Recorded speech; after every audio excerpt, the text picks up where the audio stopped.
All right, Torgal. Let's find those survivors. They don't stand a chance against those things.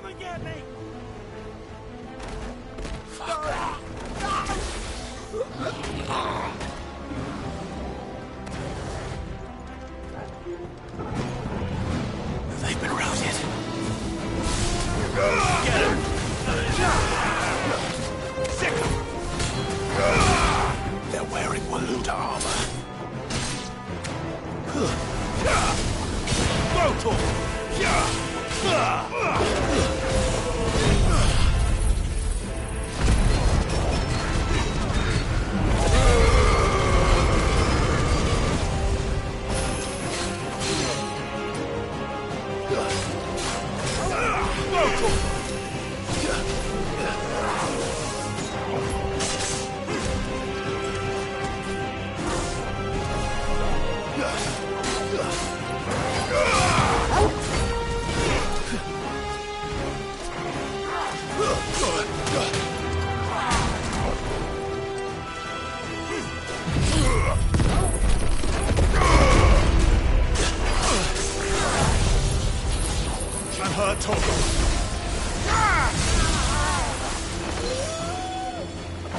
Help me, boy.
Get him!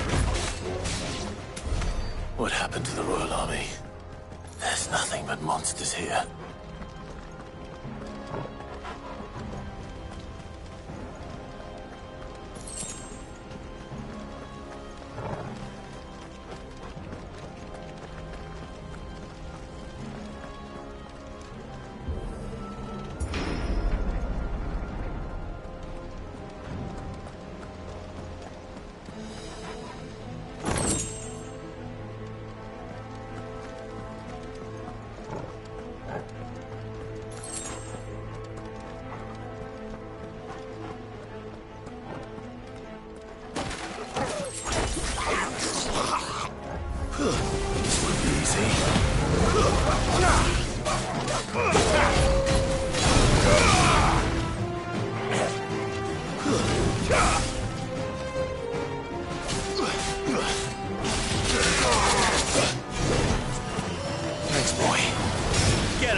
Nice try.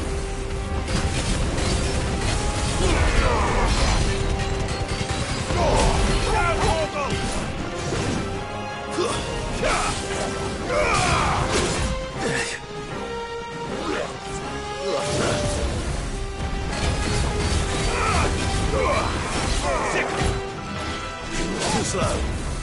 Let's try.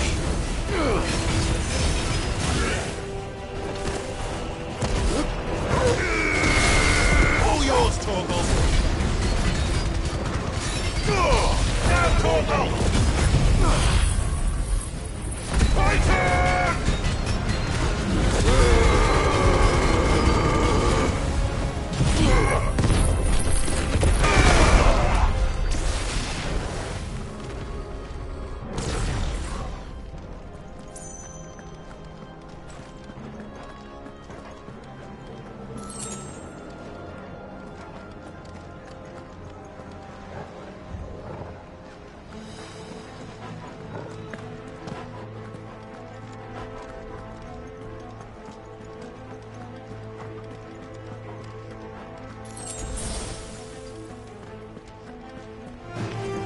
Enough of you, are there?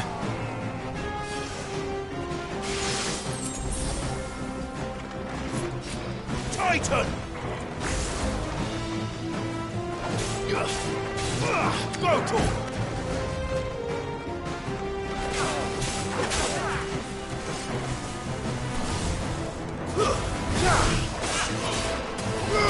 Sick of it!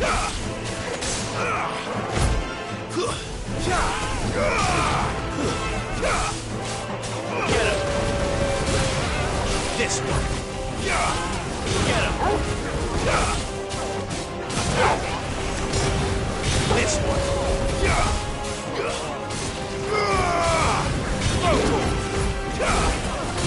Sick him! Sick him! Get him!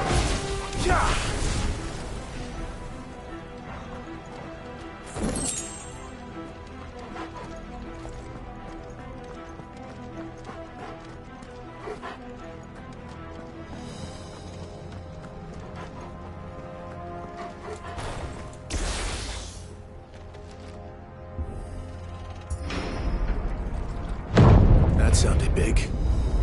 Joshua and Jill must be busy.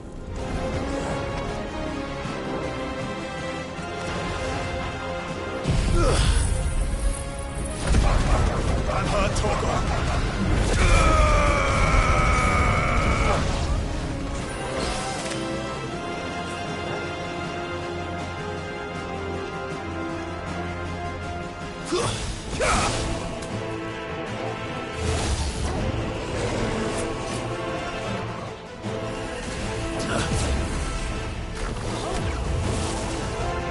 Nice try.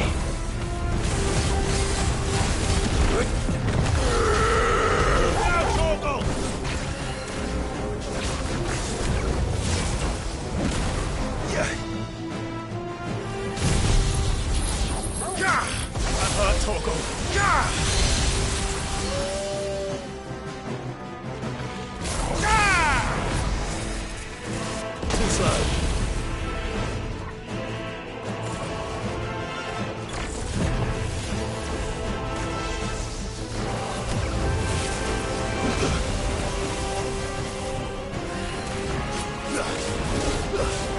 Nice try.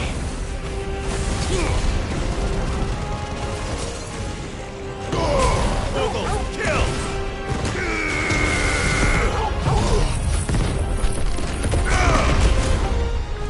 To me, Flames!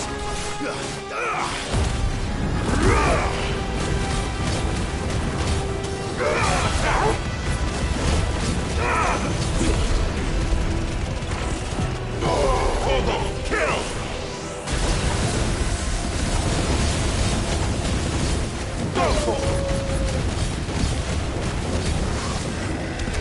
This is the Agora, where the city's leaders gather. There may still be survivors inside.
Where is your master?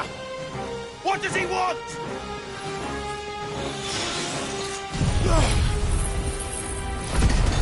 To me, boy.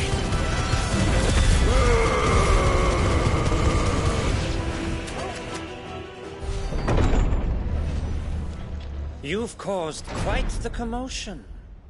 But then I would expect no less from you, Mythos. You again. I don't believe we've been introduced. You were in my family's crypt. And now you're here. With an army of Akashic thralls. Manners, Lord Rossfield? They are men, like you and me. Albeit one's unburdened by the wills that drive our kind to madness. They are pure. They are divine. What? And they are all that remains in this once raucous city. You'll pay for what you've done. As you wish.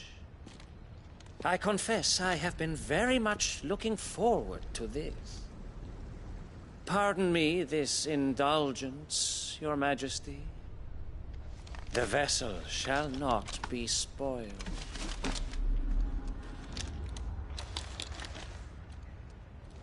I am Sleipnir of House Harvard, and you will yield.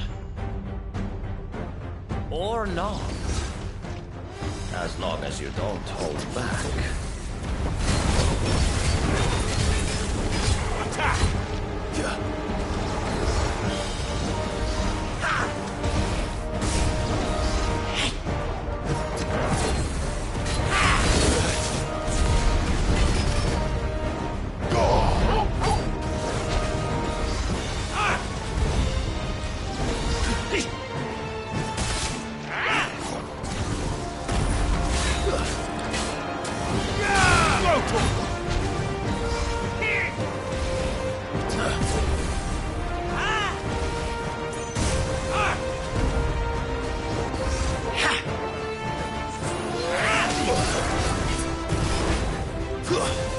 Help me, boy.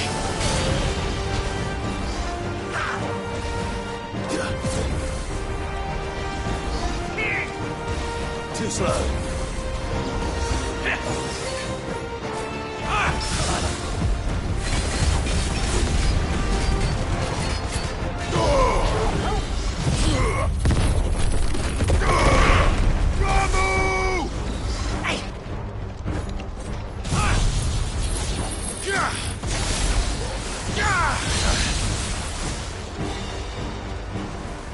Nice try. Too slow.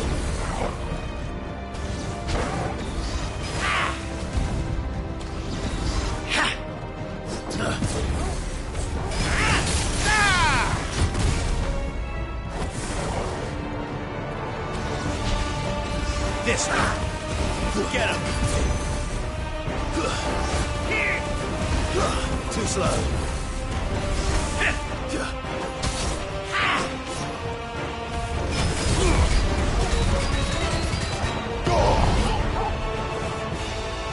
Little trick.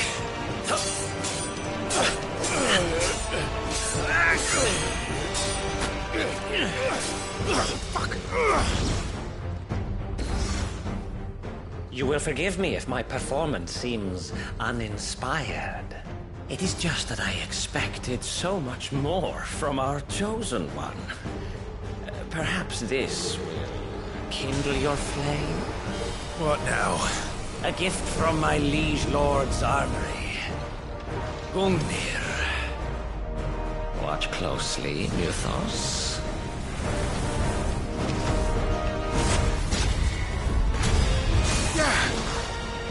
Yes! Yes! Second! Nice try. This one. Attack!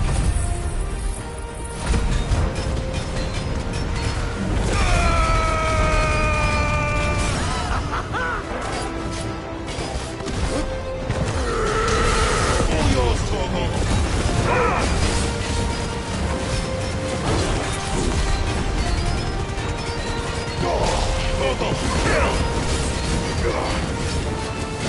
Second one is seldom enough. Would you not agree? Actually, I wouldn't.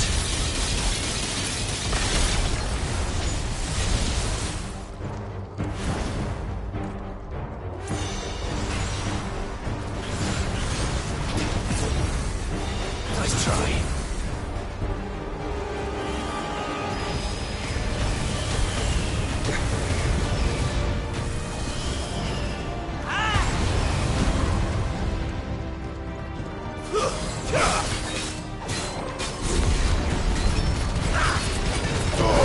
All yours, Held by beating heart.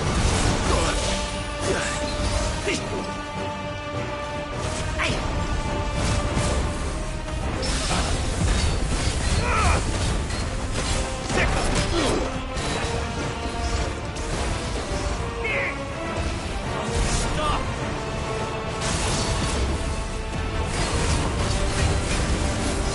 Go for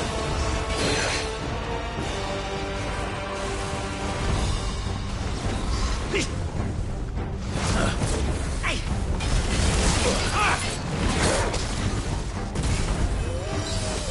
I needed that.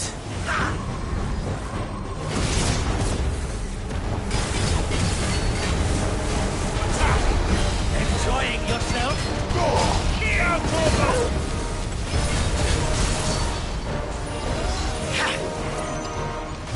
Nice try.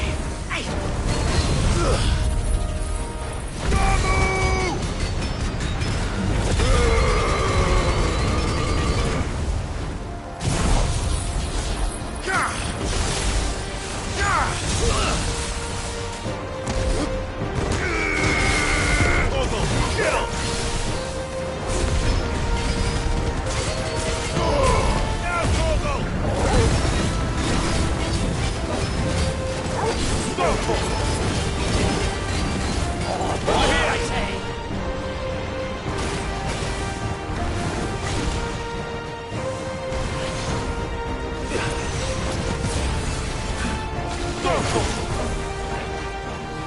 Second. Attack. This one. Well done, Torgo. Over here.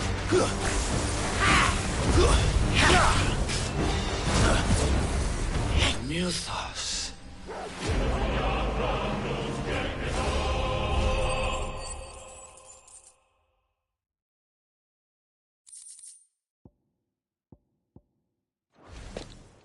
The vessel is strong. My liege.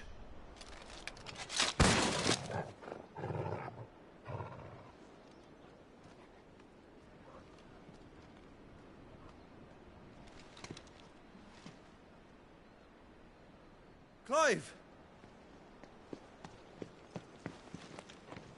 You're all right. As are you, I see. We are, yes. I'm sorry, but we couldn't save them. It was over before we arrived. Well, you did what you could. I fear we were all too late. What's wrong? Nothing. I hope.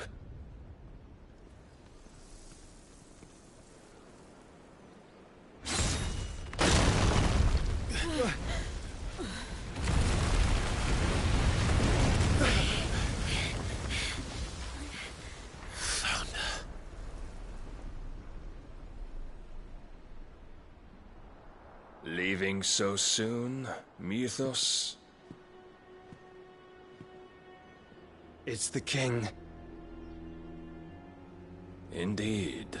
You may kneel before Barnabas Tharm, Warden of Ash and King of Waloed. Get back.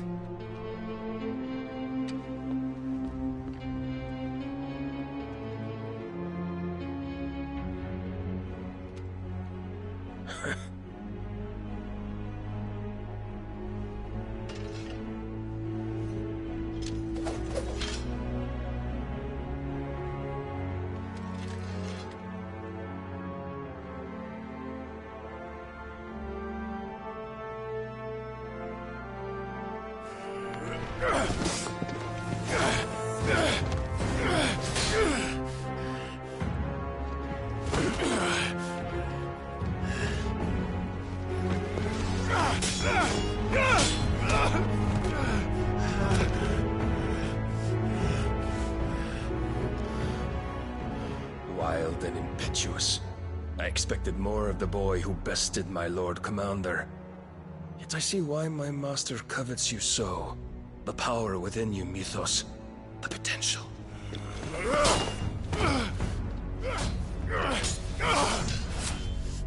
Stop calling me Mythos. But Mythos is everything. The cornerstone of all creation. The Lord's vessel. Your purpose. My purpose? To surrender my mind and body to that thing.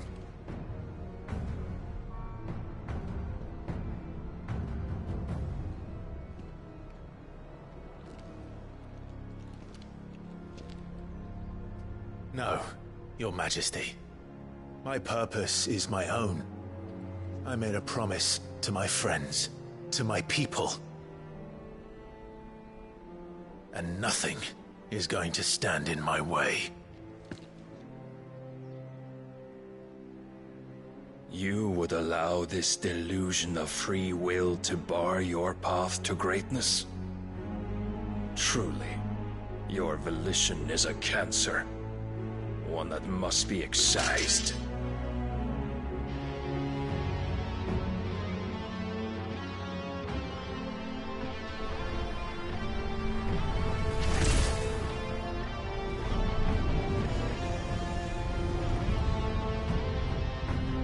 Try it.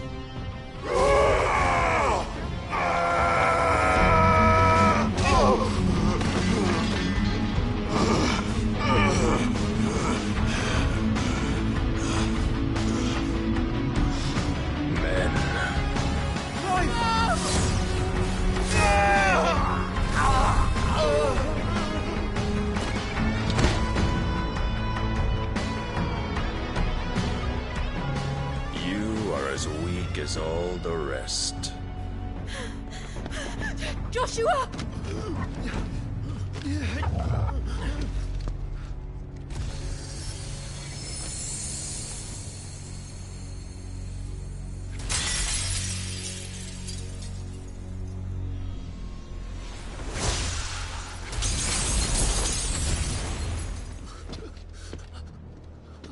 Oi!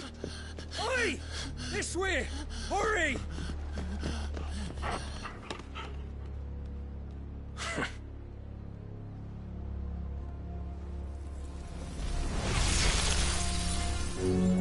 Power beyond reckoning, and they use it as a crutch. Such a waste.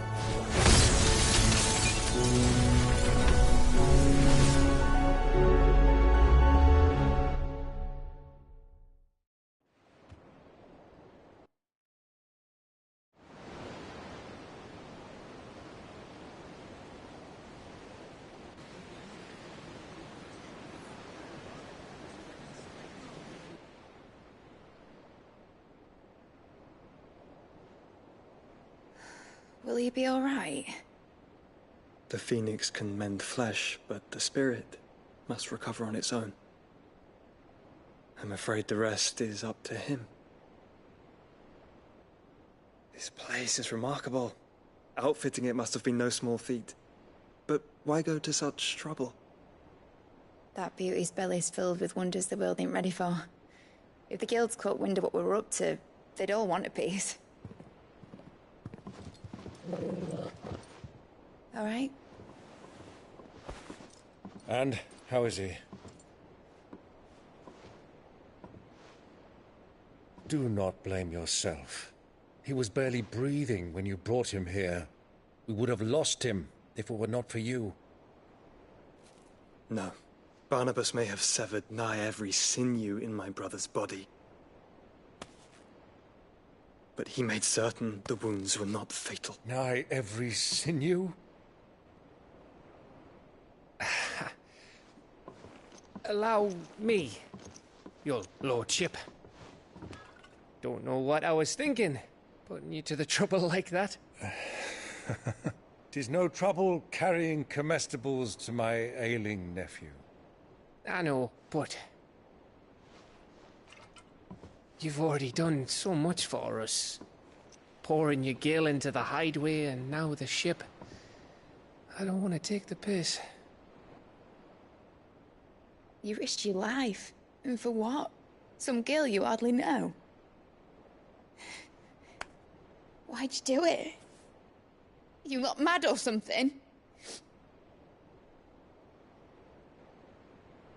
I wouldn't go that far. Clive! You're awake, my boy. Oh. All I want to do is help. And the world won't save itself. It was Sid. Your father, who taught me that. Sounds like him. Don't you dare do that again. What of the Royalists? Fucked off, the lot of them, along with the galleon. With the king on board, no doubt. The Iron Hair wouldn't sail without him. Clive. Jill didn't come back. What do you mean? She kept the king busy while the others dragged you out. It's all right, Mid. Jill is fine. The ether of her icon endures. And as long as it does, we can be certain she is alive.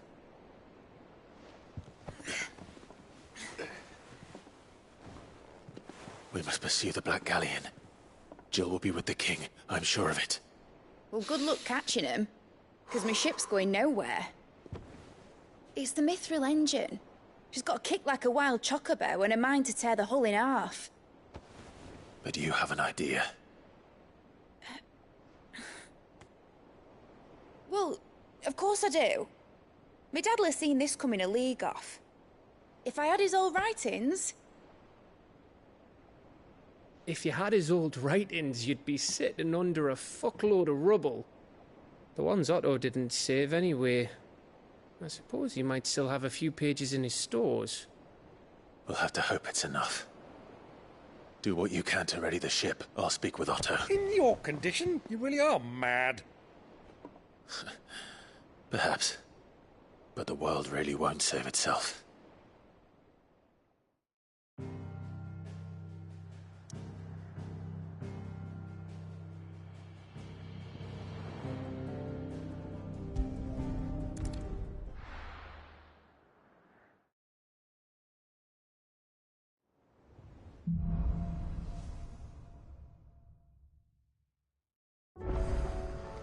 Right.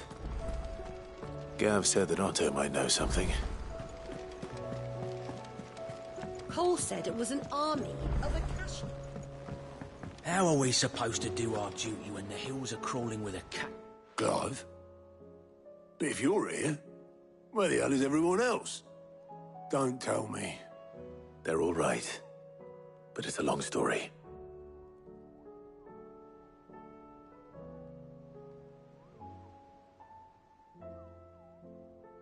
You lot don't do things by halves, do you? Well, at least everyone's still breathing. Now, as for these writings, I'm sorry to say, Clive, but if you had those, you'd be... Sitting under a pile of rubble, I know. But we were able to save a few bits and pieces from the ruins, most of which ended up being used to build this place. The more personal items we gave to the next of kin. In the case of Sid's things, that would have been Mid. Then I'll check the workshop.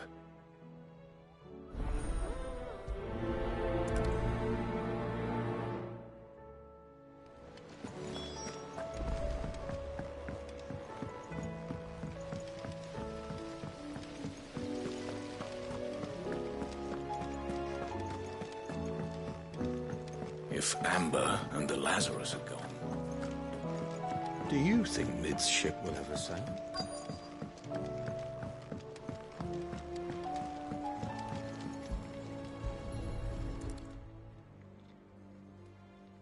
What do we have here? Oh. Sid's pipes. Something tells me Mid won't be needing these.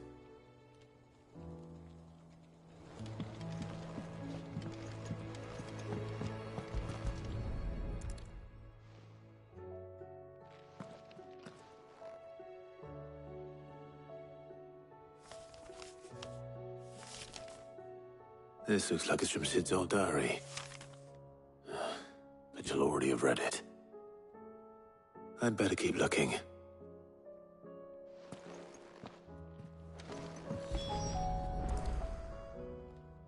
I remember seeing this doll in Sid's cellar. I wonder if it was Mid's.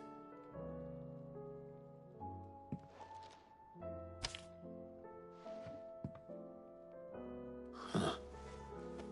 What's this tucked inside it?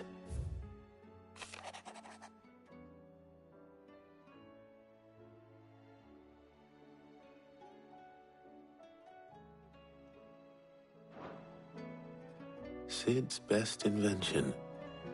Huh. That sounds promising. So Sid hid something in Mid's first opus. What would that be? Perhaps Otto might know.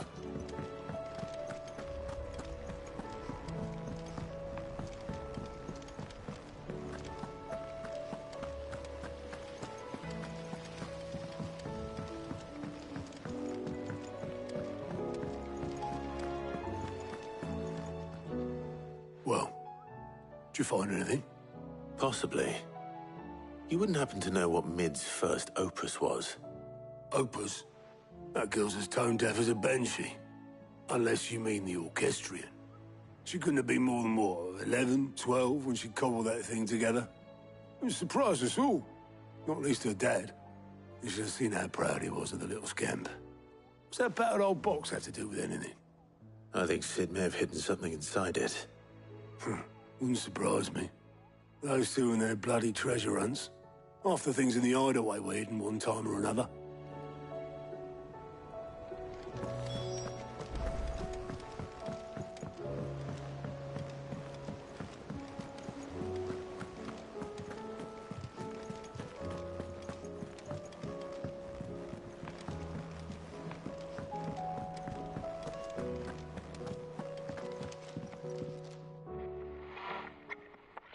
I didn't break it. Well, I didn't break it. What didn't you break? Nothing. We didn't break nothing. We definitely didn't break the orchestrion. What's wrong with it? It's broken. Except when it isn't.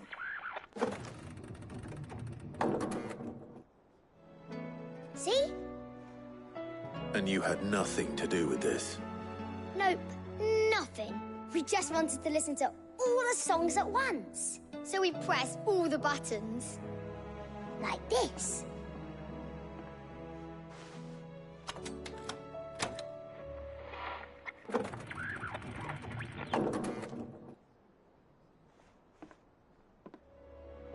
See? All too well. All right, out of the way.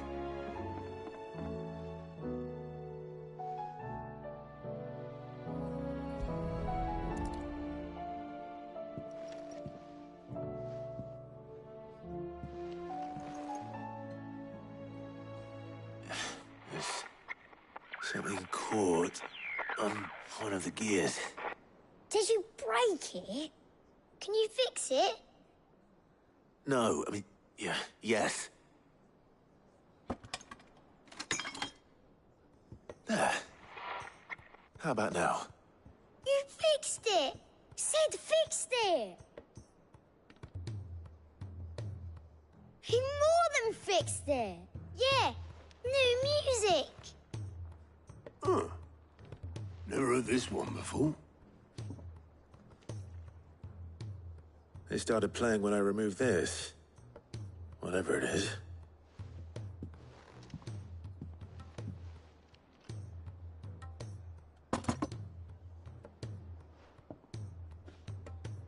Well, don't look at me. I can tell you it's important, though. Sid showed it to me once and said as much. Said it was the stuff dreams were made of. Let's just hope it's the stuff ships are made of as well. Indeed. Let's see if we can make some dreams come true.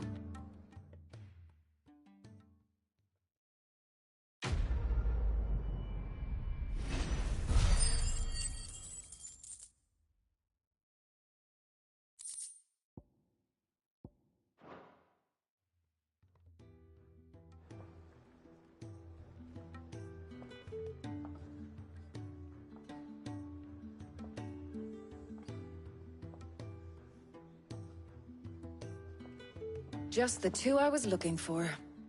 Aye. Who's a patient? Actually, yes. The Crown Prince just left. Dion left?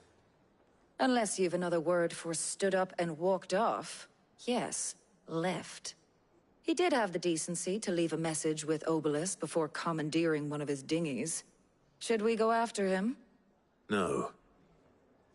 We're not the Prince's keepers. He's free to do as he sees fit. I'd rather he did so in bed. His wounds are nowhere near healed. Much like yours, I suspect. Otto told me what happened in Canver. What is it with this realm's princes and their aversion to rest? Ask me when I get back. Though I may be sometime. Then at least try to stay safe. And if that fails, try to stay alive, eh?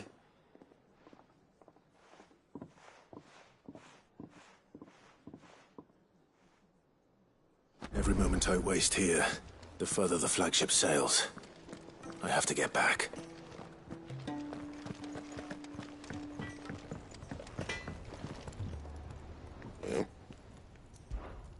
Well, thanks for you, dear. No scratches, all right?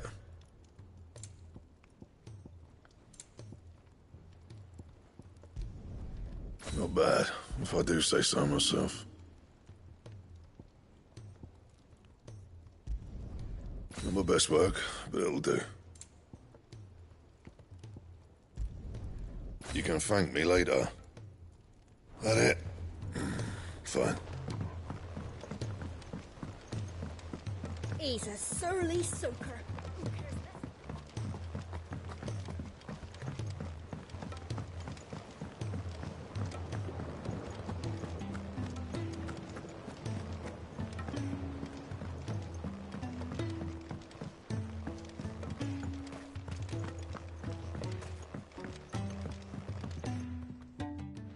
Sid, do you recall the flowers I had you bring back to the yard?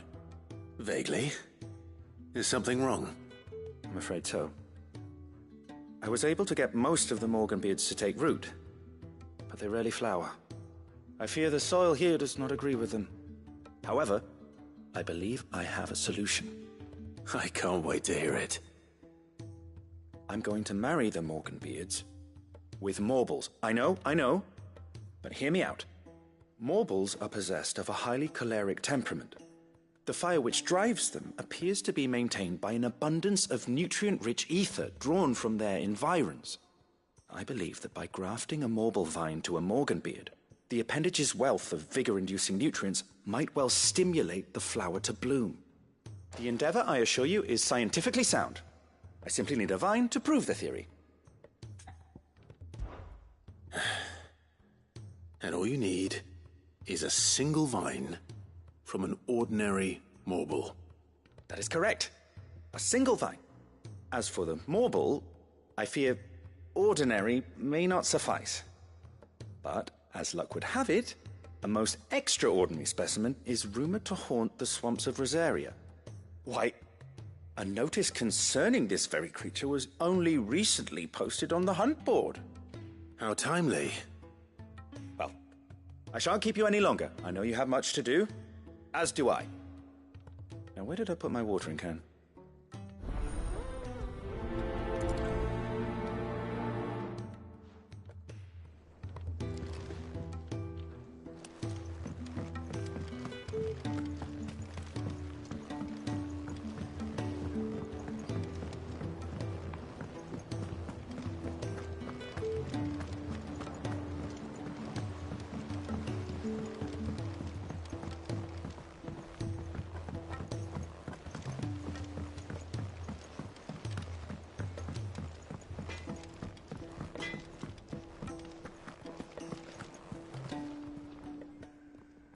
Clive. Go on, then.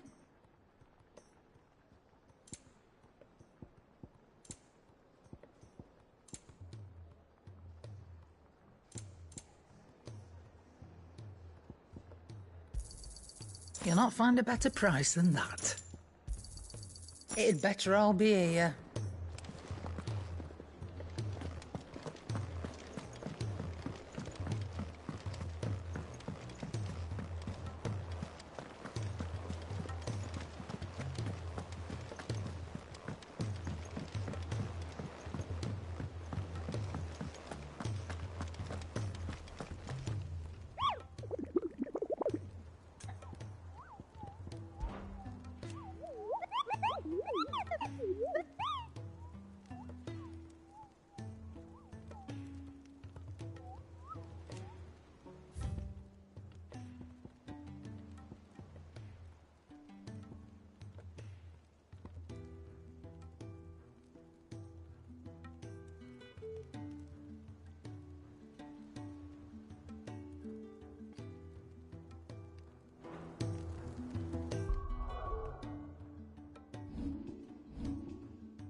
Straight home now.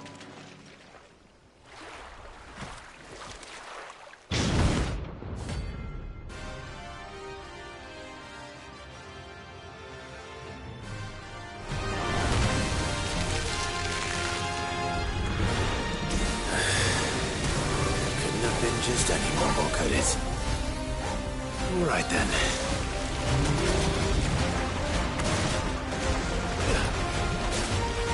Over here!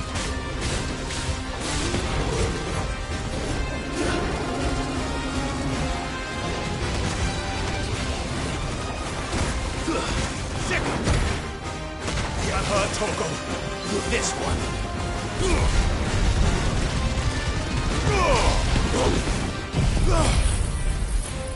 To me, boy!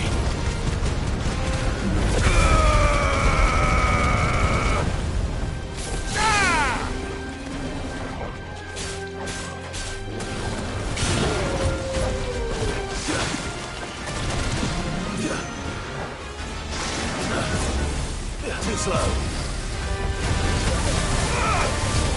Get him. All yours, Toggle.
was definitely anything but ordinary.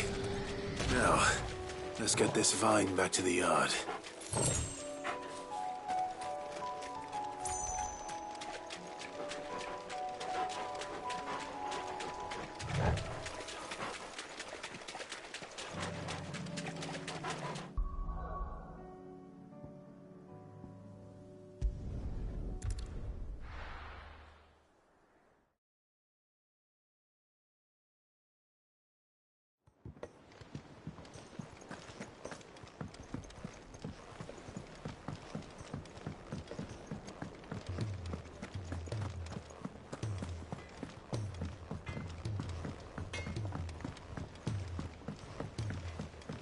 He's a surly soaker.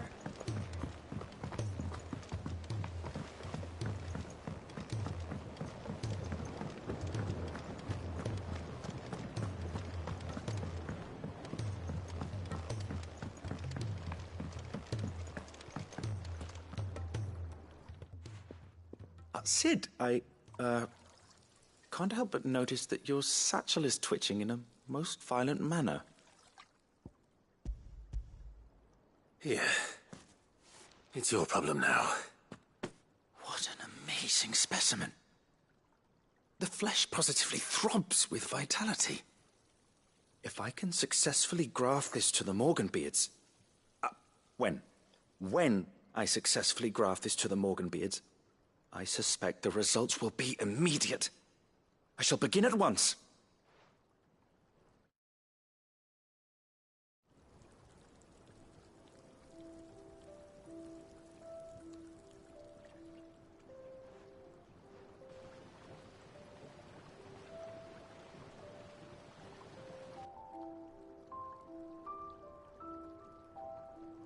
It is just as I hoped. Witness how the Morganbeards have taken to the blighted soil. How they bloom with heretofore unseen vigor. Why, I dare say such a vine graft would yield similar results when applied to other specimens as well. I'm glad I could be of assistance. You've not only helped us, Sid. You've saved us. Do you recall the extract with which I provided you before? I took a moment to distill some more, but this time with the petals from the invigorated Morganbeards. And would you believe? Its potency has nearly doubled. You must accept this vial as thanks for your assistance. The rest, I shall give to Taya.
If it's knowledge you seek,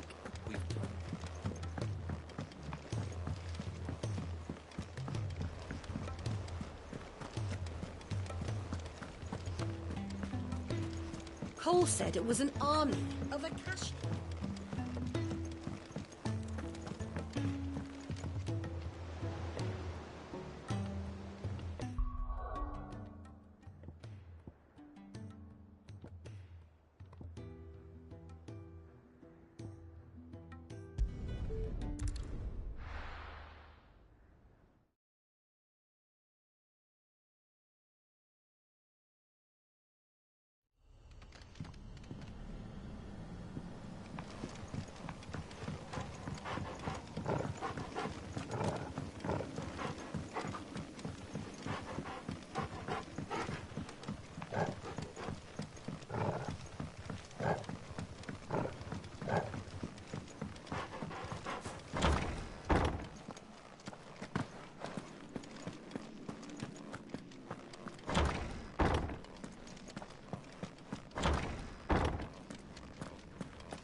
Bring out the bearers!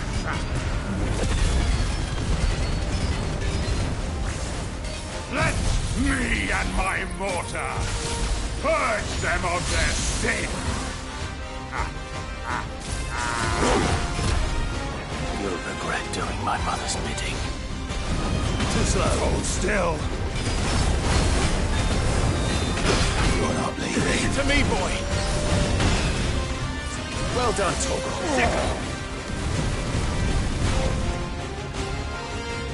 Attack! Get him!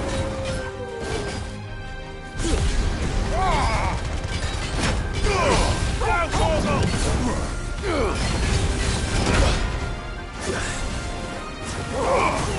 This one. Torgal, kill!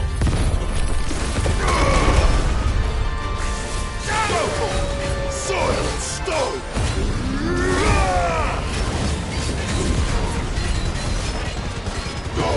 All yours, Torgal!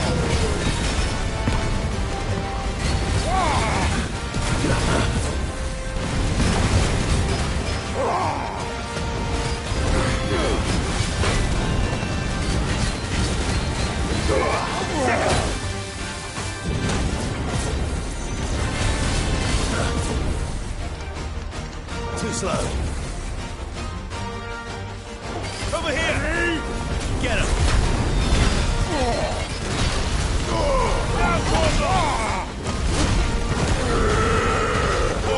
Kill!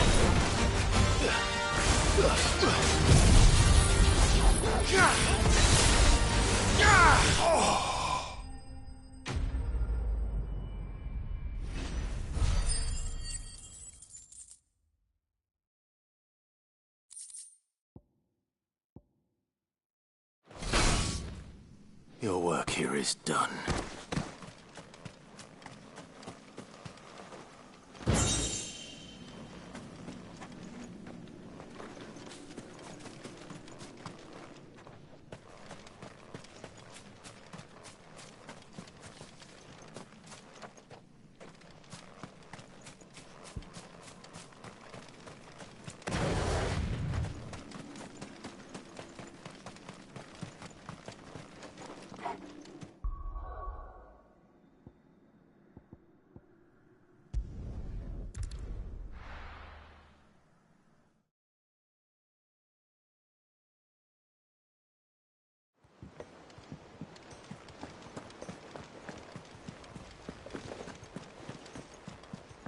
Cole said it was an army of Acacia.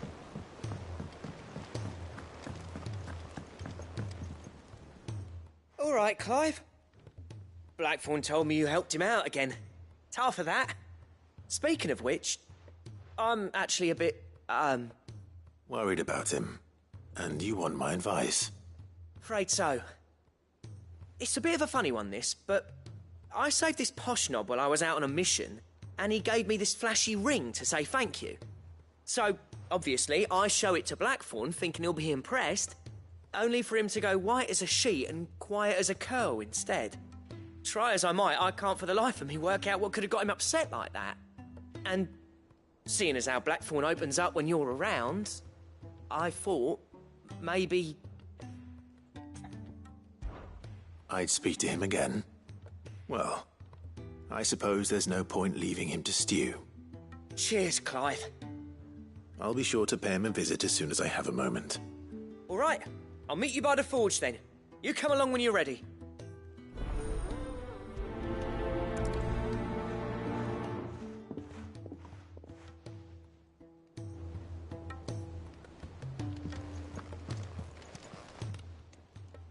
How are you doing? Quick look. Think you can help?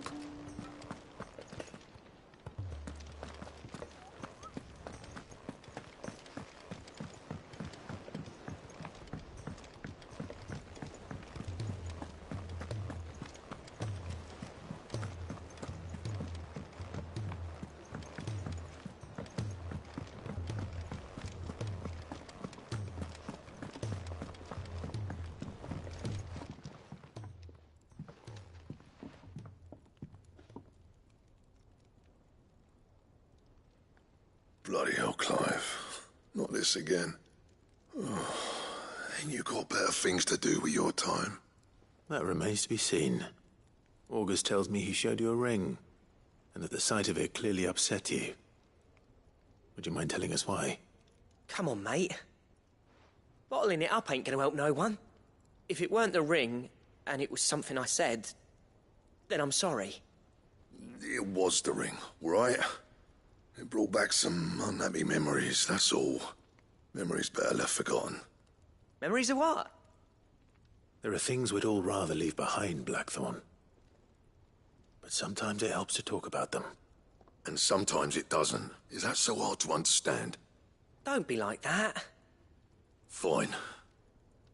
If it'll get you off my back. That ring you flashed was the work of Zoltan. We apprenticed together, back in the day. You've never mentioned him before. Why would I? Ain't seen him in decades, and the last time I did, we almost came to blows. The ring brought it all back. I could tell it was one of his the moment I saw it. Vast has improved, though. More than I thought possible. That thing's a work of art. So it was a nice ring. Worth a few gil, maybe. What's it matter to you? It matters because engraving metal's a nightmare, and I've got no bloody idea how he managed it. The fact is, I couldn't make anything even half that detailed. So what? You're an armorer, not a jeweler. I'm the Hideaway's master craftsman. I'm not stealing a living at some backwater village forge. My armor keeps you lot safe, and my swords keep you dangerous. As far as I'm concerned, every swing of my hammer's another blow struck in the name of our cause. So I put my heart and soul into my work. Because the curse breakers deserve better than second best. And I refuse to be shown up by the likes of Zoltan. Very well. Why don't we go and pay him a visit? Learn his secret. I doubt he'd be too happy to see me. Then just this once. Make peace with being second best. Swallow your pride, and focus all your energies on the task at hand. Keeping the curse breakers armed and armored. Provided you can do that, you'll hear no complaints from me. But if you can't, and it's going to distract you, we need to do something about it. What'd you say, Blackthorn?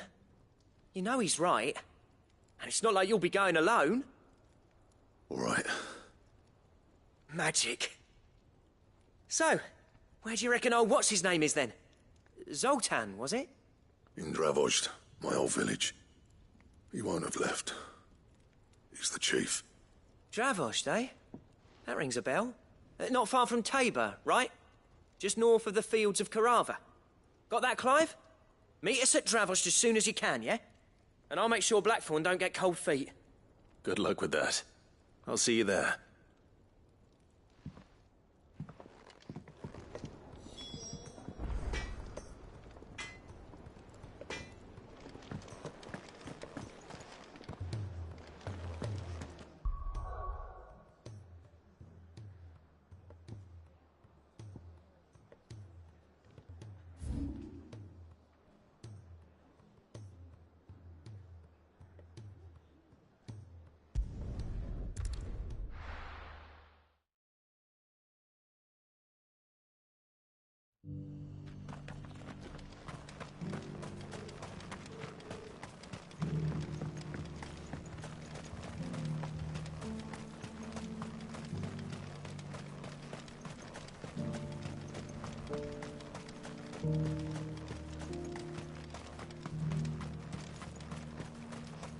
The free cities under sea. Ambrosia won't help me here.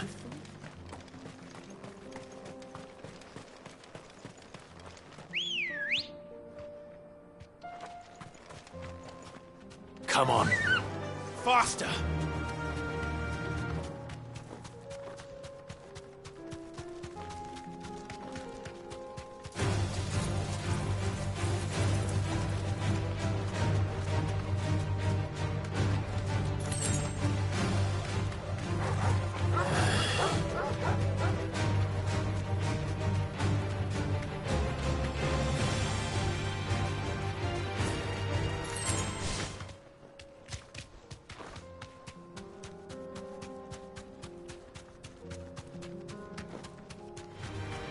Coin purses, please.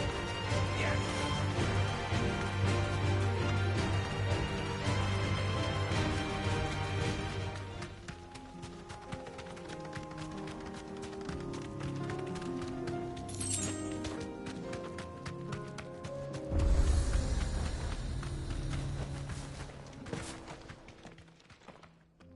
Kicked out already? No. This charmer ain't letting anyone through. Why are the gates closed? Chief's orders. No one's allowed in without his say-so. Not that I'd have let you in anyway. You look like trouble. I suggest you go home. That's what I'm trying to do, you little prick. Ain't changed a bit, have you, Snotty? No. It isn't. Blackthorn. Long time no see, eh? What the hell are you doing here? Well, it was meant to be a surprise, but since you asked so nicely, I'm here to see Zoltan, you fucking numbskull. Now let us through.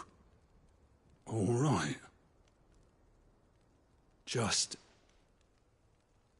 don't go starting anything with the chief. Yeah, I promise I won't throw the first punch. That good enough for you?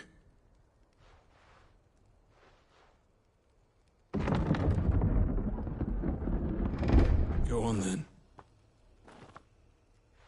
Much obliged.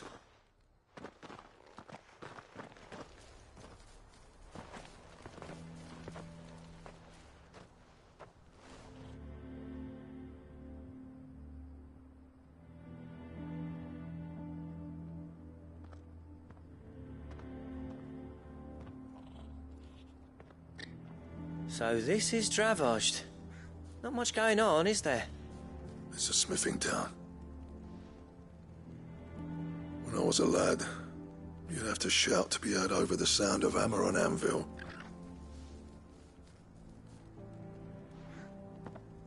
Clive, you're good with people.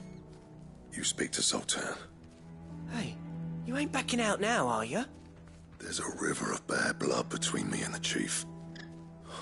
But if someone can build me a bridge, then I'll cross it. All right. I'll see what I can do. I appreciate it. It'll be near the forge on the hill. It was our master's. He'd have inherited it when I left. The forge on the hill? Good luck. You'll be needing it.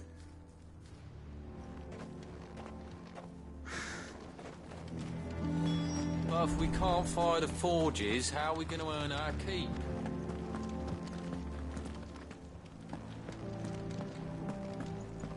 Mama, why hasn't Papa come back yet?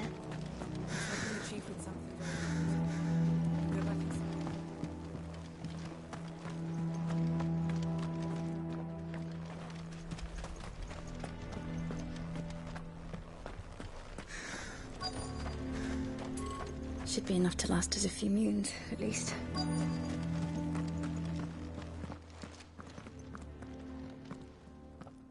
Hotter! Hotter, damn it! Those miserable flames wouldn't melt butter, let alone iron. Pardon the intrusion. I'm looking for the chief. That'd be me. It's a pleasure to meet you. I'll bet it is. Keep the gates closed, I tell him. Well done, Snotty. You're not welcome here. Get out, before things turn nasty. Blackthorn's here. What did you say? He's traveled a long way to see you. Yes, has he? He's waiting. Down by the gates. Then I suggest you take him with you when you leave. Didn't you apprentice together? So what if we did? Fuck! We're getting nowhere! These bearers' flames are next to bloody useless! We're never going to be able to fire up the forges unless we can find some new crystals. I'm a busy man, as you can see, so do me a favor and piss off. Oh, and if you're struggling to find your way out, ask Blackthorn. That prick knows exactly where the exit is. He's not wanted here. And neither are you. All right. I'm going.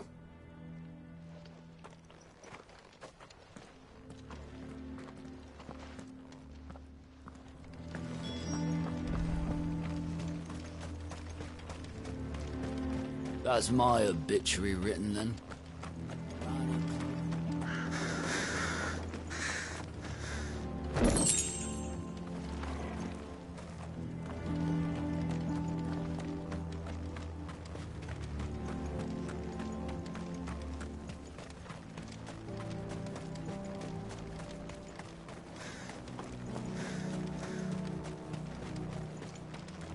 Would you like to see my wares?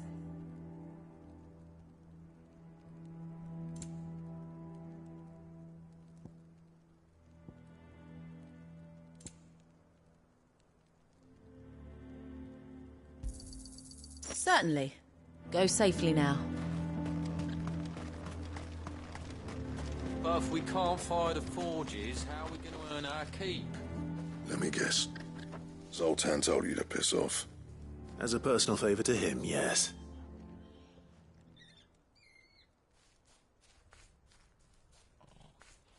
Well, at least he didn't beat about the bush. There'll be no talking him round. Not after what I did. Which is what exactly? If we're to help, we need to know. What turned the village against you? I left. Dravojd. Zoltan. The burden of leadership our dying master dropped in our laps. All of it. There are two kinds of smiths in this world, you see. My kind, who are in it for the love of the craft, who labour on a single piece from dawn to dusk to get it just right. And the other kind, who are in it for different reasons. People like Zoltan, whose work is quick and cheap. The kind of smiths who shit out a few hundred blades, reap the profit, and divvy it out among themselves. There wasn't a single day we weren't at each other's throats. And bit by bit, people started taking sides. You would have torn Dravojd in half had it gone on.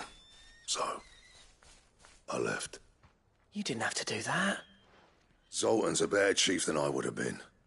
His way of doing things kept food on people's tables. Dravojd prospered without me and my lofty ideals getting in the road. Until the crystals run out at any rate. Without magic to fire the furnaces, this place is as good as dead. It depends on how you look at it, though. There's got to be other ways of making fire. We manage it in the Deadlands. Thanks to Sid's ingenuity, yeah. He saw all of this coming. Knew crystals were the problem, not the solution. And spent years coming up with ways of doing without. You know what I mean, though, right? Where there's a will, there's a way. What I'm trying to say is that it's not your fault. You couldn't have predicted this. It doesn't matter whose fault it is. I don't want to be the greatest smith alive just because I happen to be the last. Clive. Dravojd won't last long without his furnaces. So, do you think it's time we shared Sid's bellows with the world? The way I see it, it's your decision to make. Hold on, Blackthorn. Sid made those things for us. They give us an edge over the rest. And you'd be throwing it away. All right. Do it. This place was your home. I won't abandon it to its fate. Sid's creations were never meant to be hoarded. It was only ever a matter of time before we shared them. Let this be another step on the road to freeing Valisthea from the prison of the Crystal's blessing. Dravojd will show the world that it's possible. Wouldn't you agree, August?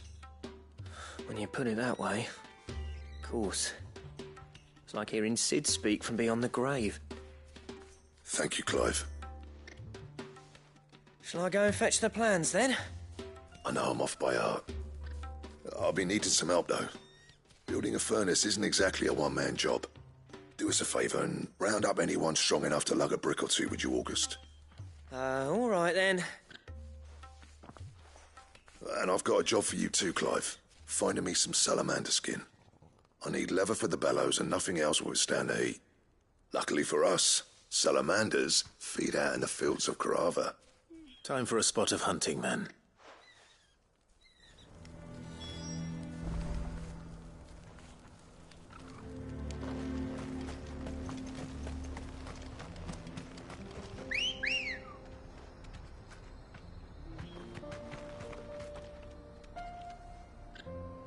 Ready, girl?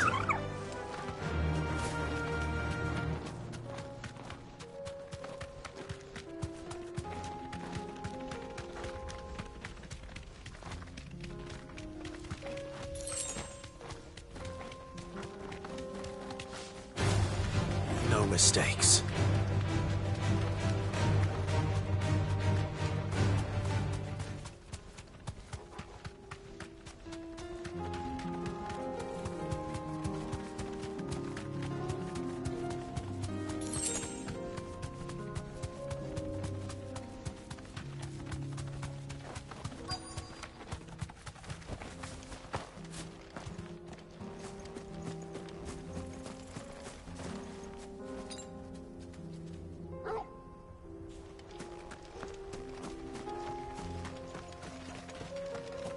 Let's make this.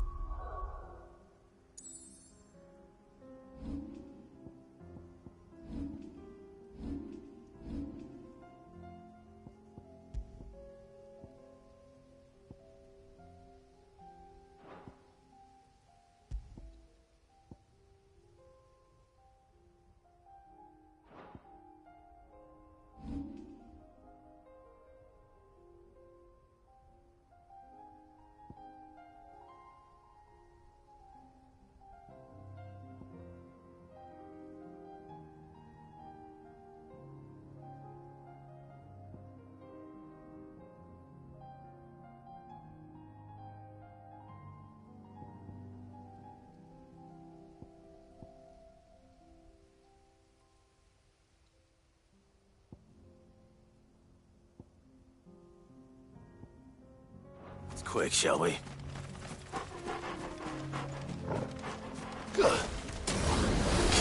This one. Titan! Give me thunder!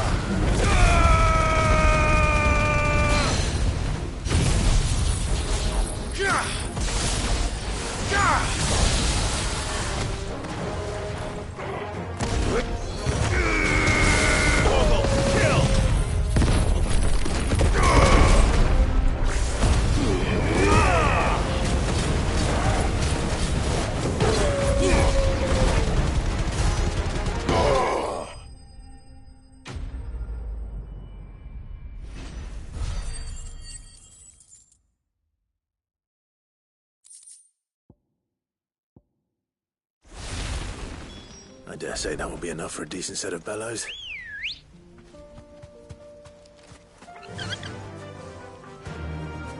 Run like the wind.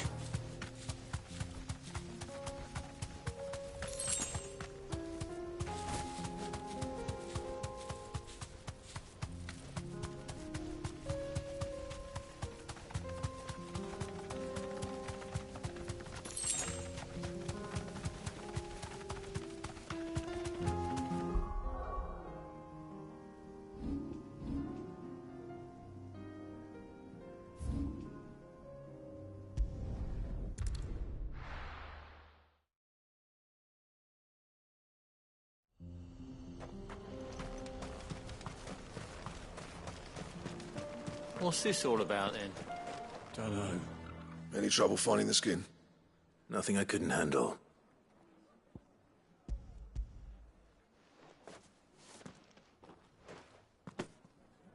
There should be plenty.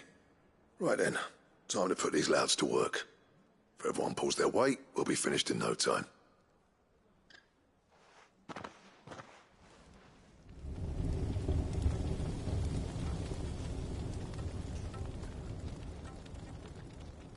Well, I'll be damned. I honestly didn't think it'd work. But it's hot enough, all right. And without a single crystal in sight. You know what this means, don't you? I do, yeah. Dravost is saved.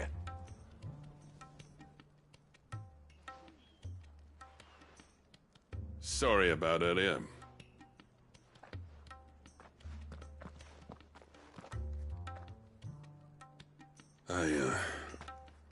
I take back everything I said. That thing you built us is an honest-to-God's marvel. You saved our village. It's Blackthorn you should be thanking. He oversaw the construction. Give this to him, would you? What is it? Pit Cole's cinders. After he left, I spent years trying to eke the most out of our forges. That there was my answer. Chuck it in the fire, and your forge will burn hotter for longer, which will do wonders for your steel. Our secret for yours. Only fair. I've always envied Blackthorn. Since the day I became chief, I spent every spare moment trying to match up to the bastard. No amount of sleepless nights at the anvil will ever bridge that gap, though. He's a genius. Plain and simple. The man Dravost needed. But he took all his talent and left. Gifted and free. Is it any wonder I hate his guts? The cinders would mean more coming from you. I need to forgive him first. And that's not gonna happen.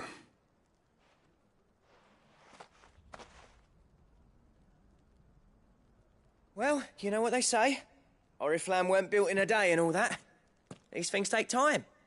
Especially when they involve two geezers who hold grudges tighter than their hammers. But what matters is, Blackthorn's got that twinkle back in his eye. And I'd call that a job well done. So would I. I reckon he's going to be at it a while yet, though, so why don't you head off without us? I'll see that the old git gets home safe and sound. See that you both do. I'll save the cinders till then. All right. It'll be a nice little surprise for him.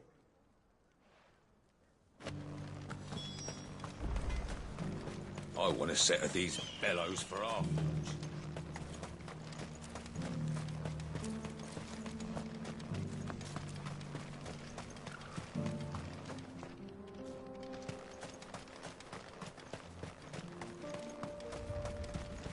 The forges are back in action.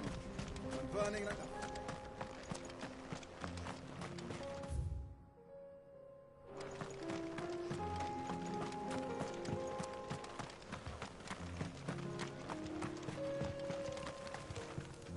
Miners only. Can't have you tripping headfirst into a pile and bringing the whole place down.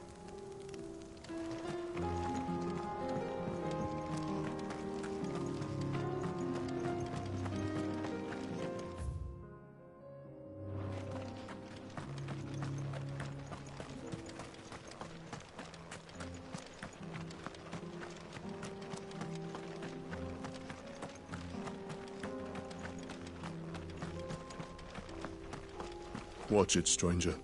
There's a fault up ahead. Take a look if you want, but slip and you won't be coming back.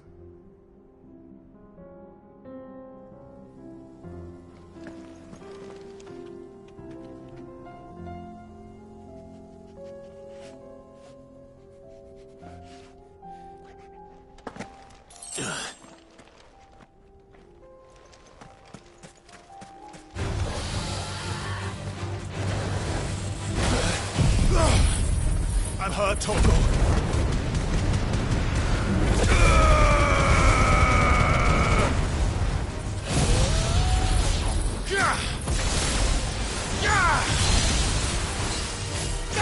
This one.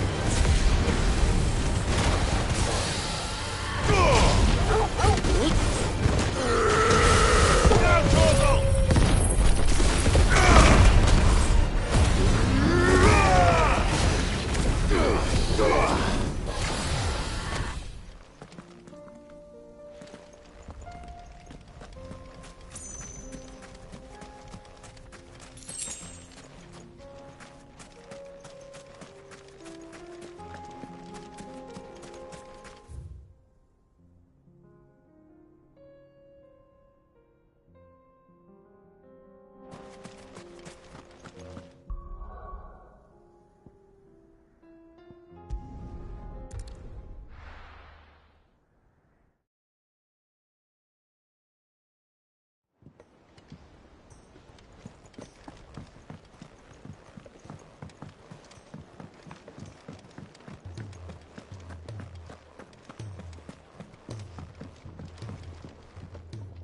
Gentlemen, I see you both made it home in one piece.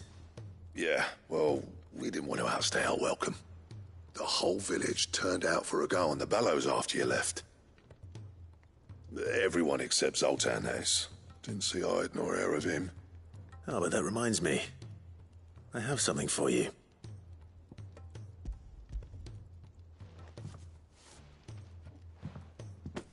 Pico Cinder. How'd you come by this?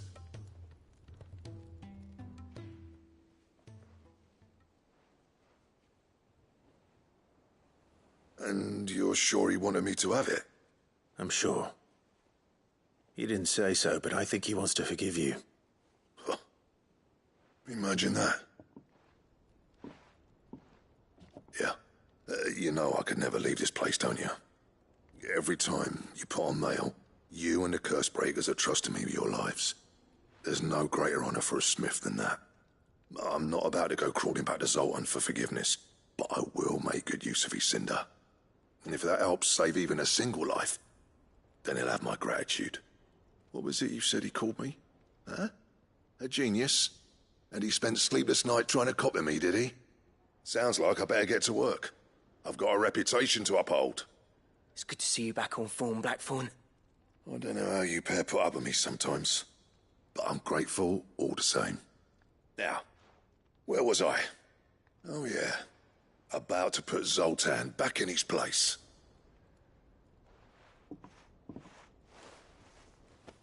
Ain't got the art to tell him how similar they are. Stubborn bastards. A little healthy competition should be good for him. You're not wrong. Still, it's a shame him and Zoltan couldn't let bygones be bygones. No use grumbling about it now, though. Blackthorn's happy. Or as near to happy as he gets. And that's good enough for me.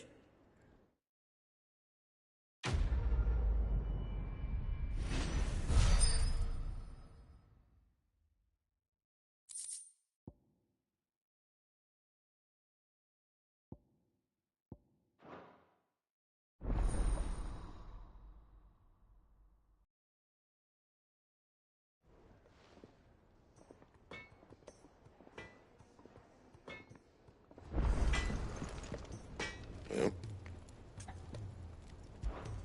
What do you want?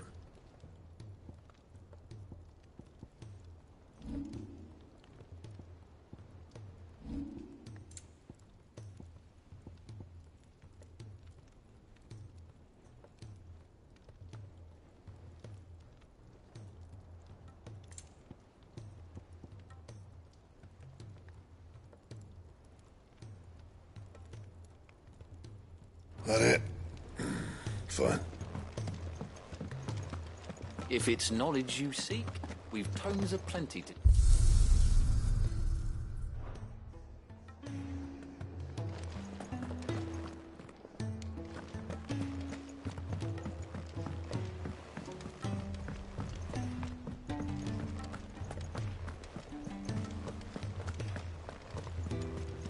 Cole said it was an army of Akashi.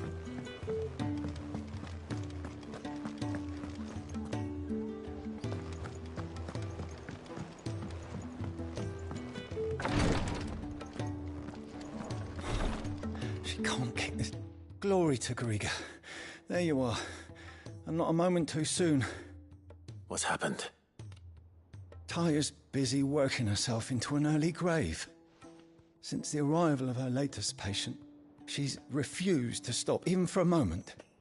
I've tried offering to see to him in her stead, but she won't hear of it.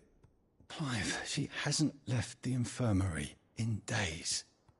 She's pushing herself too hard. And if she doesn't rest soon, will you talk to her?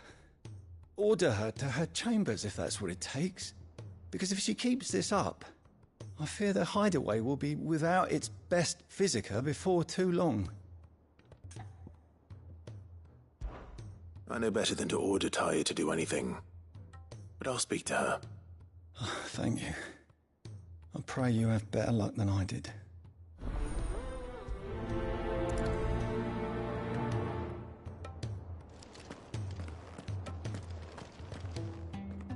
Well, Taya, Rodriguez worried about you. And if what he says is true, then so am I. We all admire your dedication, but you do need to rest. I will, when it's time. Until then, I'm staying put. We owe him that much. Who is he? Someone from my past. Someone who doesn't deserve to die alone. It won't be much longer. The crystal's curse has almost finished its work. If I had the tears, I could ease his passing. But without them, we've nothing that will touch the agony of those last few hours. How would tears help this man? Not my tears. Tears of mercy. Alicia, it's the only thing strong enough. You wouldn't, Tyre. Surely. There must be something we can do for him. Sometimes an easy death is the greatest kindness we can offer. You do well to remember that, Rodrigue. I will. We have all the ingredients we need for Alicia Balwam. It needs to be fresh, though, so we rarely have much to hand. I can make the draft if you can bring me what we're missing. Just tell me what you need. There is a species of venom-weeping spider that lives in the forests of Norvent, near Lorbert's Pass. Bring me one of their eyes. Preserve it as best you can, but avoid contact with the tears. I'll make sure the other ingredients are ready before you return.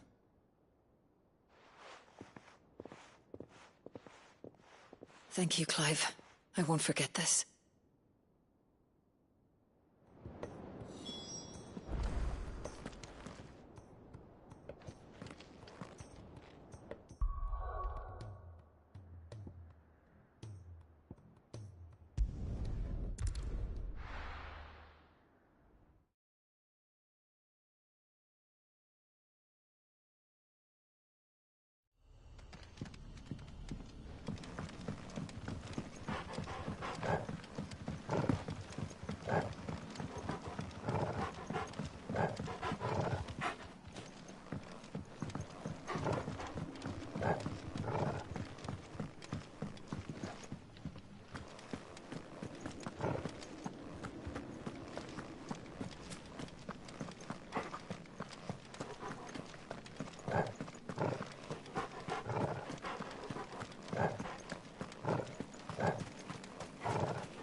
Not here.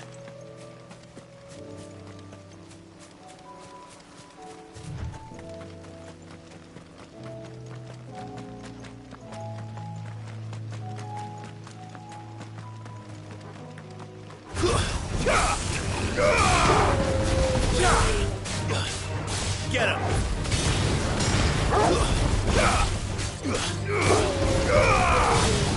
Over here!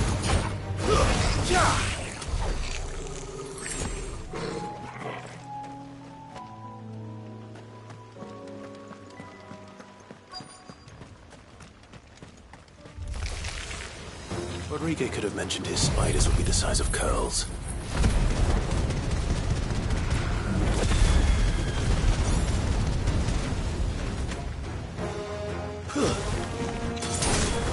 Go to him!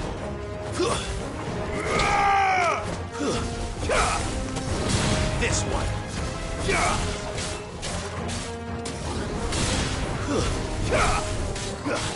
Go to him! This one.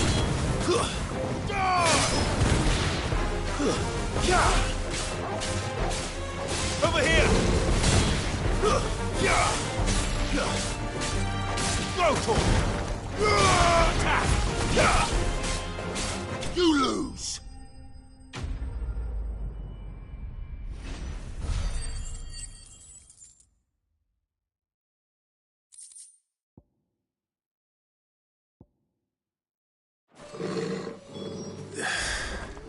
Hopefully one will be enough. Rodrigue will have prepared the other ingredients.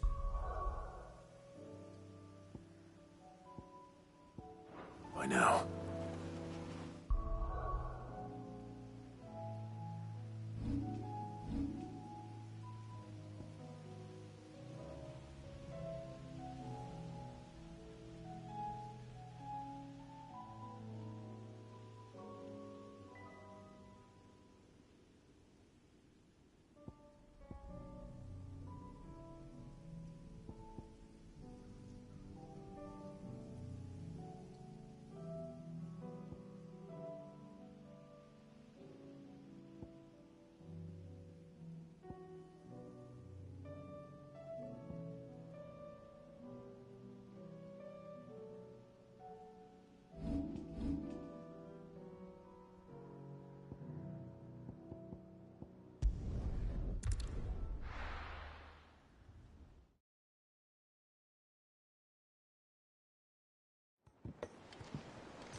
Cole said it was an army of Akashi.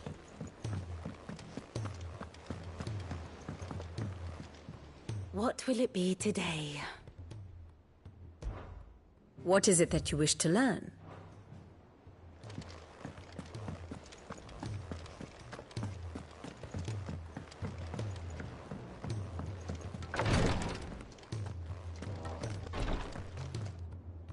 Thank goodness you're back. Taya looks like she's about to collapse. Is this what you needed?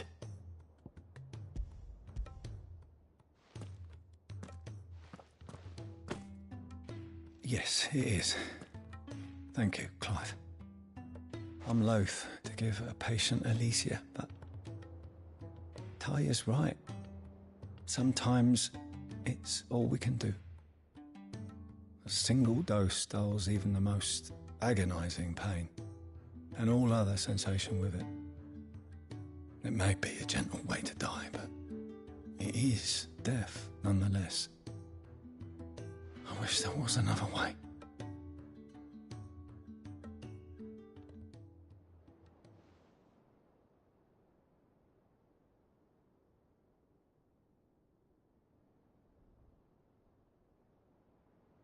How are you feeling?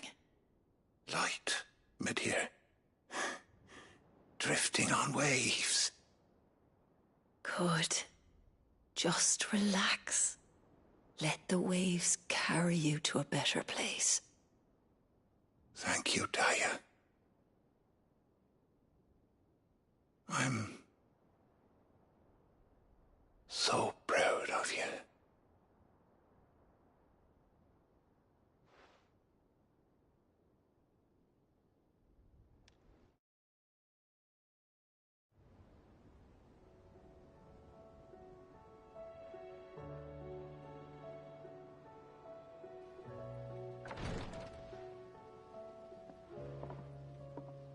He's gone. Thank you, Rodrigo. And you, Clive? I'll see that he's properly laid to rest.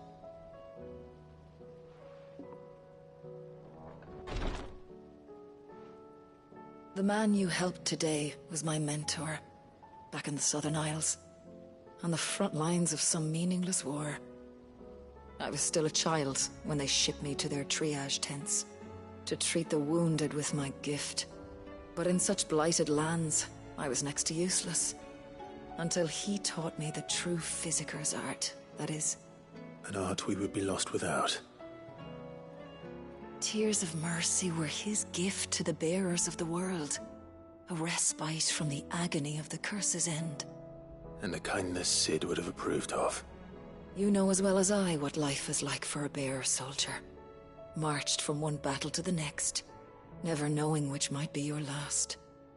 A commander may care nothing for the bearer spent in his service, but my mentor's gift gave the dying one fleeting moment of tranquility before the end. I've no tears left, Clive. I've seen too many of my friends taken. Something needs to change. And we need to be the ones to change it. And we will. I promise. I hope so.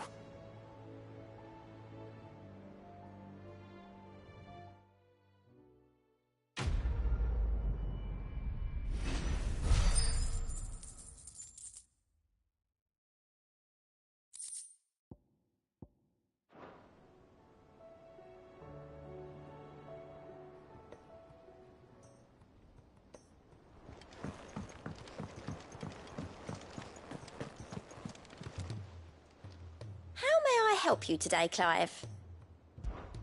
Is everything we've received and everything promised?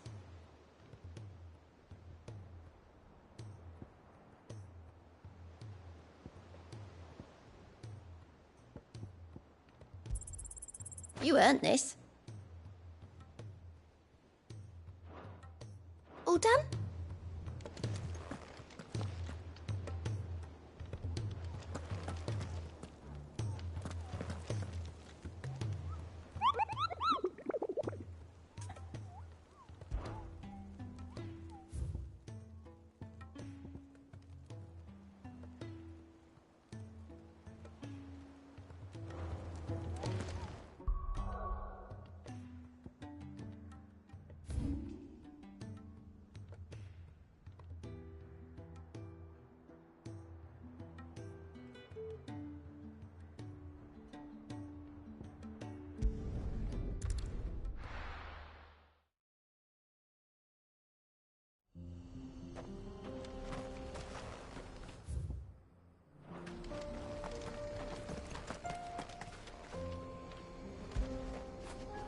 Get it, boy!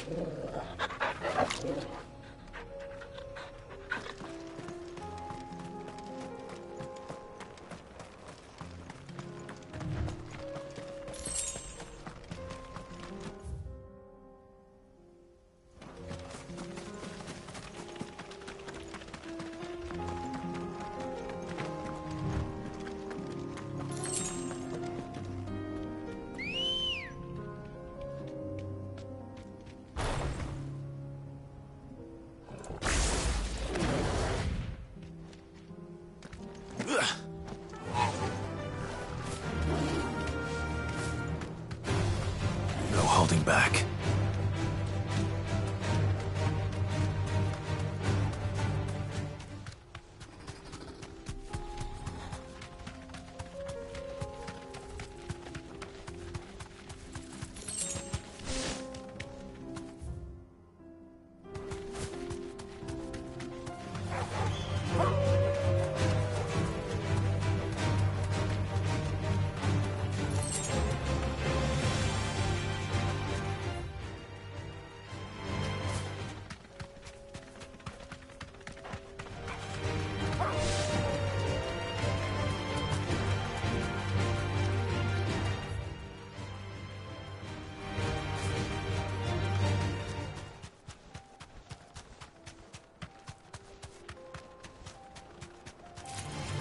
This might take a while.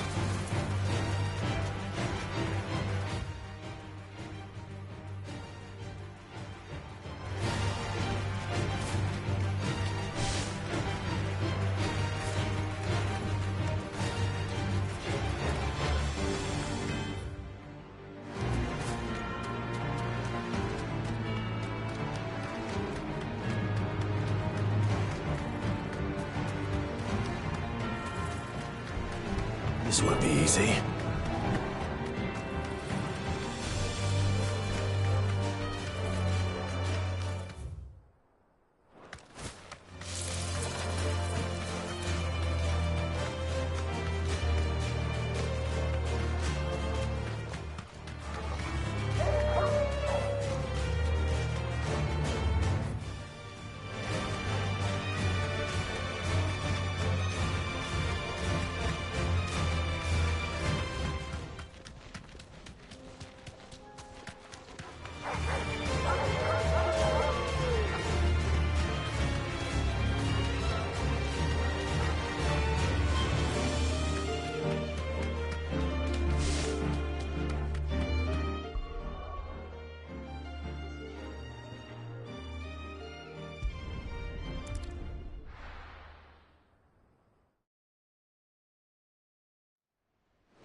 I were right, Clive. My dad had it all worked out. He'd be proud of you, Mid. His writings may have helped, but this achievement is all yours. Can we catch them? The Ainayar's one of the largest, fastest vessels ever built. And it won't help she has the wind at her back. Any other ship would be hard-pressed to keep pace with her, let alone reel her in.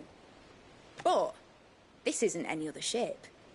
This is the Enterprise! And the world's never seen anything like my dad's engine. It certainly hasn't.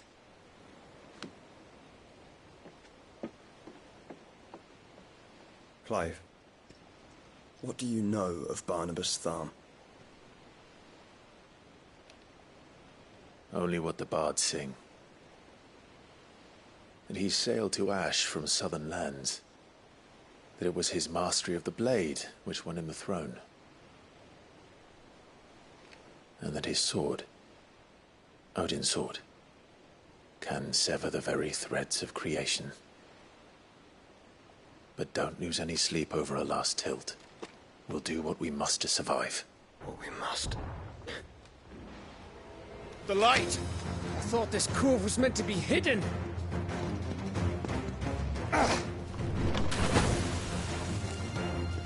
Mid! Company! Eh?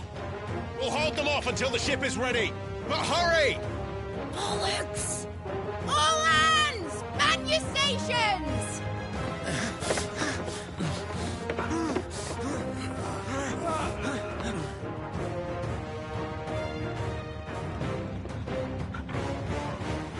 Everyone with me?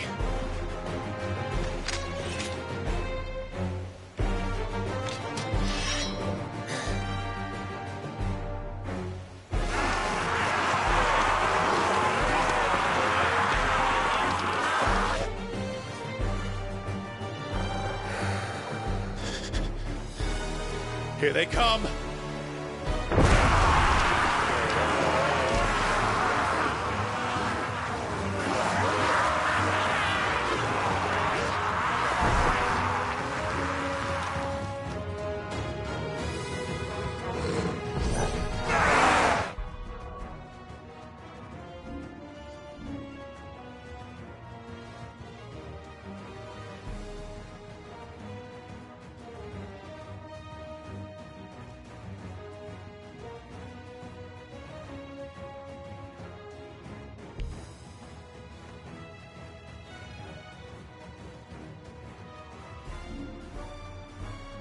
Mid needs every moment we can give her.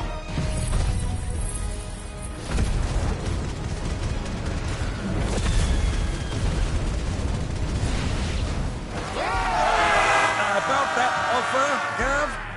How are we doing, Mid? I thought you said that ship was fast! Once you get going, well, that takes time. So if you fancy giving us a push, you lay the old second down. Move like the clappers, you curse. With L to pay and I'll be standing back going first.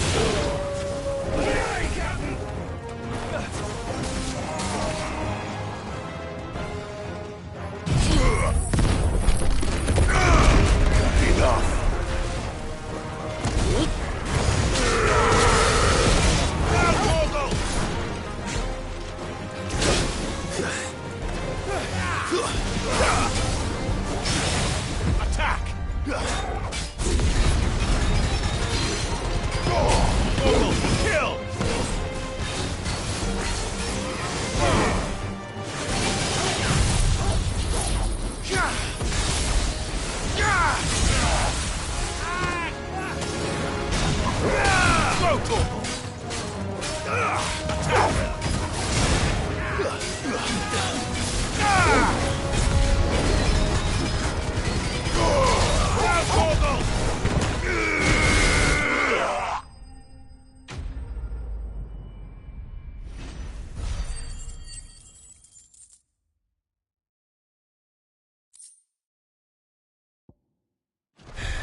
That was easy enough. All right, you lousy lot. Get your asses on board. She's ready to sail. You heard the captain.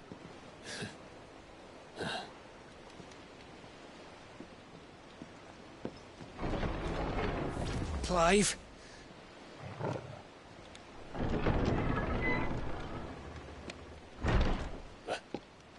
But I thought he was... Confounded. Then it is as I feared. Sleipnir is no man, but a creation of Odin.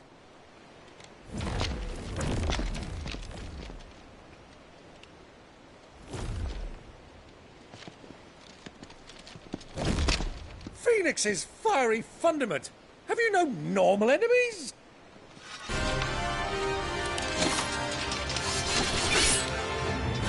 Up for another round? Of course we are.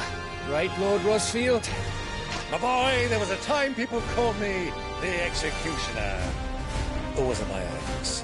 No matter, heads will roll all the same. Mate! New plan! You leave! We follow!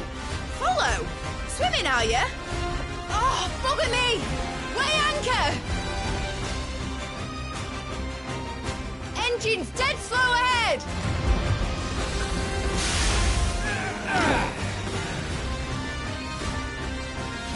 Have care, my friends. 'Tis not blood that runs through a Negi's veins. These foes will not fall easily. But they will fall. Like oaks before a woodman's axe.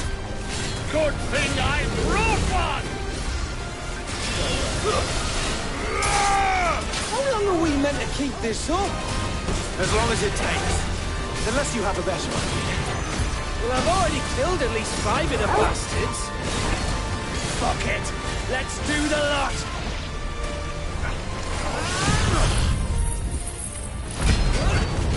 To me, boy. Help me, boy. Farewell. To me, boy.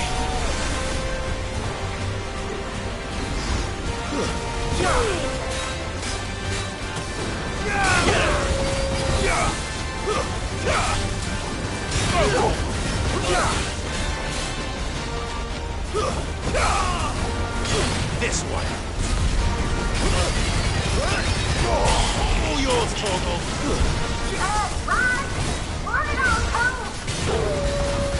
Should we make for the ship? Not yet. Wait for my signal. Farewell.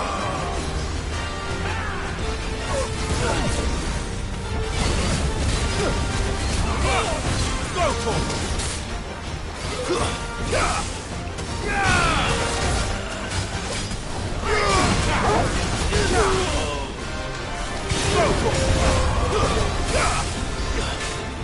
In your own time, Clive!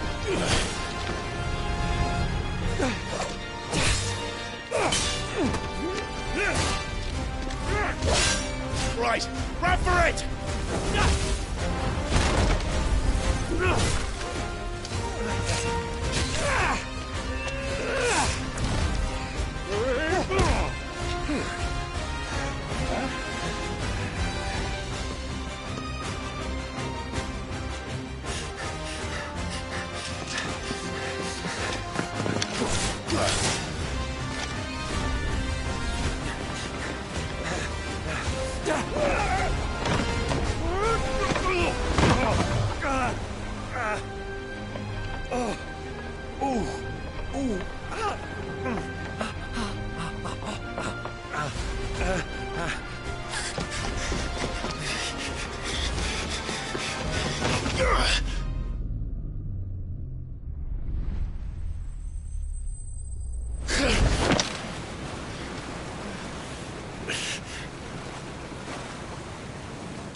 Mate! All right, engine full ahead!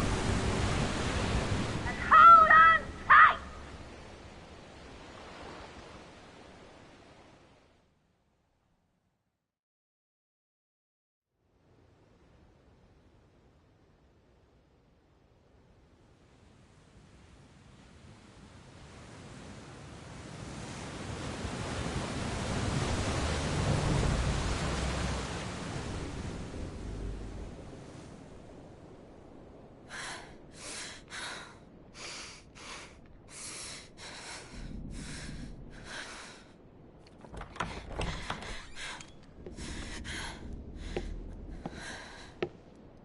What do you want?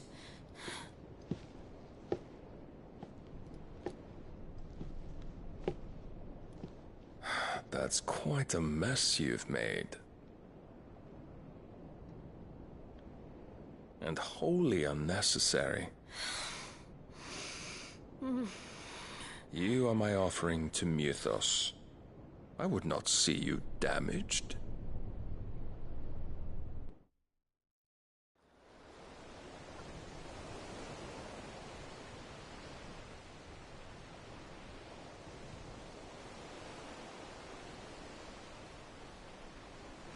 Now back to your stations! Every bell spent treading water puts another league between us and the galleon.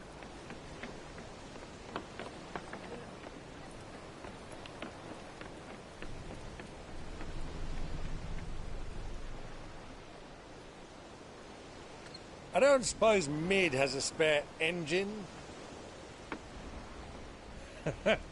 Since you rose from the grave, my fortunes have plummeted.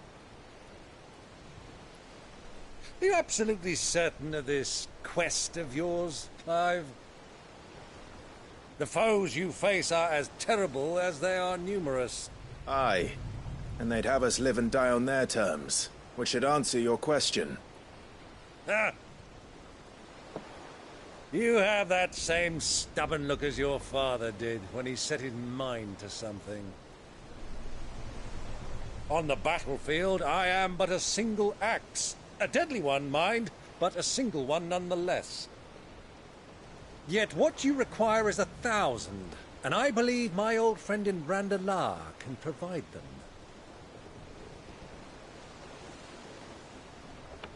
Take care, Clive. I have many more tales of your father's exploits to share.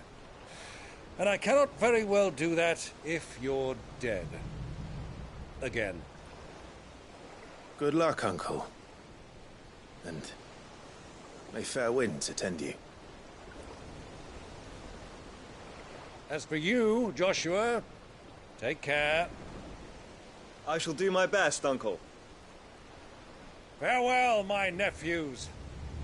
When next you see me, it shall be with an army at my back.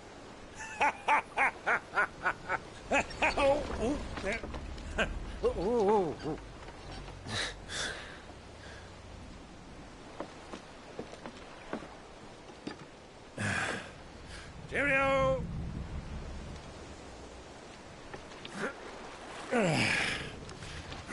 Oh, yeah. Do keep up, my boy.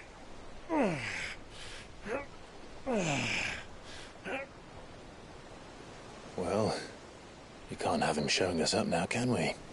We would never hear the end of it.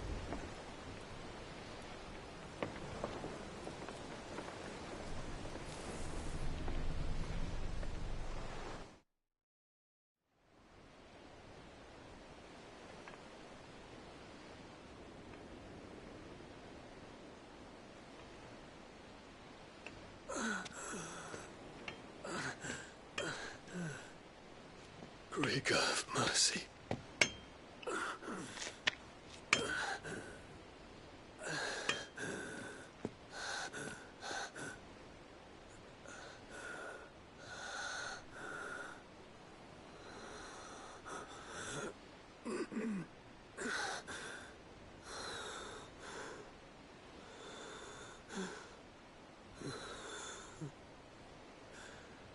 All this.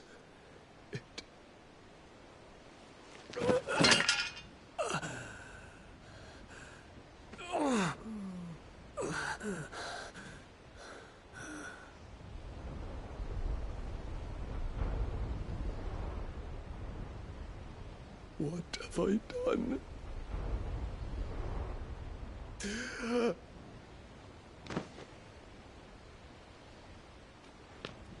My lord.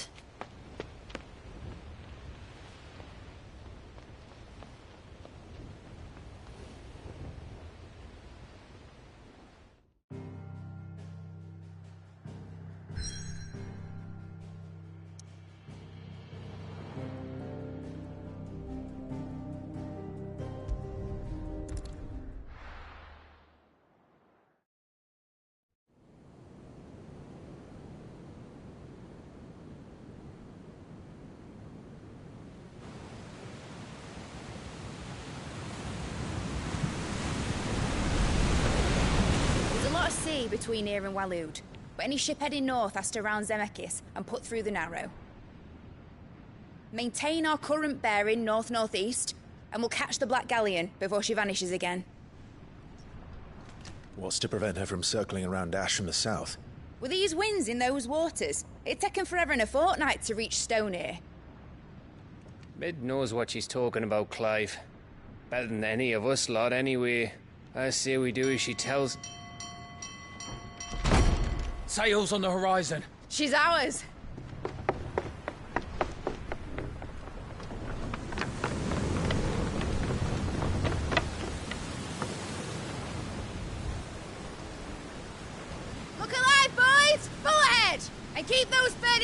ahead! Aye, aye!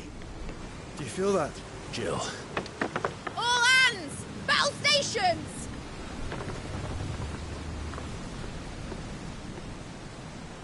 Let's see what this girl can do.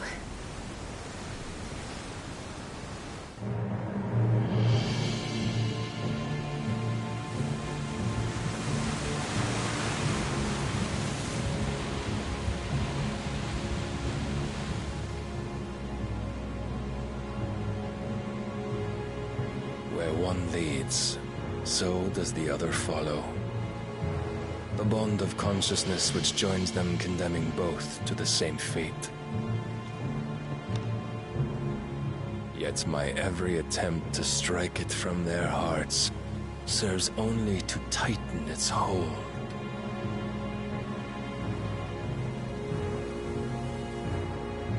Fascinating.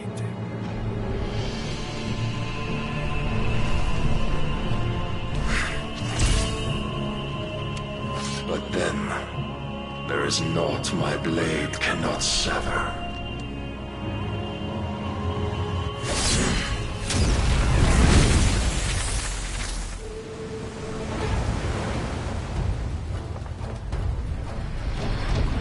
Great Grigor's gas!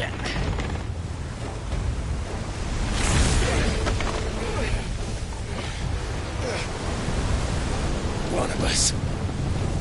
Hard port! Heads down, you brutes! And brace for impact!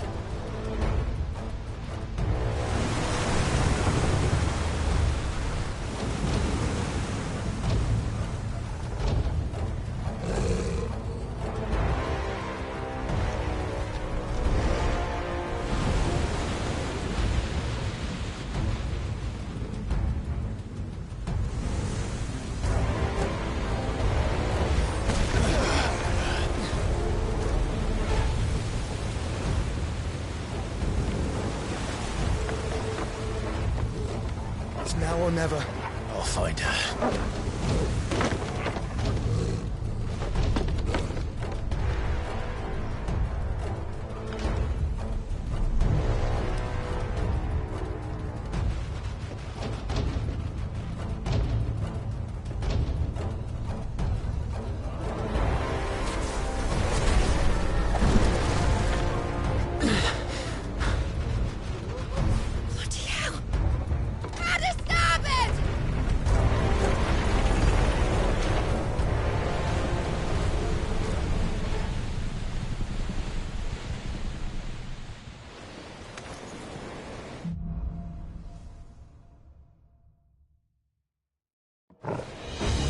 Where did you hide her, Barnabas? Get him! Sick him! This one!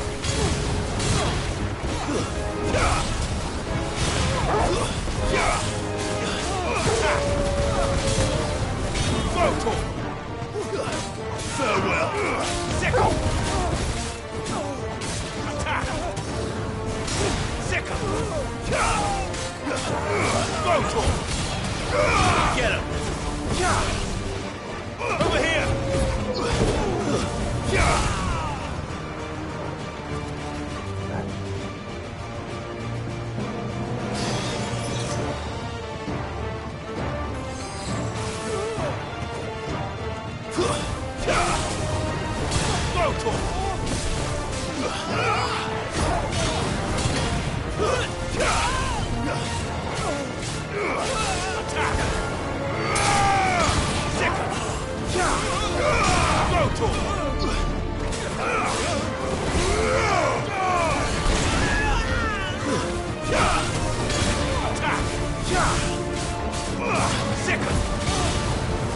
Over here!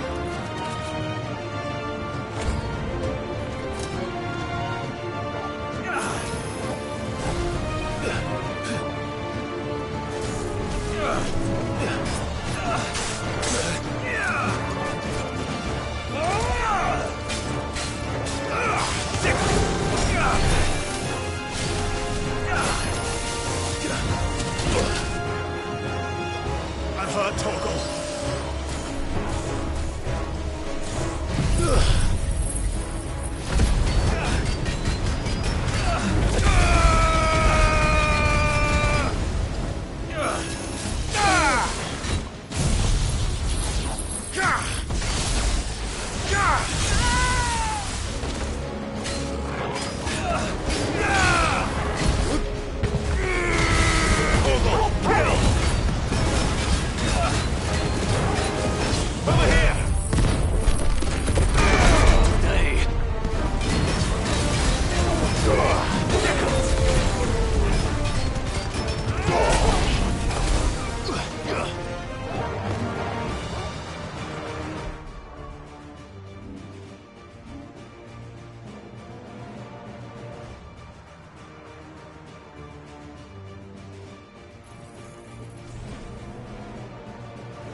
Please, don't kill me.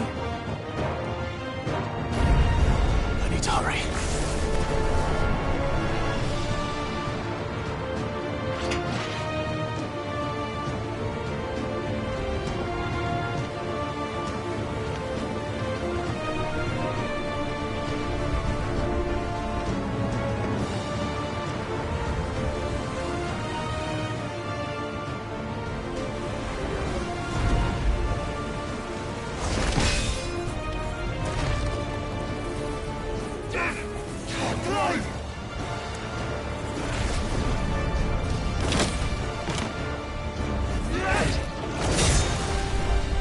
No! There he is! He wants him alive! Hold on. I'm coming. For both of you. Extra seconds! Kill! Attack! Go!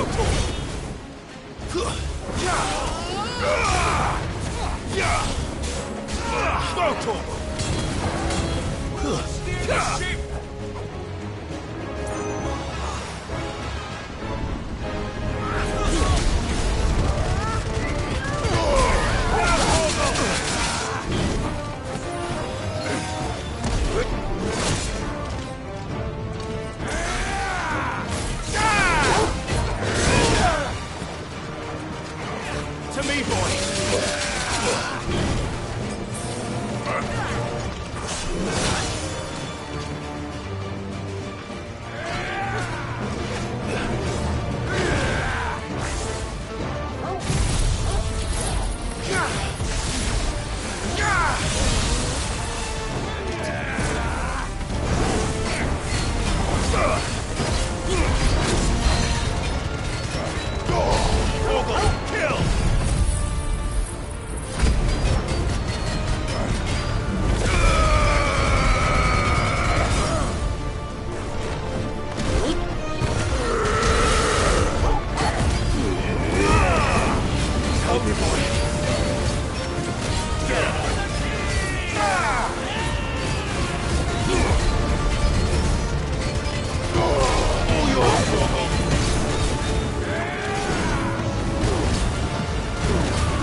Jill!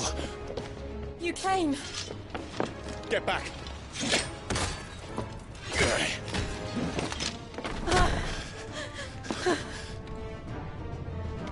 Clive, how did you... I'll explain later. Hands.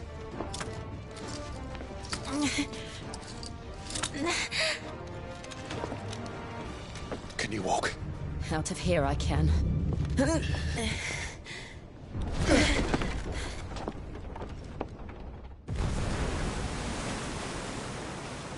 Stand still! Phoenix, are you not the dominant of fire? I see naught before me but a guttering flame.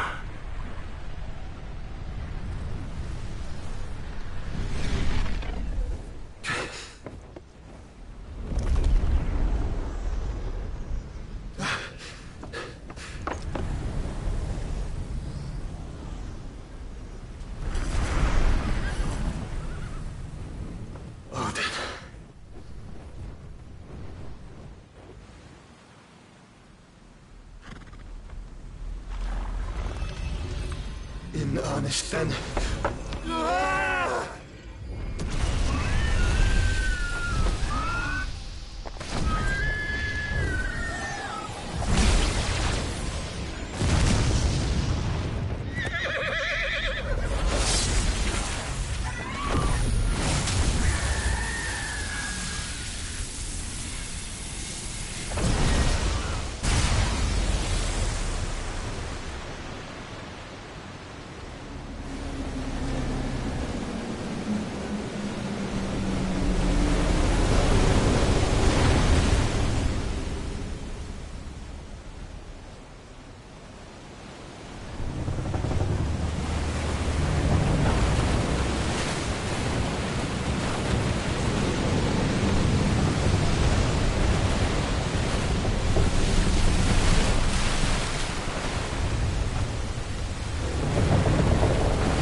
Can you go on? I think so.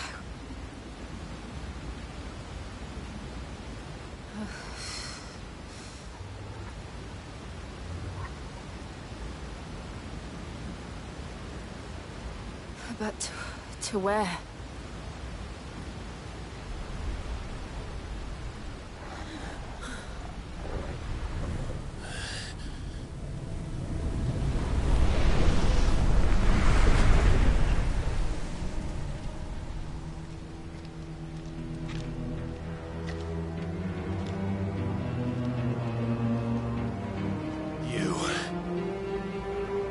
What did you do to Joshua?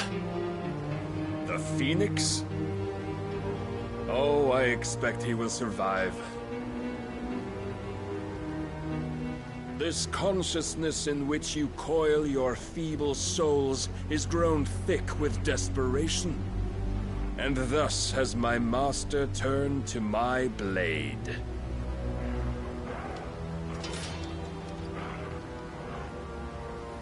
The world will soon be painted in black. And all that live shall gather in death's autumn wake. Not if we remove the cause of this misery.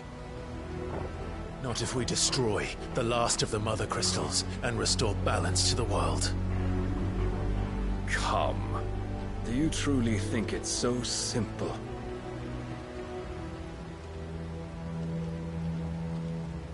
The Blight is inevitable. Not even the Almighty might stop its endless march. Your efforts will avail us naught. Naught, that is, but suffering. You must embrace the truth, Mythos. Accept your place with the Lord. Keep it. As long as there's a chance, there's a choice. Ever led astray by your blind resolve.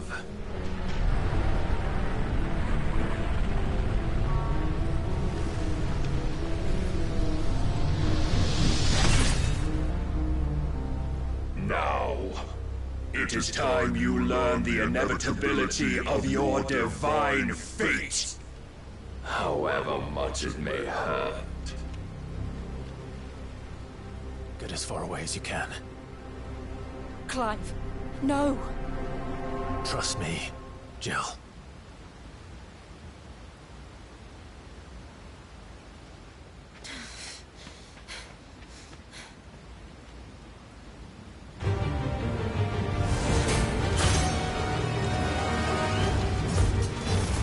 We don't have to do this.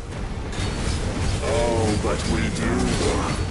If only to remind you of your duty.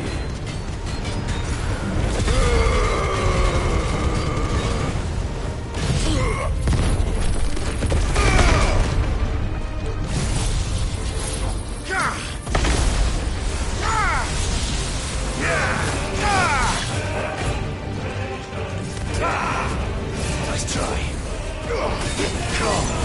In the short time since our last meeting, you have grown much. Yet as a vessel, I fear my lord will still find you lacking. Defend yourselves!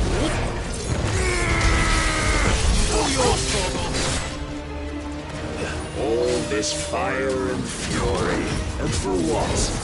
Stopping the blight? A foolish notion fed to you by a foolish man. How dare you? You know naught of this world nor of our place in it.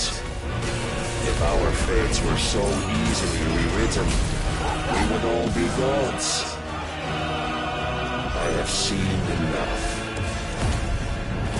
If reason cannot sway you, there are other means of persuasion that might.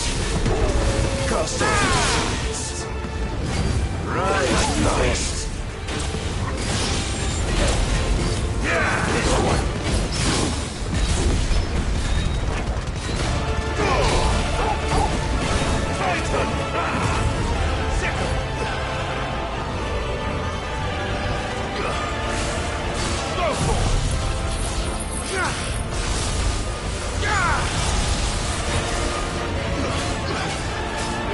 Get him!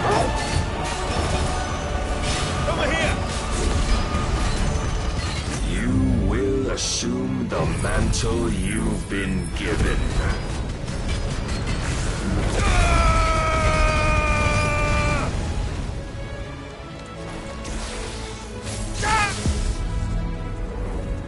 And thus is the light of hope severed.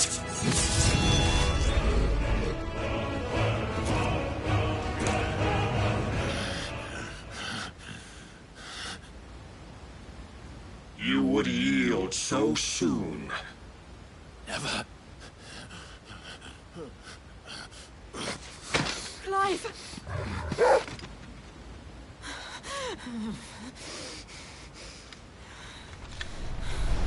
Do you not see? Your iron will weighs you down, dragging you ever further from your purpose. And what is my purpose? Mythos. Who are we? What are the dominants? The breath of the Creator still warm on our lips. We carry his light that we might guide the masses in his name. We are but mighty acts of God. We are more than that. You would be nothing without what he has granted you. The power we wield is his, and yet every time we draw upon it, it wears away at our very being. It breaks us. It unmakes us, that its immaculate aspect might reveal itself. The icon. It is too much for even his chosen few. Apart from you, Mythos. You wield the might of many, yet your body does not answer for its avarice. What are you saying? What I am saying is that we dominants are a means to an end.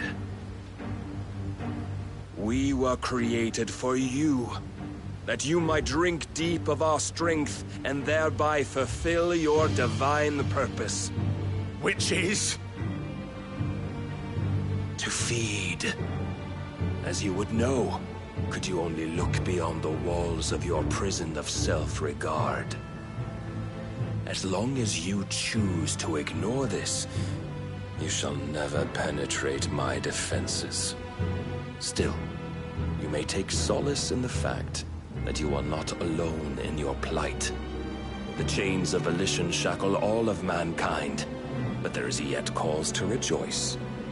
For the Lord, in his mercy, has taken pity on his flawed creations, and shall see them restored to their proper forms. And what exactly would that be? Why, loyal servants to God. No. Manners, Lord Rossfield? They are men, like you and me. Albeit ones unburdened by the wills that drive our kind to madness. They are pure. They are divine. You mean to turn everyone Akashic? Not turn, Mythos. Turn back. For too long has mankind been led astray by their clamorous wills. It is time they return to a world of quiet equality, where they might once more know salvation. Salvation? And abandon everything we hold dear? We don't need your salvation. We'll save ourselves, and we'll do it on our own terms. Not yours. And not your gods. With every defiant expression of your will, the tighter the chains of consciousness become. But perhaps that fact may be put to use.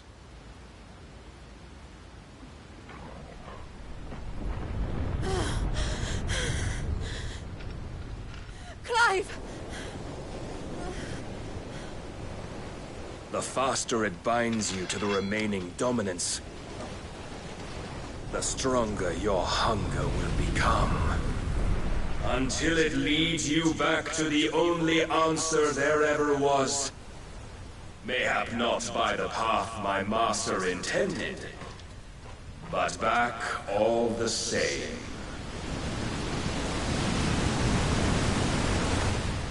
Ash is not far. I could freeze a path. You're in no fit state. Probably not, but I can try.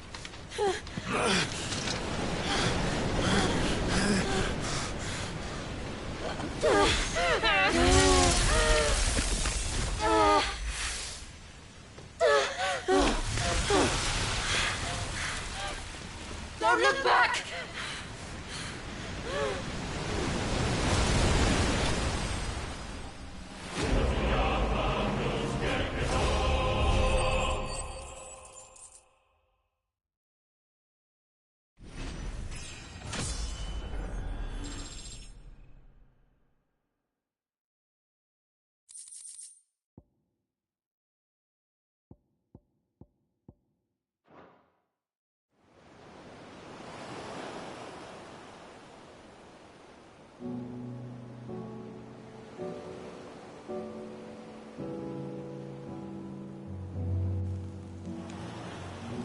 I hope the others are safe.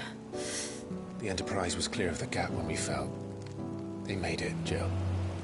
And they will have seen the ice where it led. need only wait till dawn.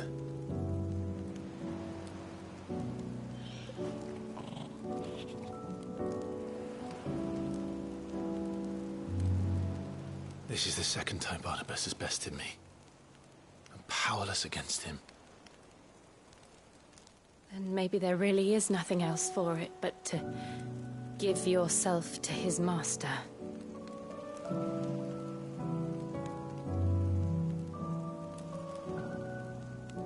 Only you won't do that. The Clive I know would never do that. So you believe? But do you really know me? If what Barnabas said was true, then I'm more monster than man. And each time I summon the flames from within, I burn away the things that make me who I am. Do you, though? Think of what you've used that power for. Of all the people you've saved. It doesn't matter how or by whom it was granted, only how you choose to use it. And you've chosen to use it for good, haven't you? I've also used it to kill. What if that's my purpose? What if it's all I'm good for?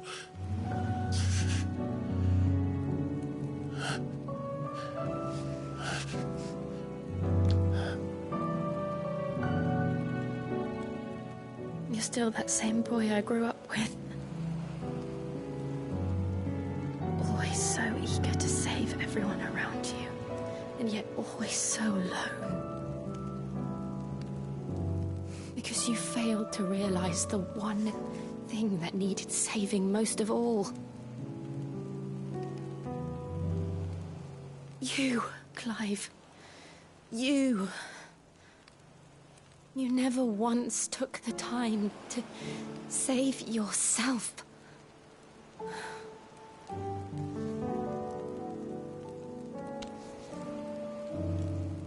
Myself? I think I might be beyond saving. No one is beyond saving, provided they want to be saved. You fight to survive. And you survive so that you may protect those you love. It's what you do.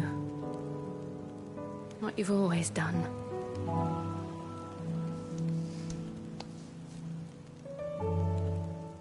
And I know you're not about to change. So I'm going to help you. To give you what you need to protect us all.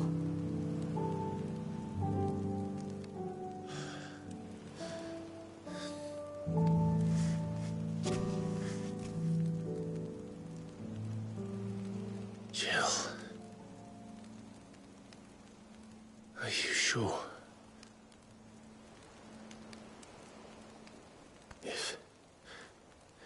If this is what you want, then...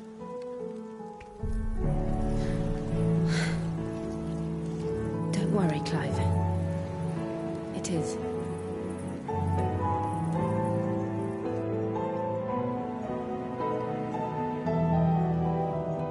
This burden, I'll give you the strength to bear it alone.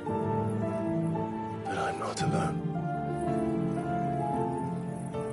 These burdens I carry, my sins, my pain, my sorrow, I see now that they are all a part of me.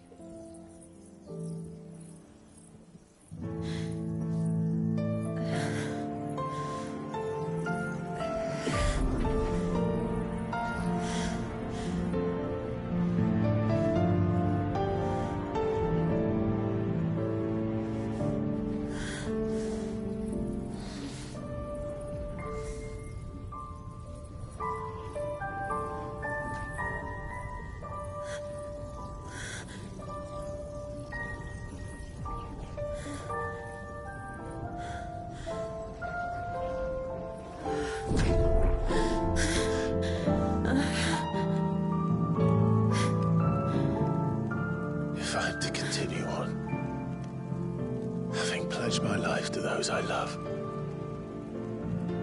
And I will gladly bear your burdens too, until my last breath. Clive.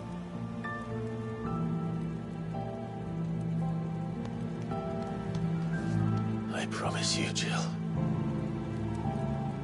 we will find a way to escape this fate. Find a way to save each other.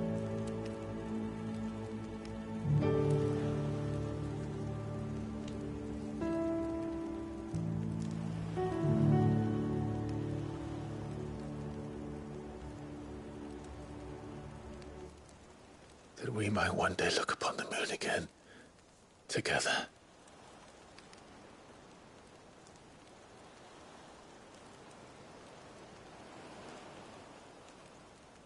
And I promise you, Clive,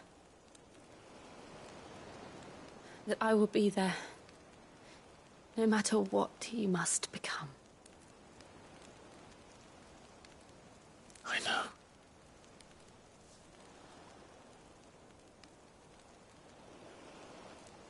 I never thought a smile could bring me so much joy.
What of Barnabas? Do we pursue him? No. Our paths will cross again soon enough, whether we like it or not. Besides, there is something we must do first.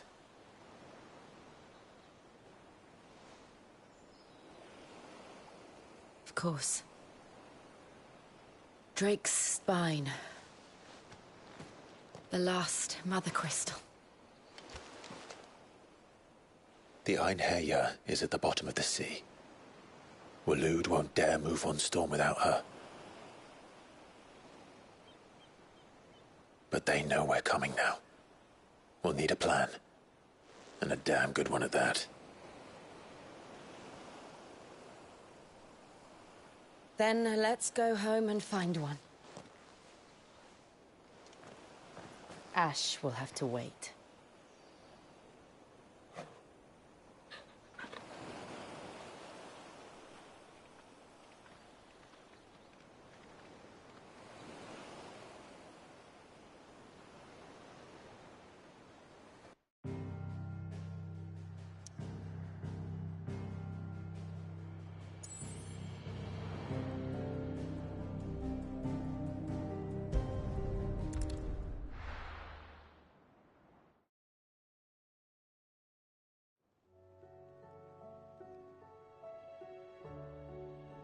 Mid says Odin split the sea in two.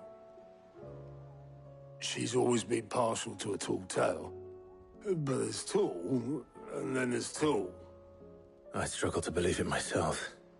I see your uncle isn't with you. He stayed with the Enterprise. After our brush with the Einherja, she was in urgent need of repair. And my uncle knows a shipwright in Randalar. We're to join him there when we're ready to sail for Ash. You sure that's wise? Last I heard, the place was still overrun with Akashic. Show me a city where that isn't true. Ultima's plague is spreading. We're running out of time, aren't we? We've done our best to shore up that hideaway. But I doubt a few planks will stop what's coming. Still, we'll keep at it. Every little helps, I suppose. Let's hope so.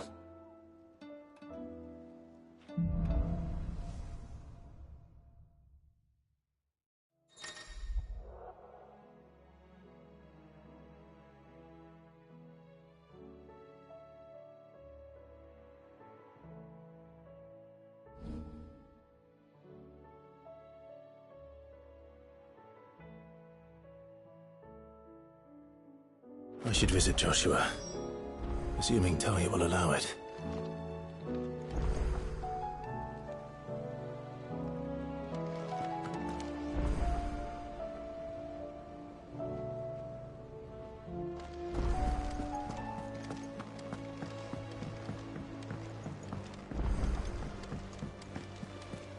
Covered in nicks and lumps.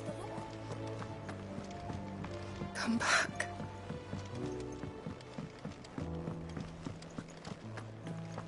Oh, don't tell me we've run out of Papionas and all. So what do I owe the honor? What do you want?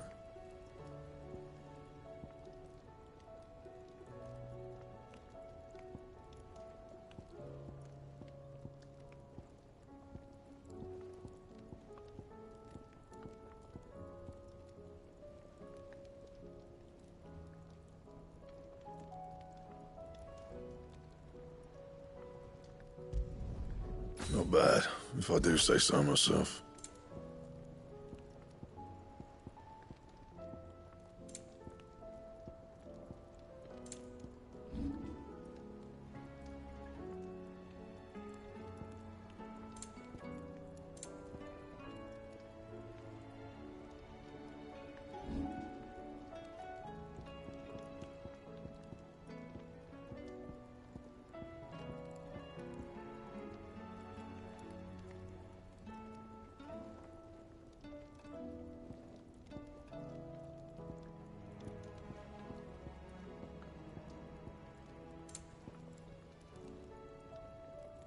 Anything else?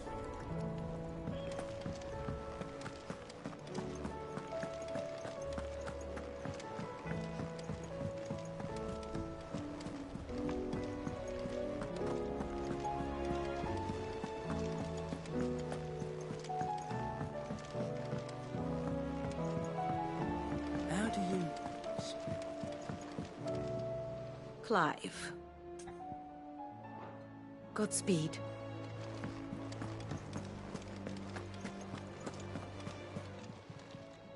How are you doing? Quick look.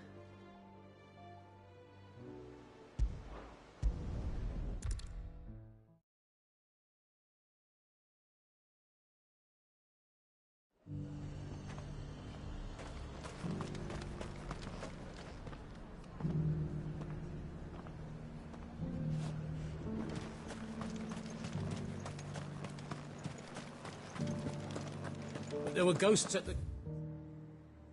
It's not...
These ago, and now you'd have us believe.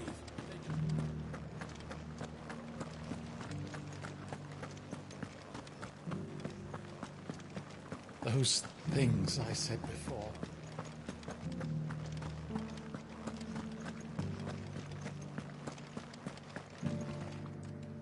Oh, Clive.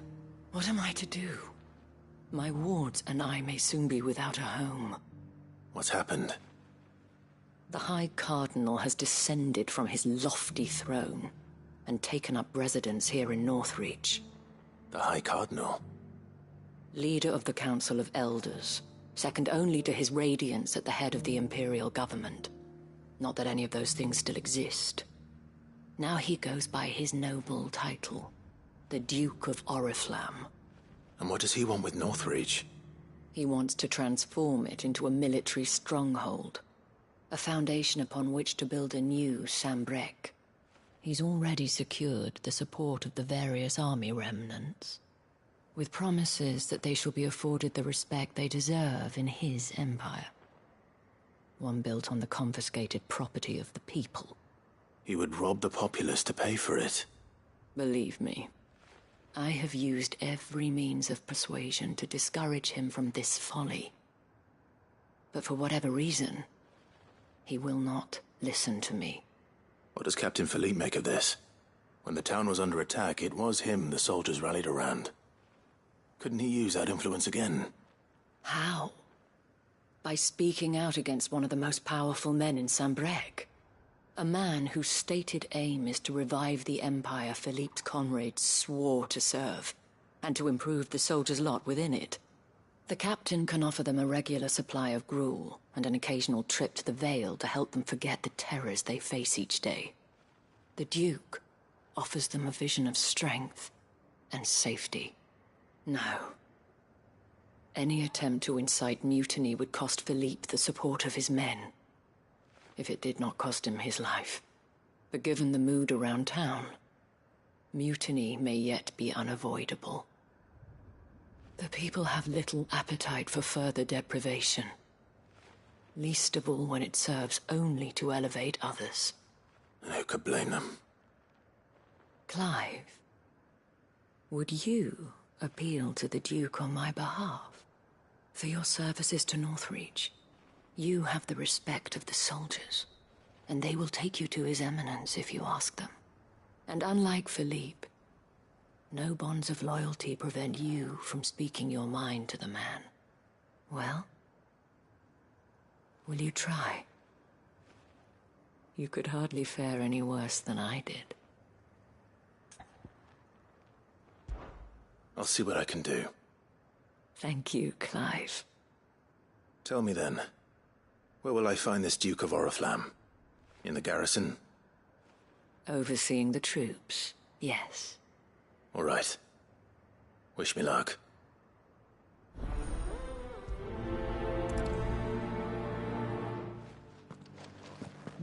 I may have met this Duke before, at the Remembrance Ceremony. Let's hope I didn't make a strong impression.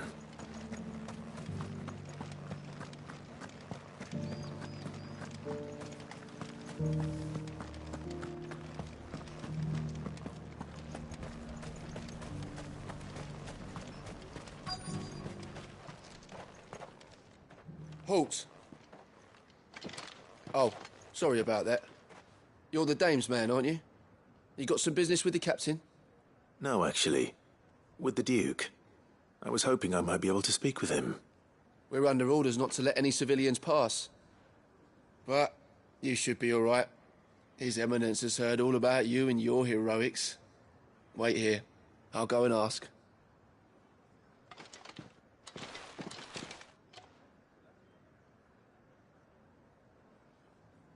So, you are the sellsword who lent his aid to the garrison. The Empire owes you a debt, and I shall see it repaid. But tell me, is it wealth that you seek, or favor? Neither, Your Eminence. I thought only to inquire about your plan to turn Northreach into a stronghold. Ah, I see. You are worried the expanded garrison will render your services redundant. Yet you needn't be. A proud fighting man like yourself shall always have a place here. Pride of place, in fact. For too long has the contribution of the noble soldier been under-reckoned. But no more. For it is they who shall see the Holy Empire rebuilt, beginning right here in Northreach. Why here, Your Eminence? The town has been fortunate enough to escape largely unscathed from the recent troubles. Her defenses are sound, and her garrison well prepared. Which is more than can be said for Oriflamme or Twinside. The Empire wants for a capital, and I believe Northreach to be the perfect place. With Caer Norvent as her citadel. Once we have seen to the refortification of both the town and the castle, we need only build a wall around both to create a city that would be the envy of the twins. Plans are already underway for the construction. Soon enough, these thralls shall learn that they are no match for the might of Sanbreque. I fear you underestimate how dangerous these creatures are, Your Eminence. Should they return in force, you will need all the people of Northreach to come together in defense of the town.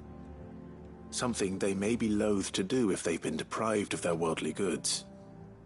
The people will do as their leaders command. If Sanbreque is to be rebuilt, she will require a functioning government. One whose authority is beyond question. That is why this levy is necessary. So that any man who wishes to join the army might do so and be fed, outfitted, and paid as befits a defender of the Empire. And yet there are those who persist in peddling the treasonous lie that I seek to steal from the people and drive them from their homes. I suspect they're afraid of losing what little they have left. Precisely. The common folk have little and less, and you mean to deprive them of even that. You would sow the seeds of your new empire in your own salted earth. Sabine, we have discussed this. Yes, and I told you then how putting the empire before her citizens would lead only to revolt. Without an empire, there are no citizens. And in yours, there will be only beggars. Is that what Griga wills for her people? Do not take her name in vain, Sabine. I'll come back later. A citizens' revolt. I wonder what the people really think of the Duke's plan. It wouldn't hurt to ask them, I suppose. Let's begin with those on the other side of the wall.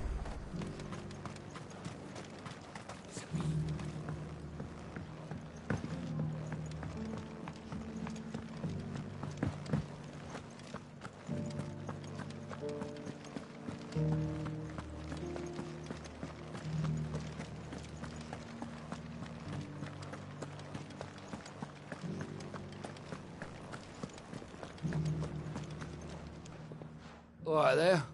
What is it you're after, sir? Just your opinion, actually. I wondered what you thought of the Duke of Oriflamme. Oh, him. Not much. None of us traders do. It's thanks to nobles like him that we had to set up shop this side of the wall in the first place. Couldn't have the rabble getting any closer to the holy capital, could they? And now he's trying to drive us out completely, threatening to take everything we got from us if we don't clear off. If the dame said she wanted him run out of town, I'd be straight through that checkpoint, tar bucket in hand.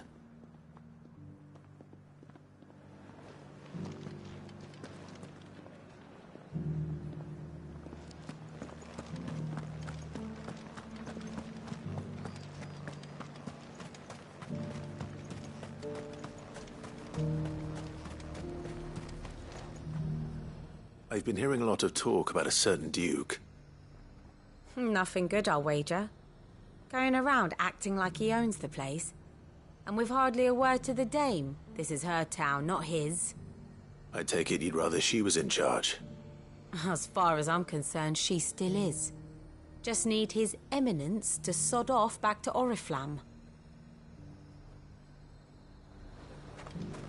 Why, your stall is...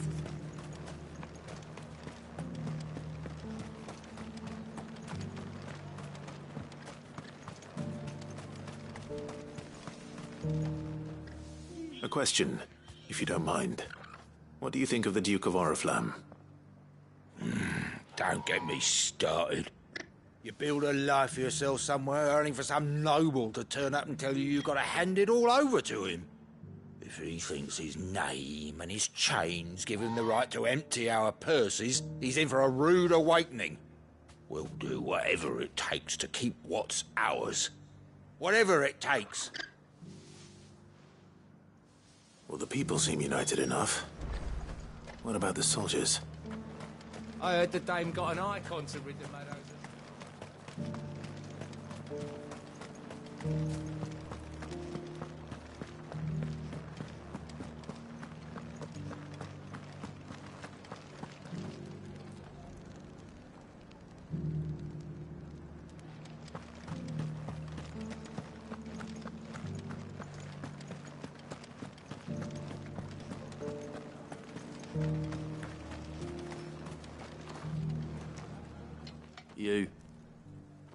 You're the one who was talking to His Eminence.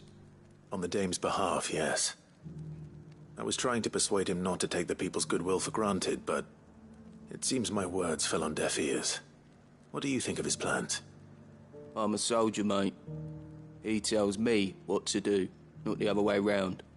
Listen, I've got nothing but respect for the dame, but I've got a family to look after. That's where my loyalties lie, not with the town or the Empire, but with my wife and children. If the Duke can get us the men and the equipment we need to fight off those blue-skinned bastards, I don't care how he does it.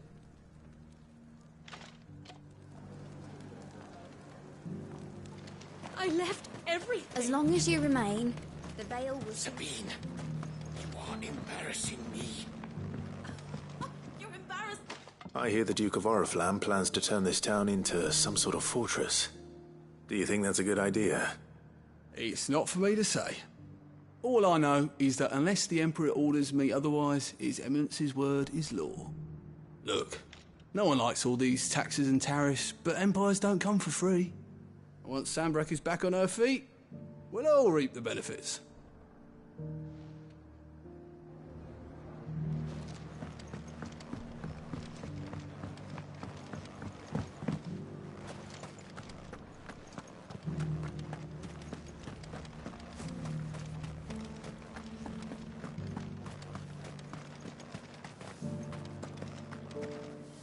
Excuse me, do you have a moment? I wondered if you'd mind sharing your thoughts on the Duke of Oriflamme. Well, he's made a lot of enemies coming in the way he did. But I mean, look around us. You can see the state the realm's in. The traders might not like having the screws put on them, but if they volunteered a few more of their hard-earned gil before things got bad, maybe they wouldn't have to. I think the Duke's got a point when he says rebuilding the Empire's the best way of making sure we're all protected. And if that means people who don't know one end of a sword from another have to make way for those who do, well, that's just how it goes. Let's see what Philippe makes of all this.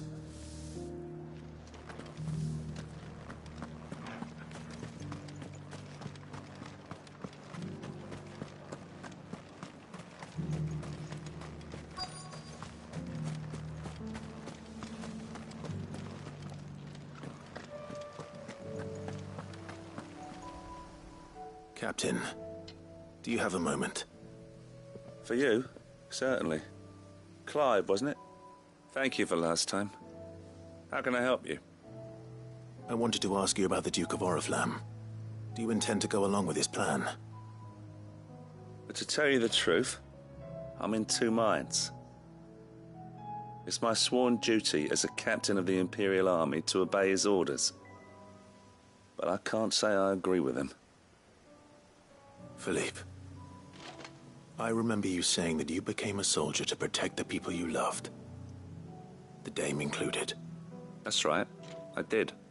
Well, she doesn't agree with the Duke's orders either. She thinks they could tear Northreach apart.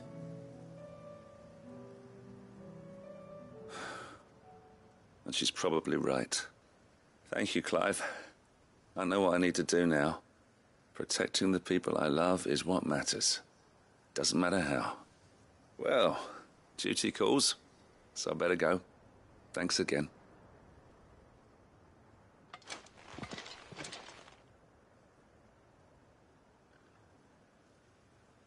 It seems Philippe wants to do the right thing at least. I expect Isabel will be pleased to hear that, if nothing else.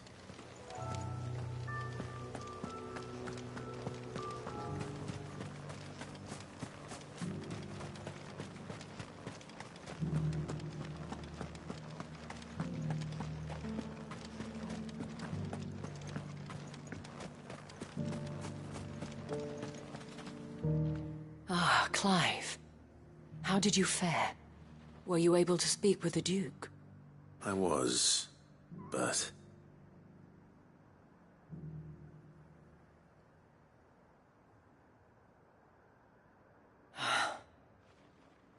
So Northreach is to be a fortress after all. Well, it will certainly help to hold back the thralls. There's no denying that. Though I doubt it will come as much consolation to the townspeople whose worldly goods are confiscated to pay for it. They deserve to be heard, Clive. To have a say in this new empire the Duke means to build. Sadly, His Eminence values their obedience more than their opinions, and hopes to reassert the authority of the state. I fear he sees the people as mere pawns on his chessboard to be sacrificed for the greater good. Needless to say, they themselves are of a different opinion, and would rather their destinies were in your hands. The soldiers, meanwhile, are content to follow their orders. And not just because of the Duke's rank, but because of his vision. I thought as much. Had I sworn to protect Sambrek, I dare say I too would want nothing more than to see it rise from the ashes. Thank you for trying. But the battle is lost. I don't know about that. What happened to your uniform? I handed it in, along with my resignation. Told the lads I wished them well, but that I owe it to those I love to call it a day. But why? Because I realized what really matters to me. Not following some nobleman's orders for the sake of it, but protecting what I care about. Protecting Northreach. I honestly don't know when those monsters will return, but I'm certain they're not finished with us yet.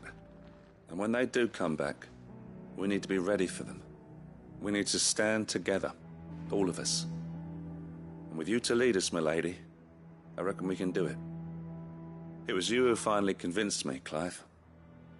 There's no point following orders if they go against everything you believe. Indeed. All of us, standing together. That has always been Northreach's best hope, and one which still lies within our grasp. We have only to turn our attentions to the true enemy. Thank you, Philippe, for showing me what I must do. Anything for you, milady. Speaking of standing together, would you mind if I borrowed a few of the lads from the Vale to help keep watch around the town? I fear His Eminence has loftier tasks in mind for the guard. Not at all. Be my guest. Wouldn't be the first time.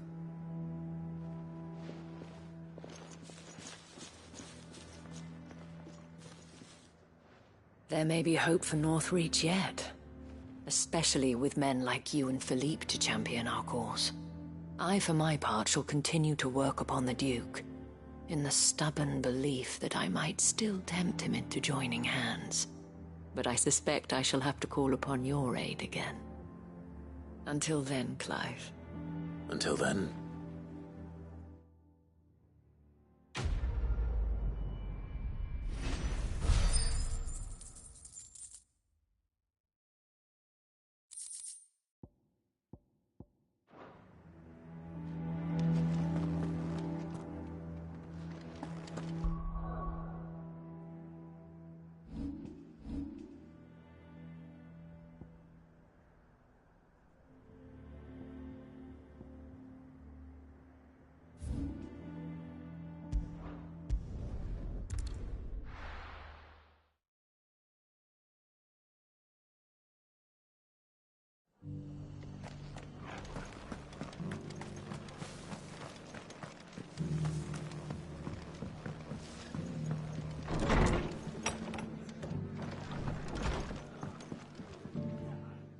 Clive, I was just about to send for you.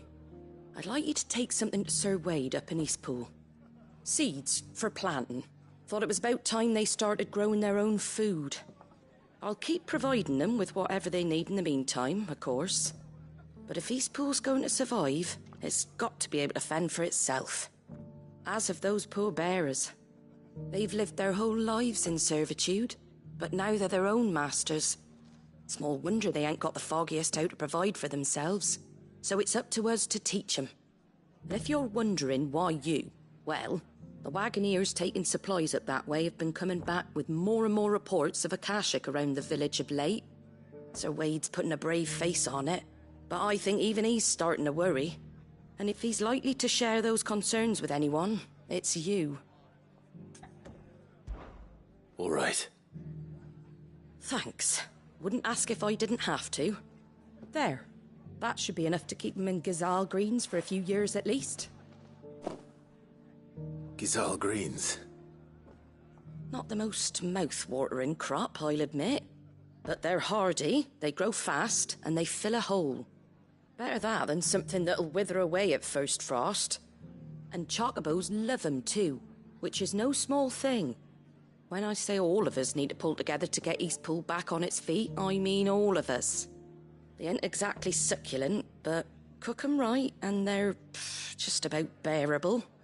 I'll take your word for it. Anyway, Sir Wade'll know what to do with them. And if he don't, well, I'll go up there and show him myself. I'm sure you will.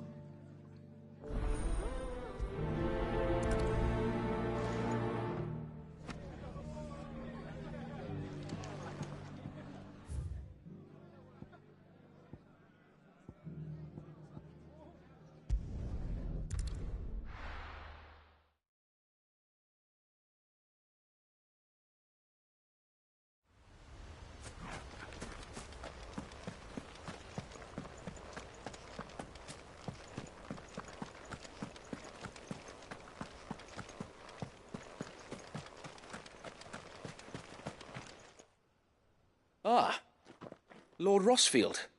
What brings you to Eastpool? A delivery from Martha.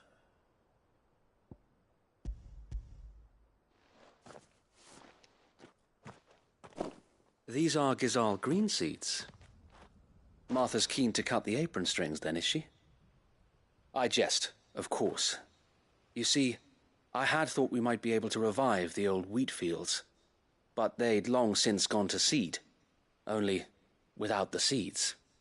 Martha was hoping you might be able to show the bearers how to plant and tend these, so that they'll be able to fend for themselves. That's not a bad idea. These bearers had only recently escaped their bonds before we brought them here. They know little of freedom, of providing for themselves and their loved ones.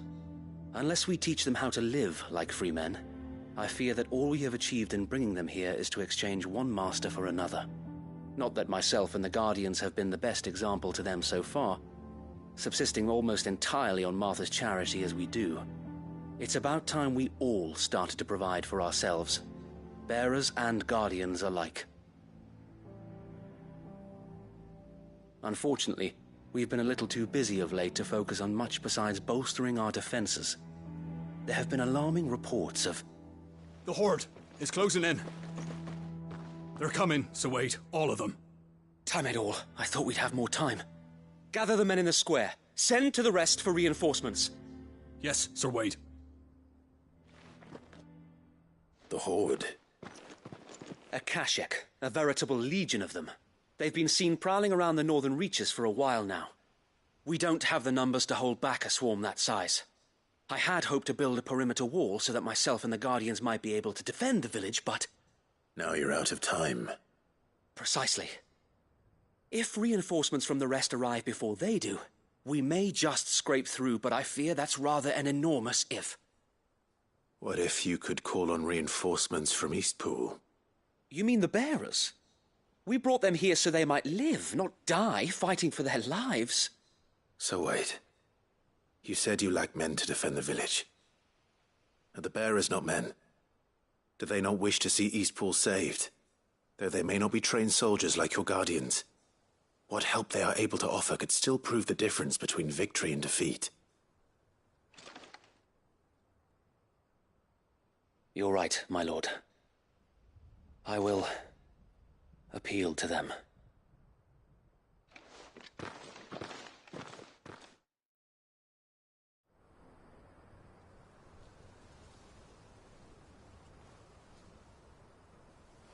My friends, I humbly beg your aid. We Guardians are few and our enemies many. But I swear we can defeat them with you at our side. You would send us to the slaughter, to serve as bait for those fiends so that you and your men might be spared. And to think we trusted you. Say what you will, a home is not worth dying for. But it is worth fighting for. Sir Wade fights to give you lot a chance. Just like I do. Just like Sid does. We all wanted to give you a home where you could be free. And you got one, didn't you? This place, Eastpool. This is your village. Your home. And if you don't fight to protect what's yours, you'll lose it. You know I'm right. This world wants to take everything from you. Everything. Your homes, your freedom, your very lives. So then, are you going to stand by and let that happen to you? Are you going to accept fate like good little Bran did and die, having never stood up for yourselves? Or will you fight like free men and women?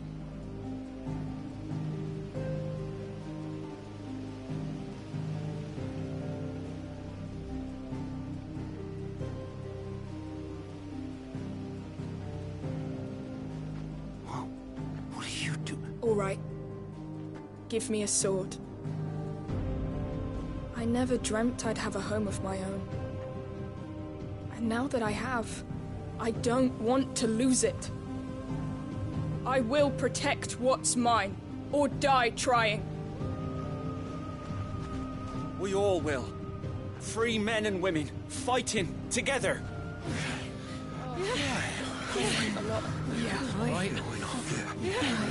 For Eastpool! For Eastpool!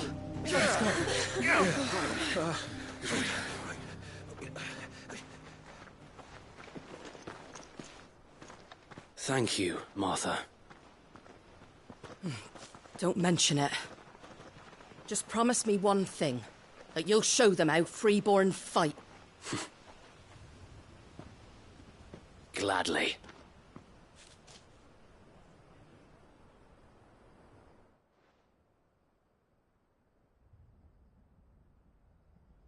Well, if it was numbers you were lacking, you certainly won't be now.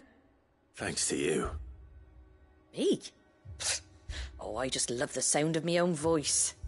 Lord Rossfield, my lady, we're ready. So what's the plan of action?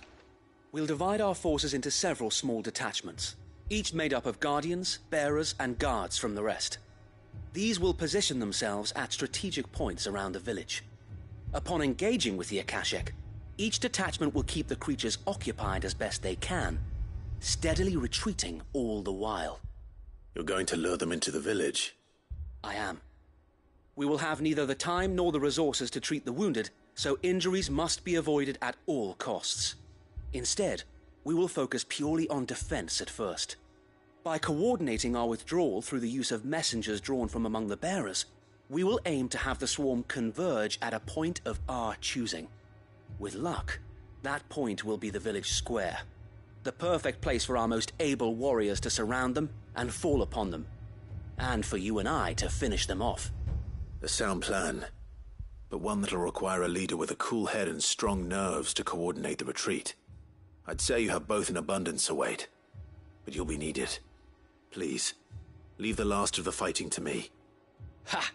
And let you have all the glory. Sir Wade! They're here! Then you know what you must do. We work together. Everyone playing their part. Each shielding the other that no man might fall. That Eastpool might live on. For Rosaria. For Rosaria!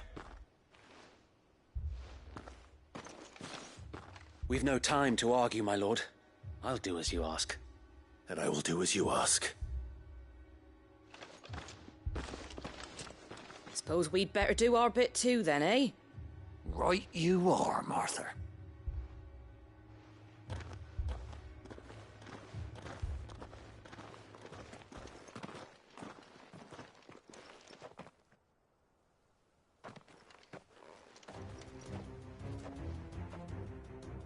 The calm before the storm.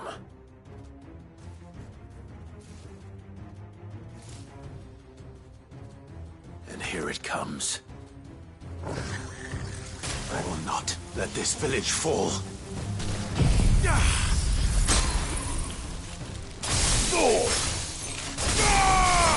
Now, Torgal! Get him! You're finished!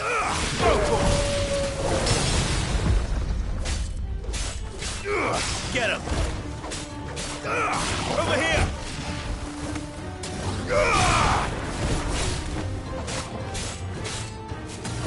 Go, Torgal!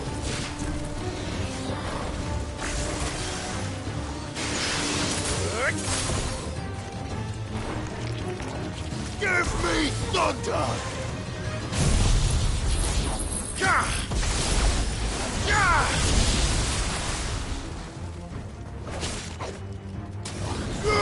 Over here! Sick him! Attack!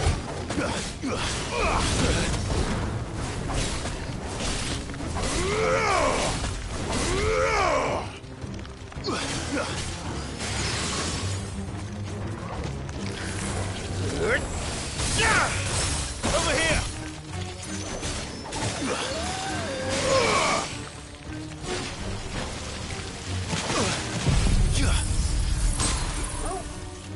You're finished! I'm hurt, Torgal. I'm hurt, Torgal. I'm hurt, Torgal.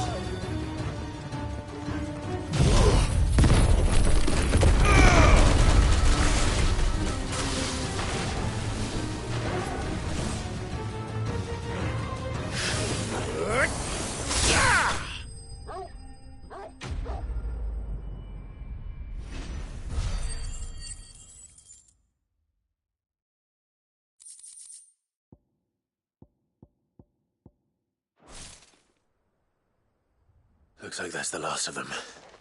Lord Rossfield! Change of plan! What is it? Owl from the rest. An Akashic curl's been sighted on Rhiannon's ride and is headed in their direction. Well, the better half of her guard is here. So wait, how many Akashic remain in Eastpool? Hard to say. My men are still facing some resistance, but I think the worst is behind us. I could order a detachment or two to fall back and... No. Let them finish the job. You stay here too, Sir Wade. Your men need you. I'll go after the Curl. Join me only when Eastpool is won. If you're sure, my lord. May the Founder protect you.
next one's mine. I might not know one.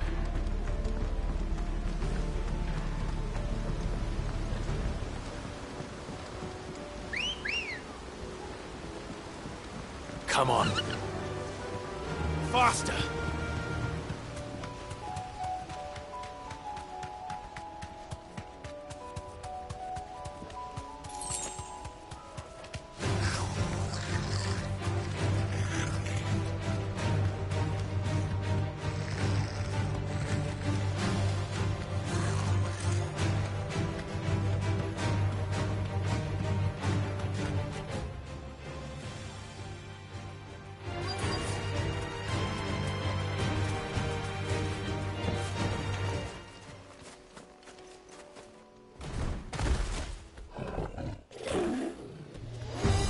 There it is.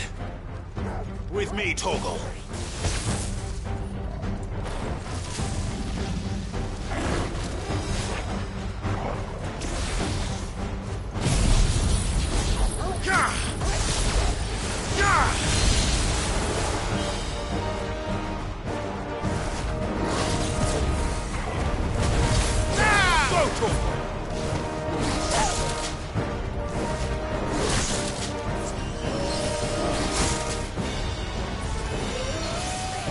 Nice try.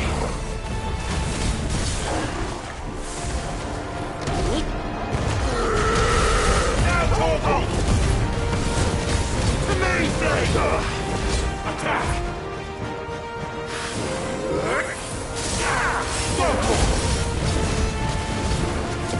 Over here!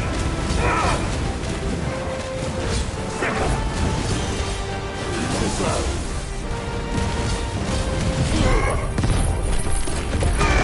Help me, boy.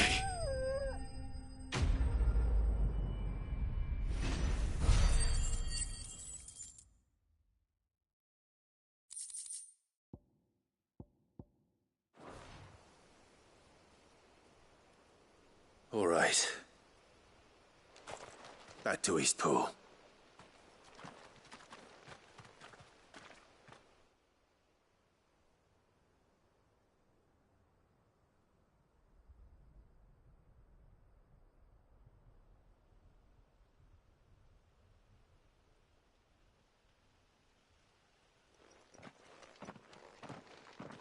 Lord Rossfield, the Curl, is it?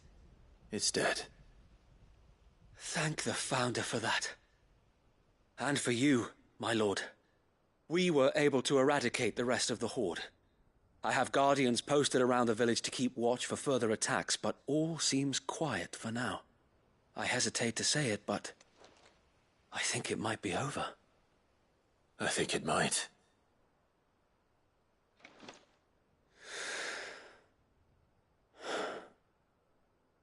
We did it. We saved Eastpool. Thank you, my friends. Thank you. No, Sir Wade. It's us who should be thanking you. You brought us together. Showed us what it means to fight for what you hold dear. We never had nothing to call our own before. We didn't know what it meant to protect it, but now we do. We really do. Forgive us, Sir Wade. You and your people saved us, and still we doubted you. But there's no doubt in my mind anymore. We're free men now, so we have to start acting like it. We have to fight to protect what's ours, to protect Eastpool. And we shall. We all shall. Together. This is our home. And if anyone or anything tries to take it away, they'll have us to answer to. Come on then. Let's get to work. This village isn't going to rebuild itself.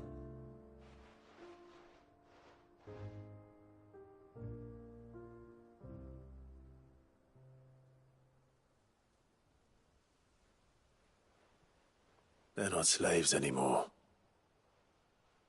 No. They're Rosarians. Your father took pity on the bearer's plight, and I believe if he was still with us today, this is what he would have wanted.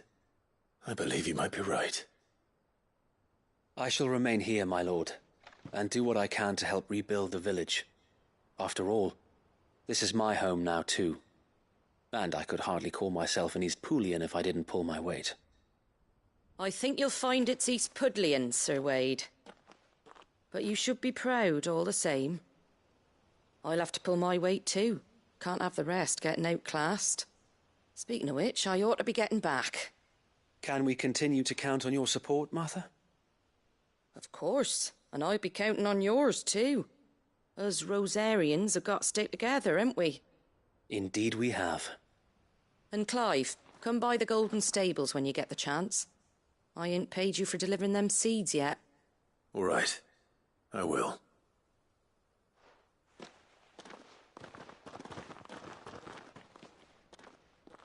Lord Rossfield, do you remember our very first mission together? Clearing the goblins from the Stillwind Marshes? How could I forget?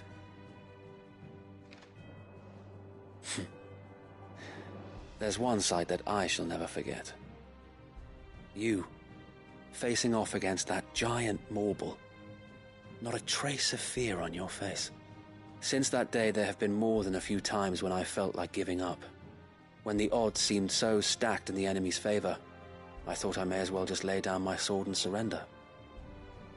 But every time I would think back to the look in your eyes that day and remember what it means to be a shield.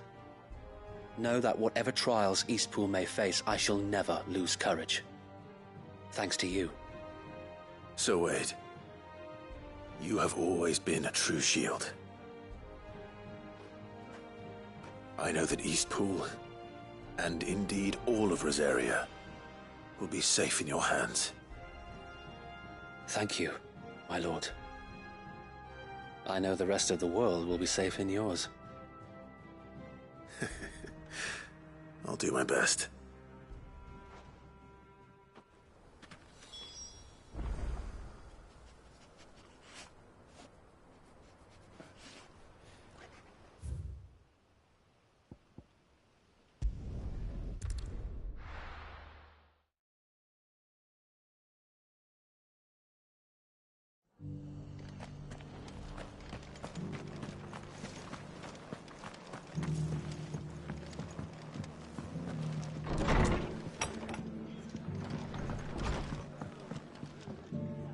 The hero returns.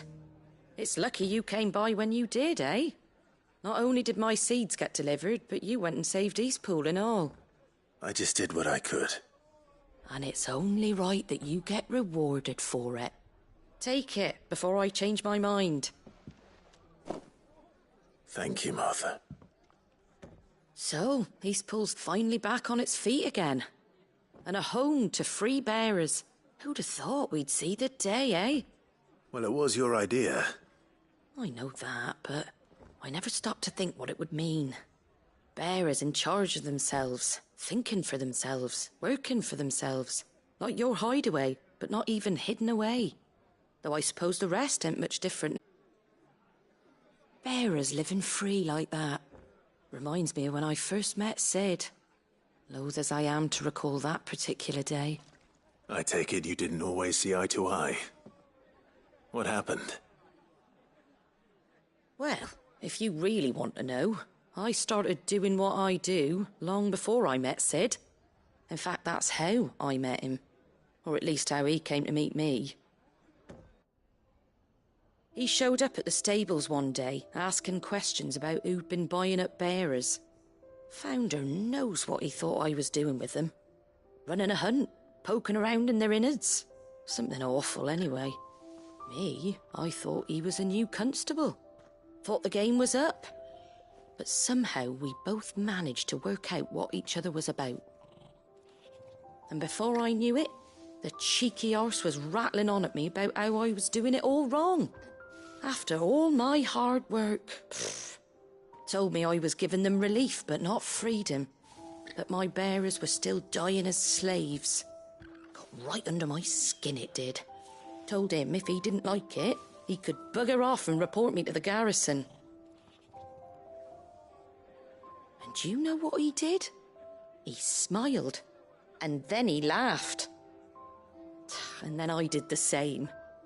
We made a pact that day, that whenever one of us was in need, the other would always be there for him.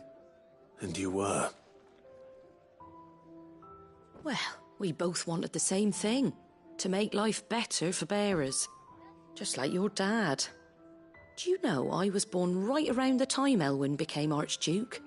Growing up, I saw how he tried to change things. He certainly didn't lack for ambition, that one. Indeed. But the loftier one's ambitions, the harder they are to achieve. Which is why those of us who follow in their footsteps need to finish what people like Sid and my father started. Suppose you're right, aye. And if we don't manage it, there's always them who come after us. Good thing we've got a few half-decent sorts waiting in the wings, eh? It's almost enough to give you a little bit of hope. Just a little. Anyway, enough nattering. Better get back to work. Let's see about making everyone some dinner, shall we? The least the folks who saved Eastpool deserve is a hot meal. And you and me ain't gonna save the world on an empty stomach neither. That sounds like a wonderful idea.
everything's back the way it was.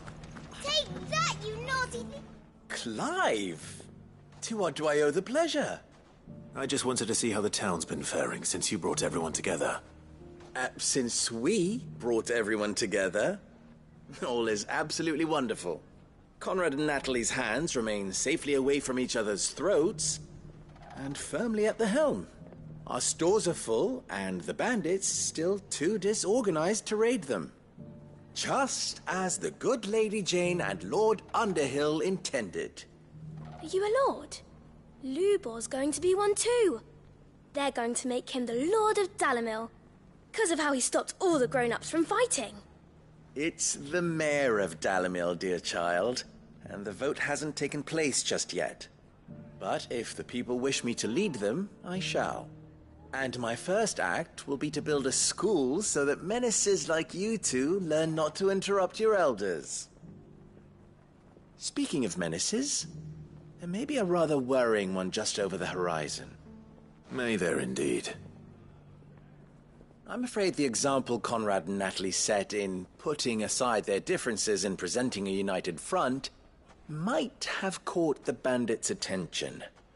And they might have elected to take a similar approach. They have formed what one could call a League of Outlaws, and they grow more organized by the day. But we'll fight them all off just like last time, no matter how many of them there are. Won't we, Lubor? Of course we will. If we continue to work together, we can overcome any challenge we choose to face. The longer we avoid facing this one, the more difficult it will be, until the only way to overcome it might be to run for the hills. Our best hope is to nip these efforts at organization in the bud, by finding those ne'er-do-wells who have yet to join the cause, and ensuring that they never do. Perhaps a certain Lord Underhill might be willing to lend us his aid once more? How could I refuse? Thank you, my lord. Victor will fill you in on the particulars. I have him stationed by the desert gate, receiving and collating reports from my scouts. Such an amenable soul. He reminds me of you. I'll go and speak with him.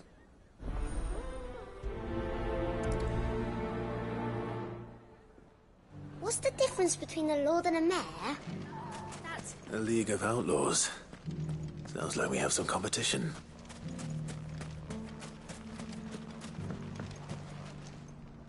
Still in Dalamil, Victor? Ah, Sid. I thought you'd have returned to Cosnis by now. I did. Then I came back. I've developed something of a fondness for the place. And having worked so hard to see it saved from one fate, it would seem remiss to abandon it to another. A sentiment Master Lubor certainly isn't shy about exploiting. Hence my doing his bidding yet again. You're not the only one. What does he want you to do? He asked for my aid in putting down the bandits. And he said that you might be able to help me find them. Then you've come at just the right time. I was on my way to speak with Conrad about how to organize our forces. There are more camps in the vicinity than we can safely strike at once. But we must strike together, and we must strike soon at as many camps as we can. We can't give this league of theirs time to rally its forces. All right. Which camp shall I take? There's one upriver. Just out there, across the dunes. Leave it with me.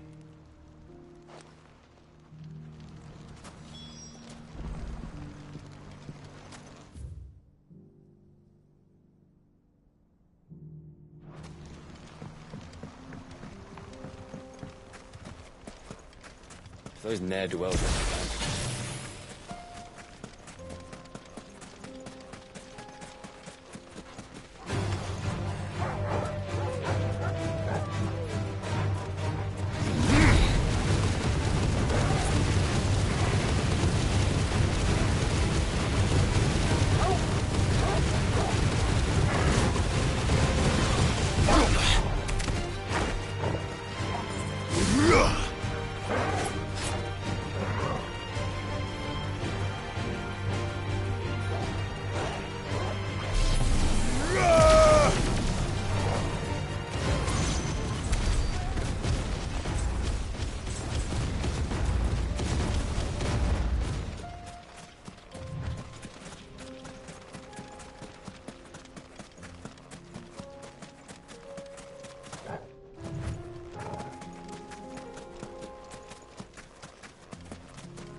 That must be the camp Victor mentioned.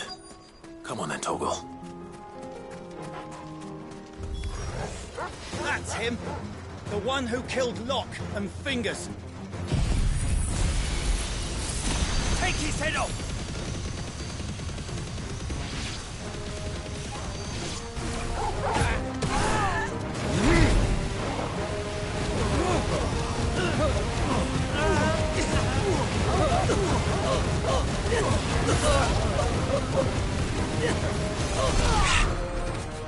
Soil and stone!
I'd better let Victor know. Sid, where are you? Ah, I see the bandits didn't pose you any trouble. No, but that's not why you're here, is it? No. Something's happened. We need you back in Dalimil. What is it? The whole town's in uproar. They're saying that Lubor is a bearer. What? Seems that one of our parties wasn't as thorough as they should have been. They let one of the bandits escape, and his escape route took him right through Dalimil. Some of the children spotted him, and he was about to silence them. And when Lubor felled him with a bolt of magic, and without a crystal. But that's not possible. It is, if he's a bearer and has been hiding it all these years, which is what people are saying. If he has, well, I wouldn't blame him. No man is branded by choice. Still, all those people see is a man who's lied to them all his life. One who was made a leader of himself when the world believed he should have been a slave. Fuck. I don't know where we go from here, but I know one thing. Lubor needs all the friends he can get right now. You're right.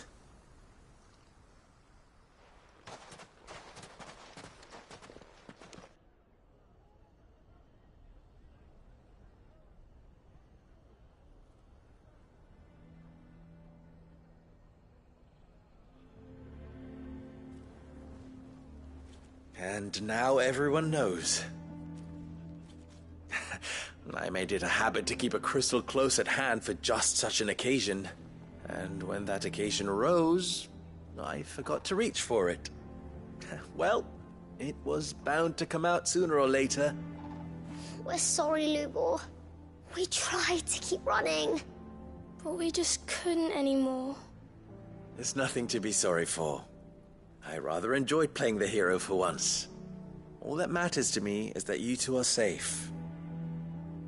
Look at him talking to his betters like it's nothing.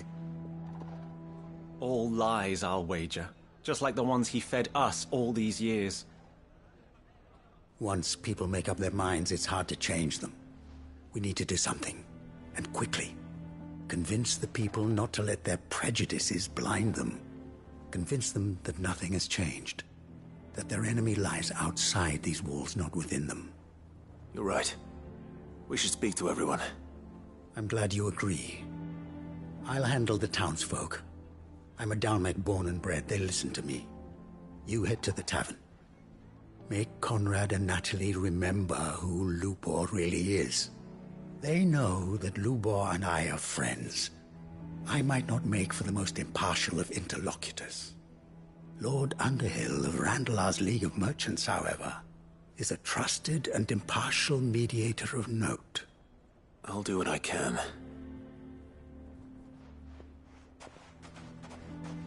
Lubor, stay here with the children. I can't promise anything, but we'll try. And that is all I can ask of you.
Do you have any fresh water?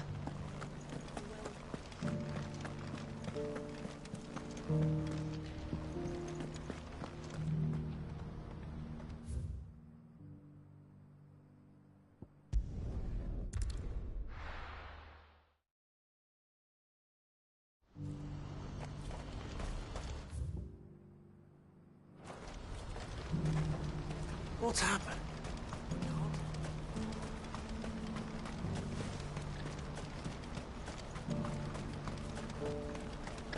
What I wouldn't give for a hot meal. Looks like this is the end of the road. When are they gonna let us through?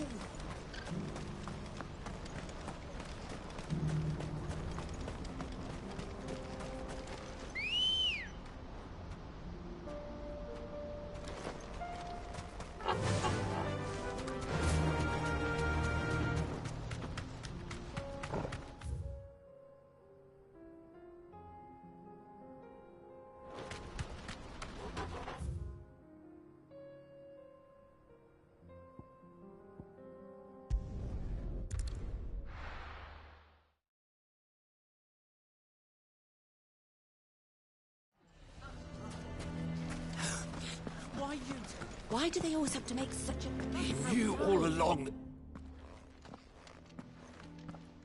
Forgive me for disturbing you, but could I have a moment of your time?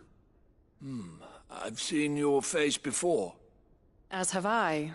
Lord Underhill, wasn't it? Of the League of Merchants. That's right. I wanted to speak to you about Lubor. The rumors that he's a bearer.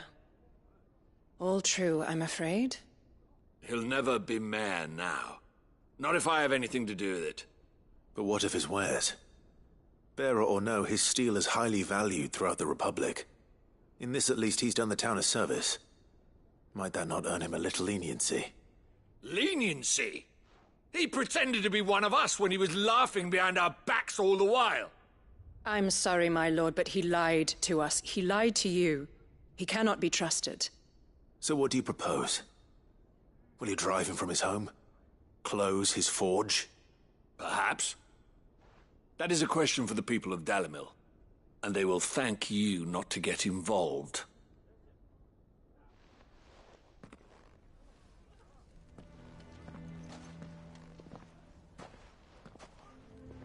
The townsfolk have made their minds up. There was nothing I could do. Nor I. Conrad and Natalie refused to consider anything but their own wounded pride. You never know. Once their anger is cooled, they might see things differently. For now, we should report back to Lubor. All right.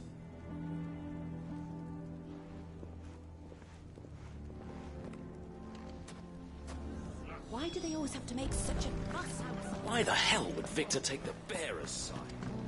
For a sharing. I assume the situation is hopeless? There's still hope. But...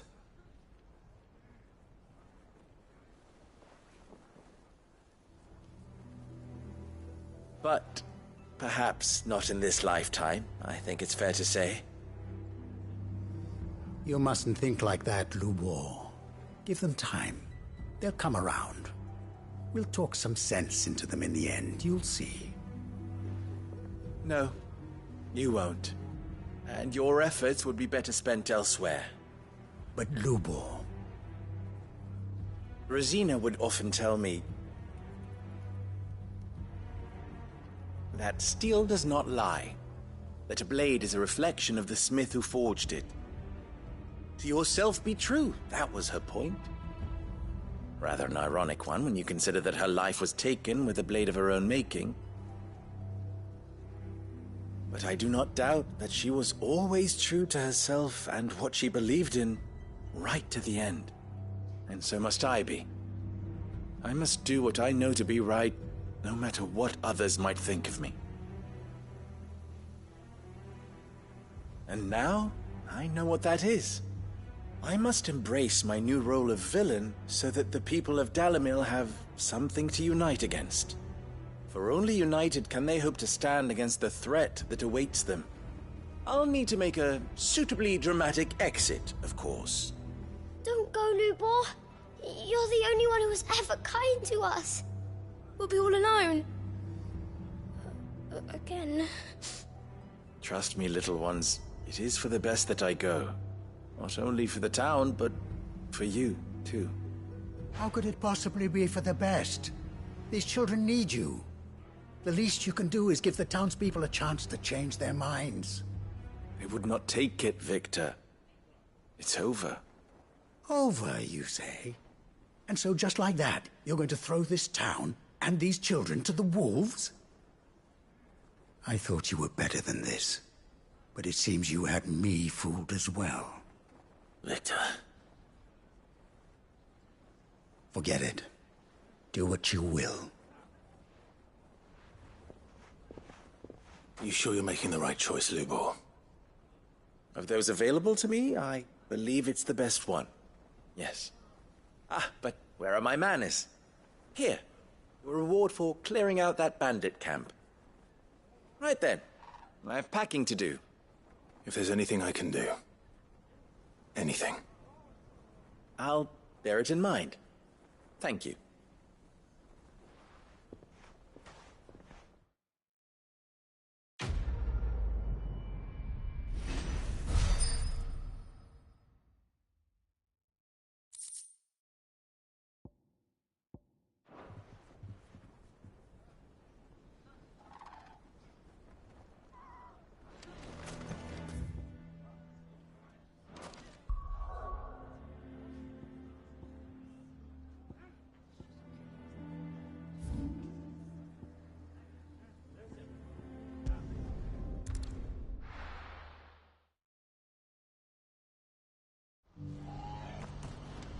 What's happened?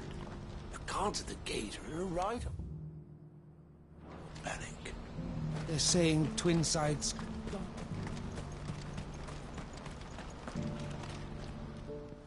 Clive. You'll be pleased to know that the negotiations are progressing well. That is good news. Yes. Our comrade in Randala has just sent word that the contract should be signed very soon. But I still have much and more to prepare. It's a huge undertaking moving this many bearers at once. You couldn't do me a quick favor, could you? What is it this time? More wild beasts? Nothing like that. I just need you to go over to the caravans and ask El how long we have until the bearers arrive.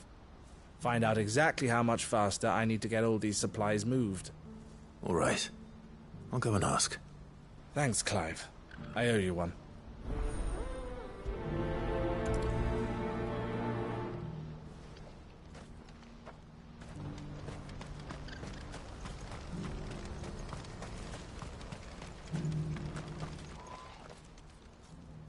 Don't blame yourself, El. This is their fault, not yours. I know, but... No buts about it, all right?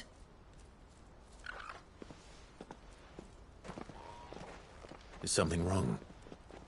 Vonnie came to give me a message from our intermediary. The talks with the Republican army have fallen through. They've reached an agreement with the Silver Peak Consortium instead. Though prices have fallen of late, we deliberately offered above the going rate to try and deter other bidders. But the Consortium offered double what we did, and the army jumped at the chance. And you had no opportunity to make a counteroffer? None at all. And we were so close. El? What's happened? I saw Vonnie leaving. She didn't look happy. And with good reason.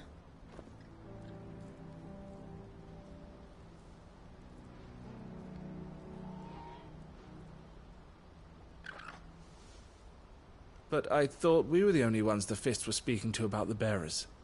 How did the Consortium even find out about this? It's not so surprising. They have ears all over the Republic. This isn't over.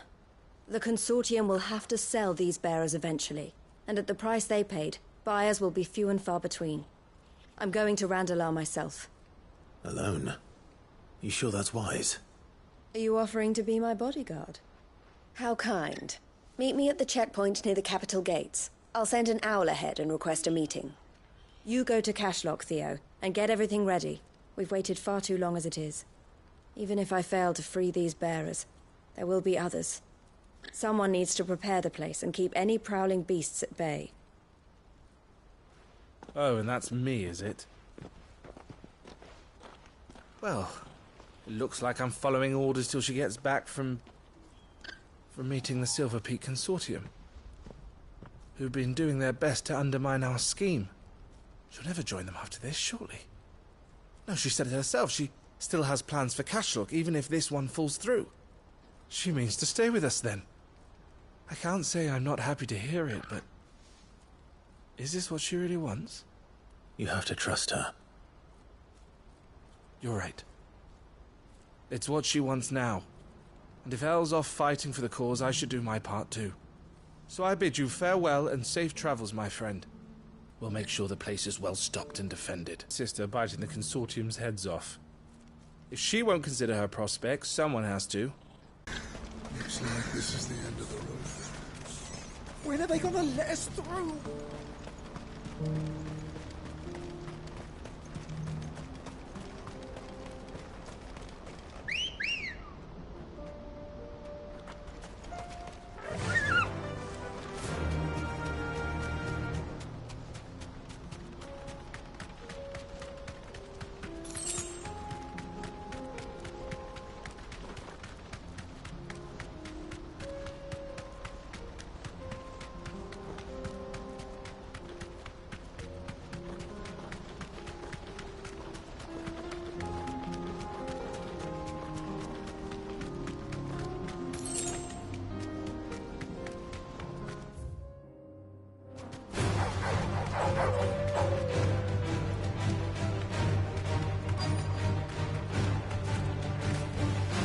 Straight home now.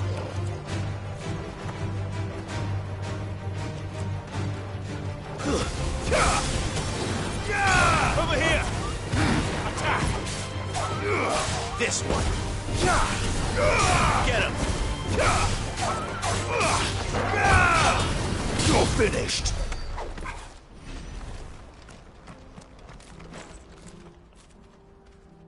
I hope I didn't keep you waiting. Did you arrange to speak with the consortium? Here they are now. You wish to consult with me? I did. It's about the bearers you recently purchased from the Fist. We had all but finished making arrangements to buy them ourselves, and then you stepped into the fray. You misunderstand. The consortium had an interest in purchasing them from the very first.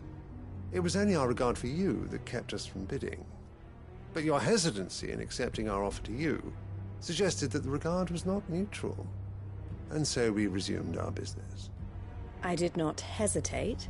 I am simply not inclined to make such decisions without first giving them due consideration. But what is done is done. Come then. How much do you want for them? Alas, you are too late yet again. We rarely take on such unconventional merchandise without a purchaser in mind. The bearers belong to him now. Who is your buyer? A trader from across the water. A most demanding fellow, if it's any consolation. He insisted the bearers be fed, dressed, even given their own bunks for the voyage over. That's what you get when you deal with continental types. I wouldn't know. Oh yes, the culture on the continent is quite different to ours.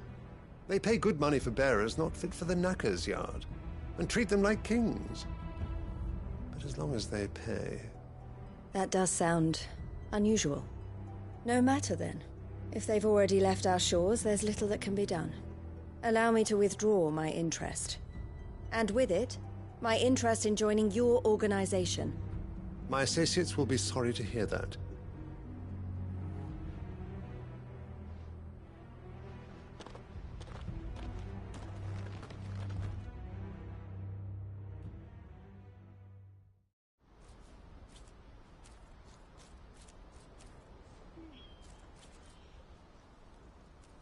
I'm sorry you weren't able to save them. As am I. But I only have myself to blame. He was right, you see. The Silver Peak Consortium did intend to buy those bearers before I did. Their representative hinted at a possible purchase when he came to recruit me. I feigned interest in joining them in the hope he might be encouraged to tell me more, and he did just that. As soon as he left, I sent my own offer to Randalar. So you never... No. I entertained the Consortium's proposal solely so I could learn more about those bearers. But I was a fool to think they wouldn't find out. I knew exactly who I was dealing with. You tried. I did. And if what he said was true, the bearers are to be well treated. Which is something, at least. But they deserved more. I wanted so badly to see them freed. Eloise! Eloise! Word from Cashlock. The village is under attack. A pack of beasts have come down from the mountains, and there's a dragon at its head. Theo and the others are trying to hold them off as best they can, but the odds are against them. They need help, and fast. Theo! I'll go on ahead. Thank you, Clive. I'll gather some men and join you there. Just... make sure he's safe.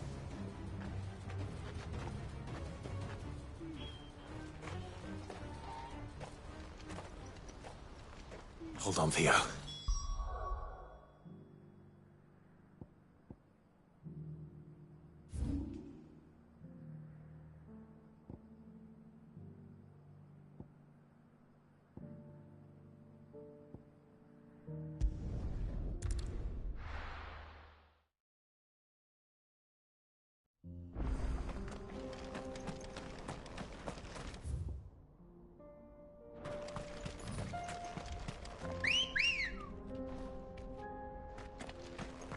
Ready, go?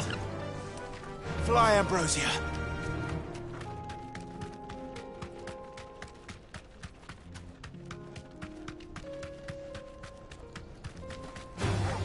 All right.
Where's Theodore?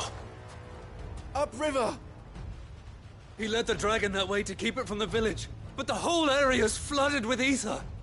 We just have to pray he makes it out in one piece. I can do better than that. Torgal, with me.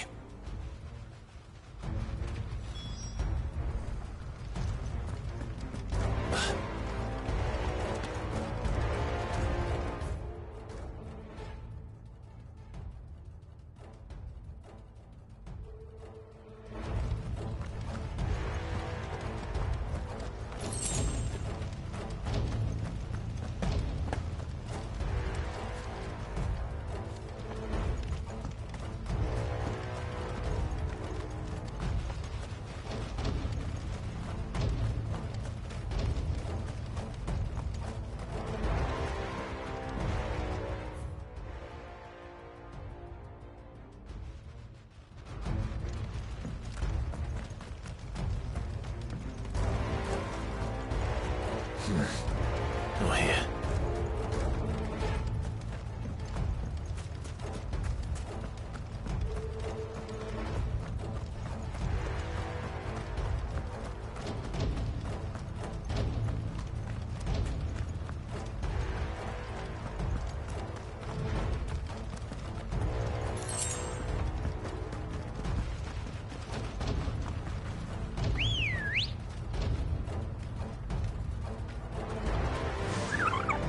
Faster!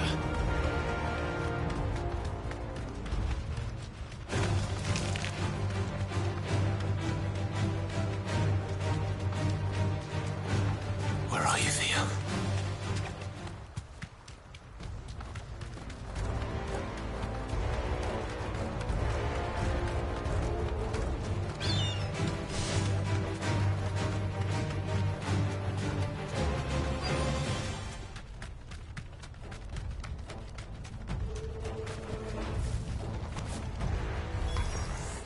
Damn it.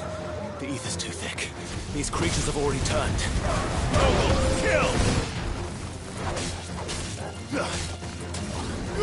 Sick him! Get him!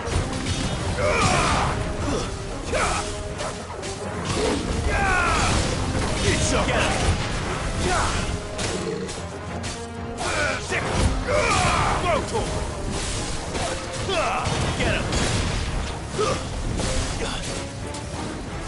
Over here! Get him! It's over! Sick him! Brutal!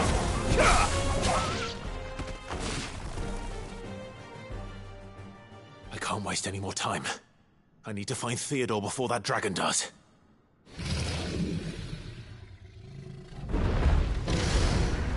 Looks like it's found me. This thing's turned as well. This isn't going to be easy.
flow.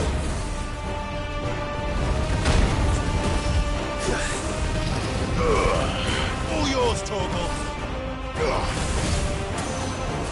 This one.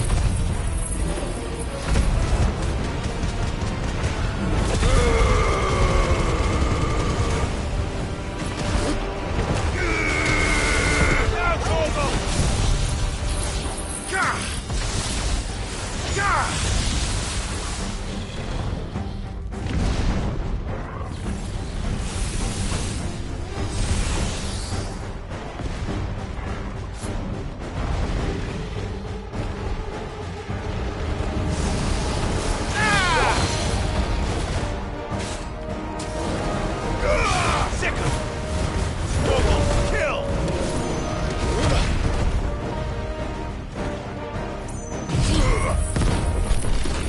Torgal.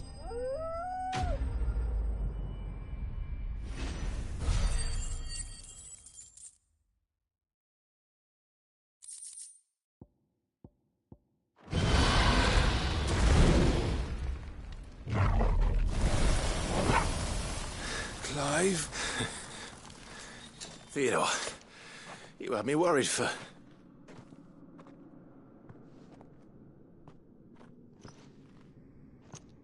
We have to get you out of here.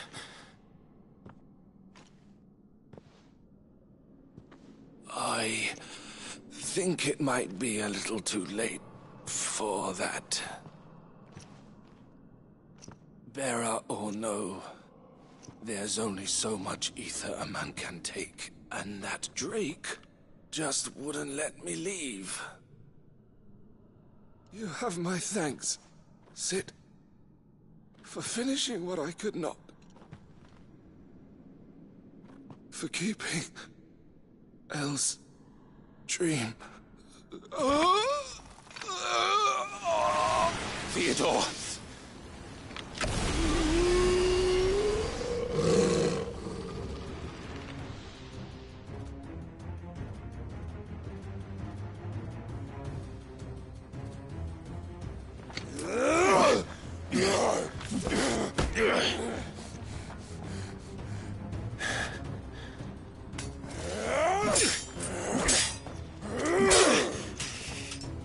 Don't make me do this.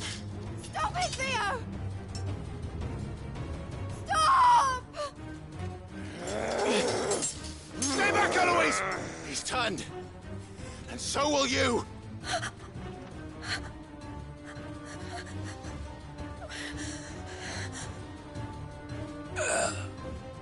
Elle. Theodore.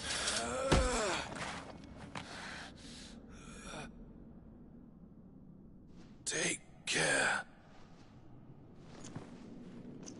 of my sister. Theodore, wait. Goodbye, Elle.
Thank you, Clive. I think I'll be all right now. That was true bravery he showed. Leading the dragon away from the village like that. His first instinct was always to protect people. To put others' well-being before his own. And now he's gone. Because I sent him to that place, against his will. It wasn't against his will. He was ready to do whatever it took to show you he could stand on his own. So that you would finally be free to live your own life. To live my own life? He never could come to terms with the choice I made. What exactly happened? You once told me Theo was the first bearer you ever helped.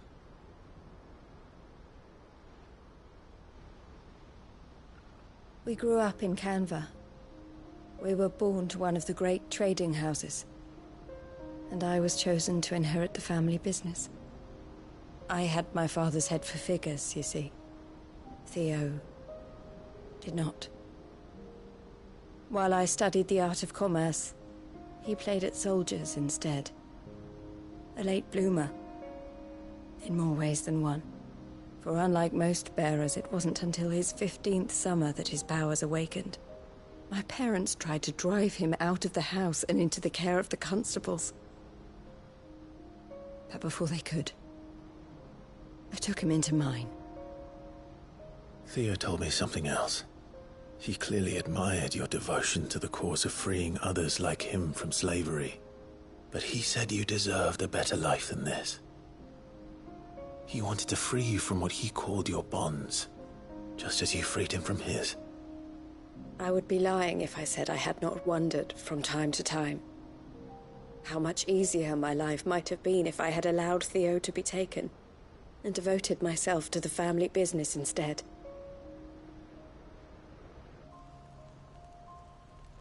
But I have never regretted the decision I made. Being with my brother meant more to me than tradition or reputation. I only had to look at him to remind myself of that night and the choice I made and the fact that I would make the same choice again in a heartbeat.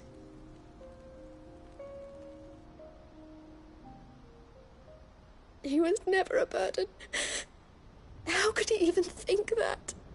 If anything, I was the one who weighed him down. You weren't, Eloise. He said it himself, that he had always been grateful to you for saving him, and that he wanted to repay you by letting you live the life you were denied. Neither you nor Theo weighed each other down.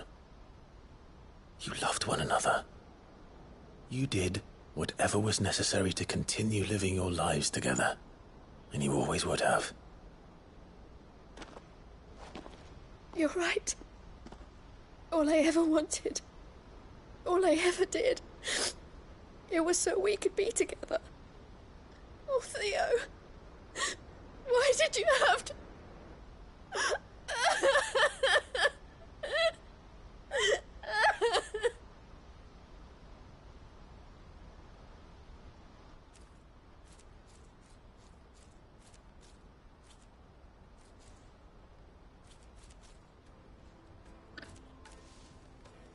I know Theo wanted me to move on, but I'm staying here at the Crimson Caravans to continue our work. We can make a difference here. We can help people, save them. I need nothing more from life than that. So I'll carry on doing what we do, ensuring that goods, people, bearers get where they need to be, bringing smiles to people's faces just like we always have, and to Theo's. Wherever he is. This is the life I have chosen. The life I will always choose. I've made a choice of my own. To continue helping you however I can. Whenever you need it.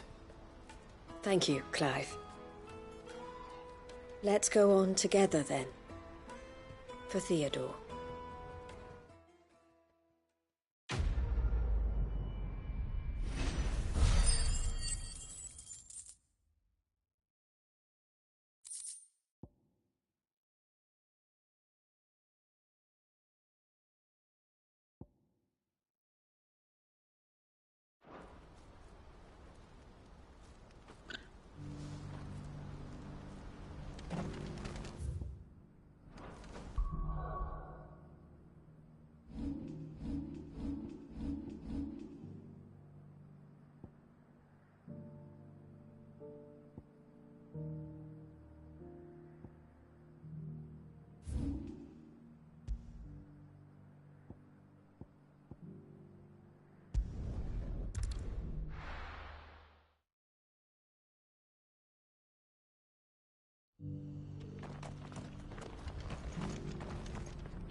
Lord Rosfield, is there aught the Undying might assist you with this day?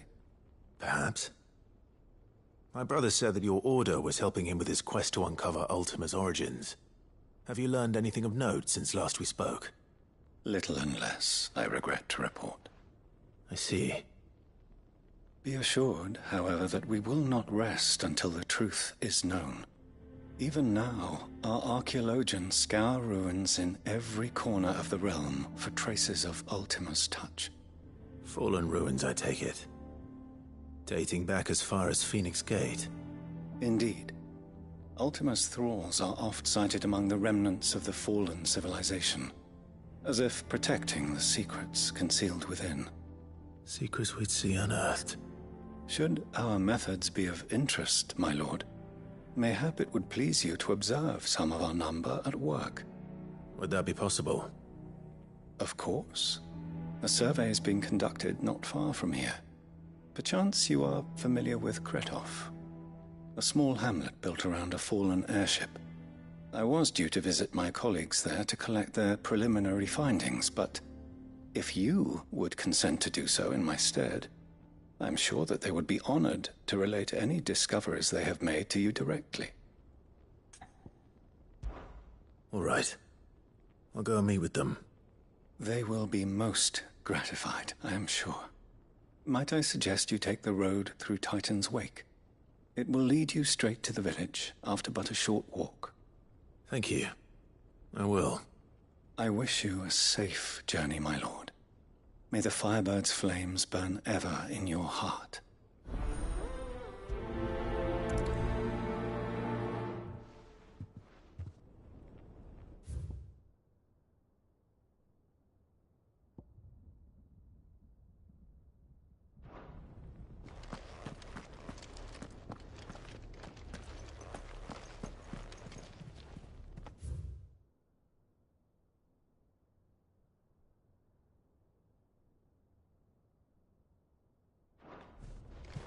A village built around an airship. Sounds like another lost wing. I hope you know. But is it just as friendly?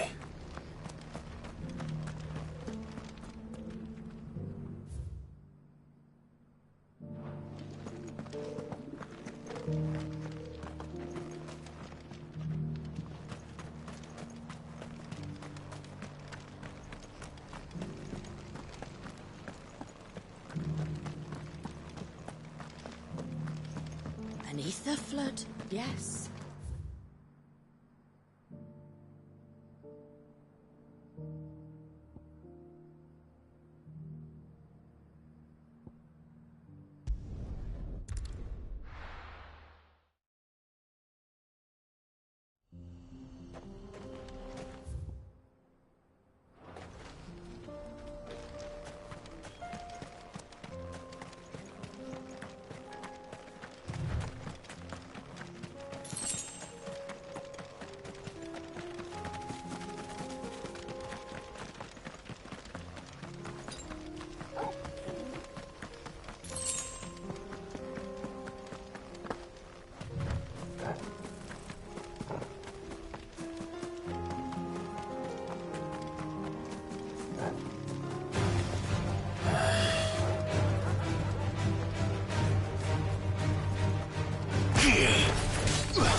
Over here!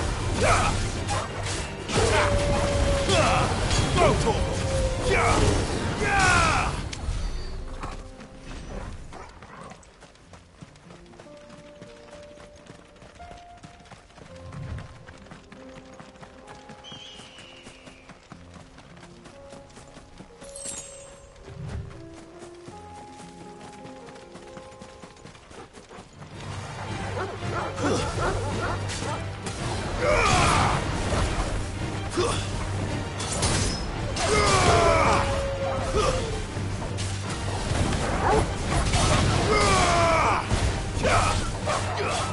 Torgal!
This might take a while.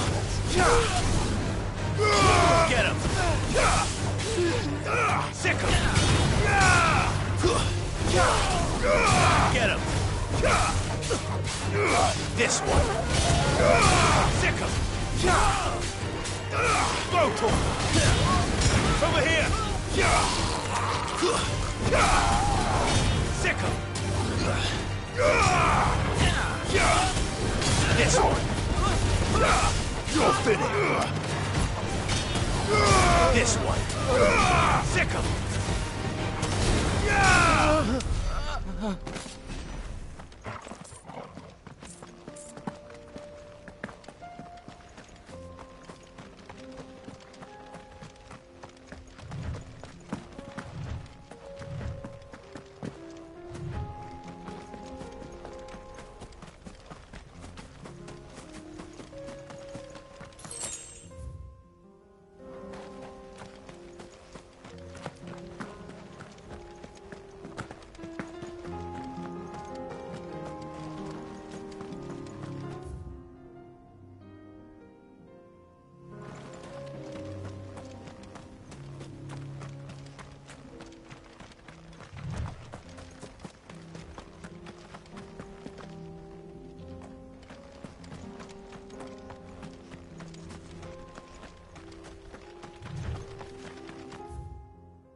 Covered in nicks and lumps, the lot of them.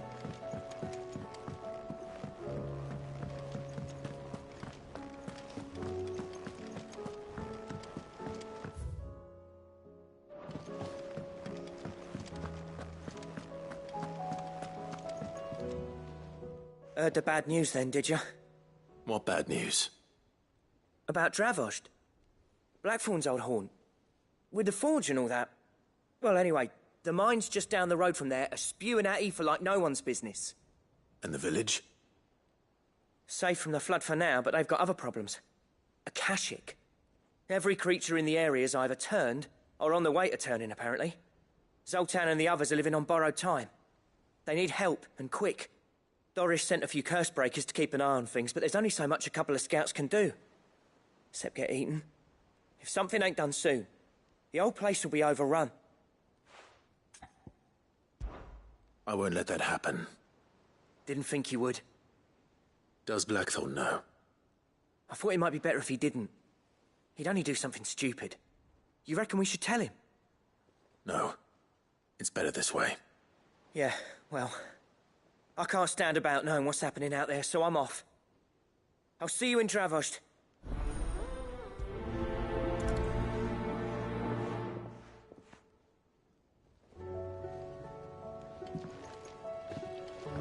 How do you split the sea?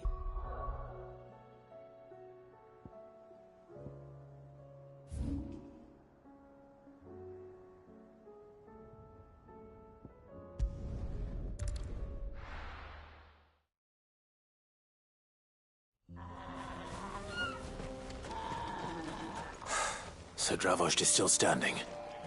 For now, at least.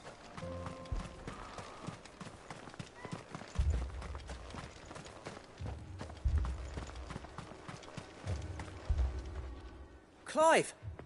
You're here! And the Akashic? Mostly off to the north still. But I spoke to Doris's scouts and it turns out things are worse than I thought. There's swarms of them out there.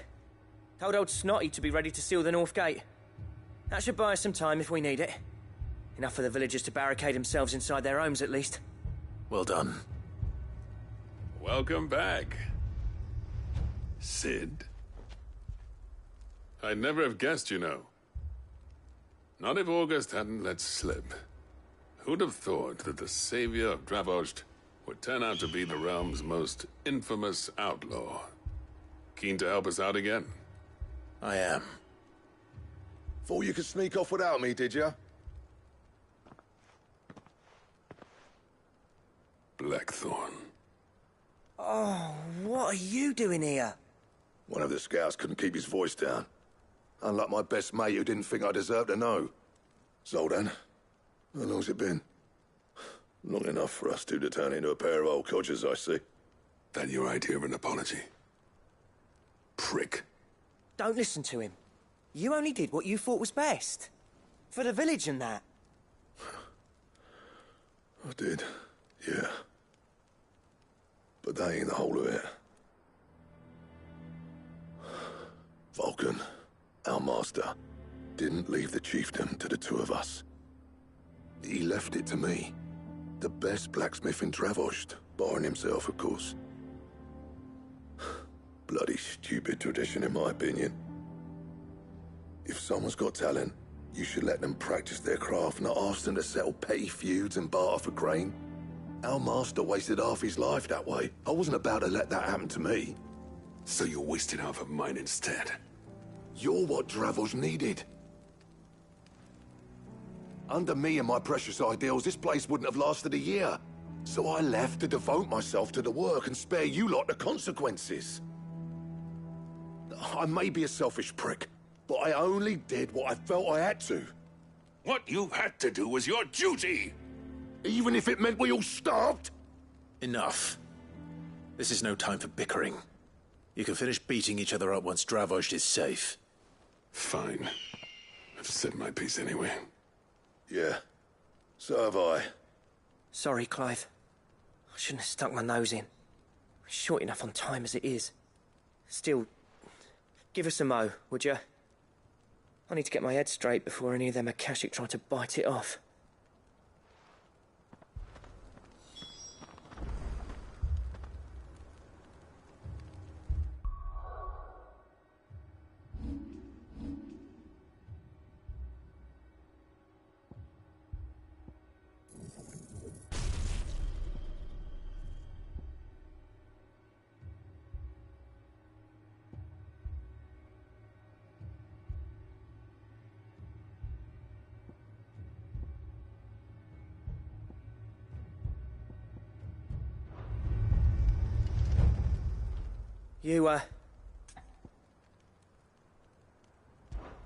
We can't afford to waste any more time.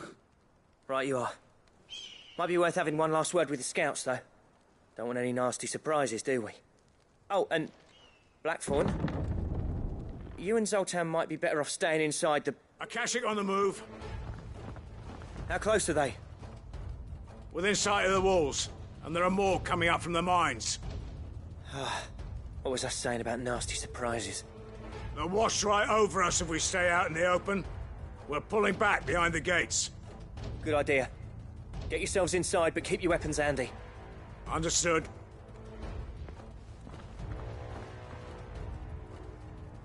I'm prepared to fight if I have to. Well, let's hope you don't. That's our job. Once the scouts are inside, order your men to barricade the gates. No heroic last stands, you hear me? No fighting at all if you can help it. August's right. I've seen what Akashic beasts can do to armor. The people here are tough and willing, but they ain't equipped to face what's coming. I'm going out there. Start work on the gate as soon as I've left. I'll give you as much time as I can. And if they kill you? You evacuate. But it won't come to that. I promise. You'd better be right.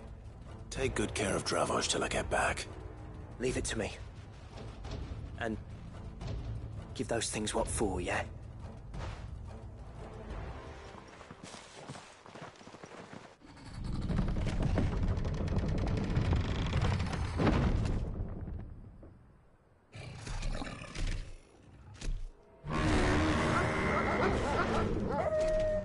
All right. Which one of you's first? Go!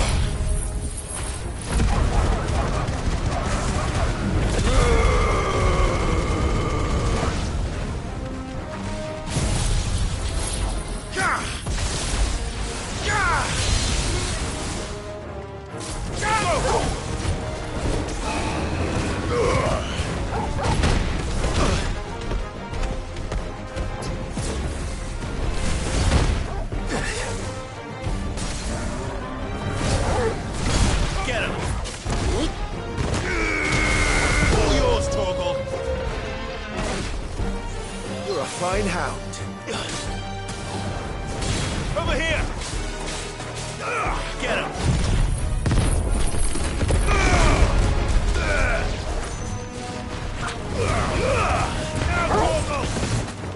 Stay down!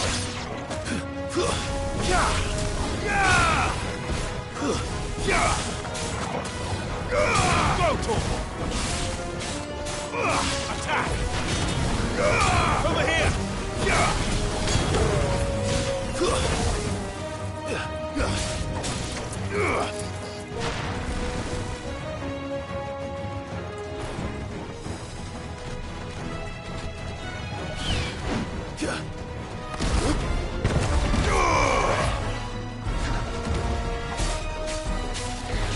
Sick him!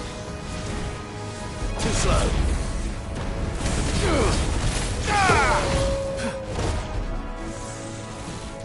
Titan!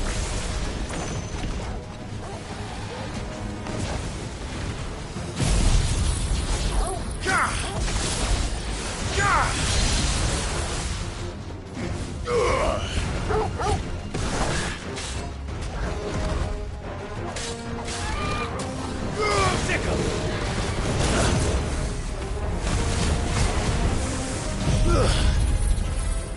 Help me, boy.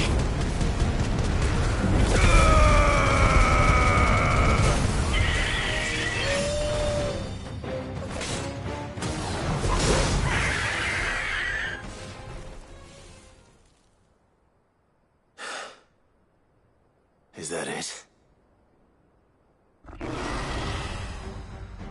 Apparently not.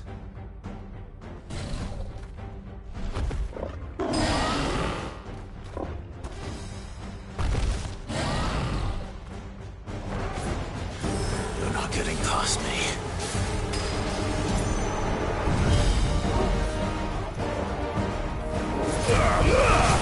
Now, Torval!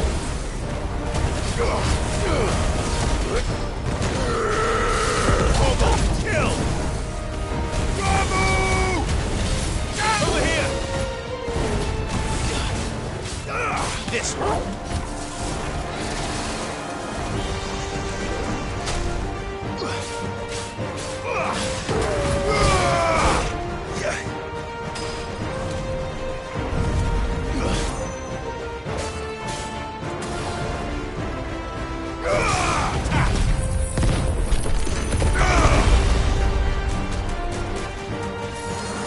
To me, Flames!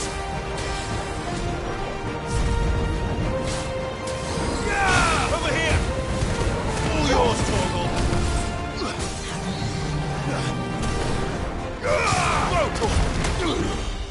Bravo! Over here!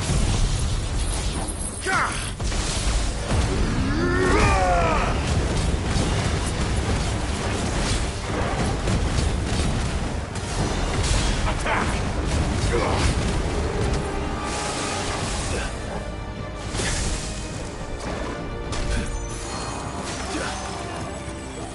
Too slow.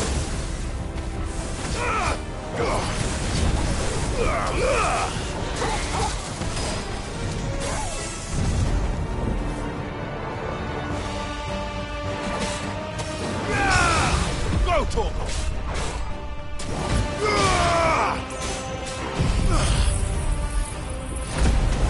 To me, boy!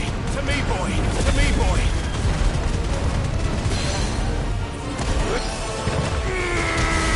Now, Torval! Nice try.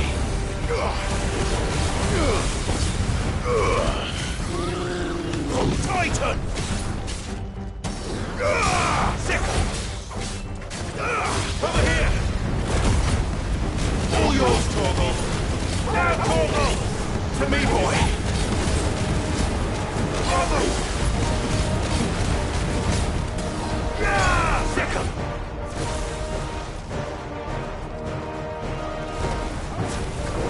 Attack!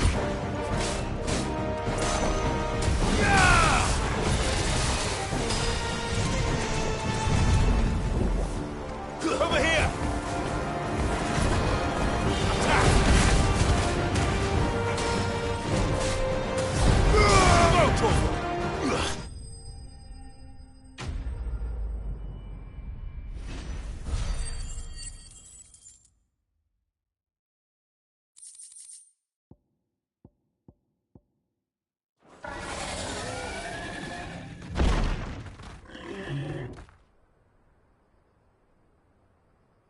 The question is, did I miss any?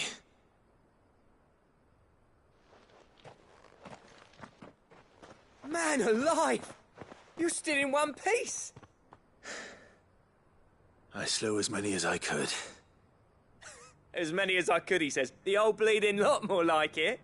Well, almost. Only almost. Yeah, one or two did try to sneak over the wall. But we got the bastards, don't you worry. Good. Though you do know, more will come in time. In time, yeah. But we can think about them later. Let's get you back inside.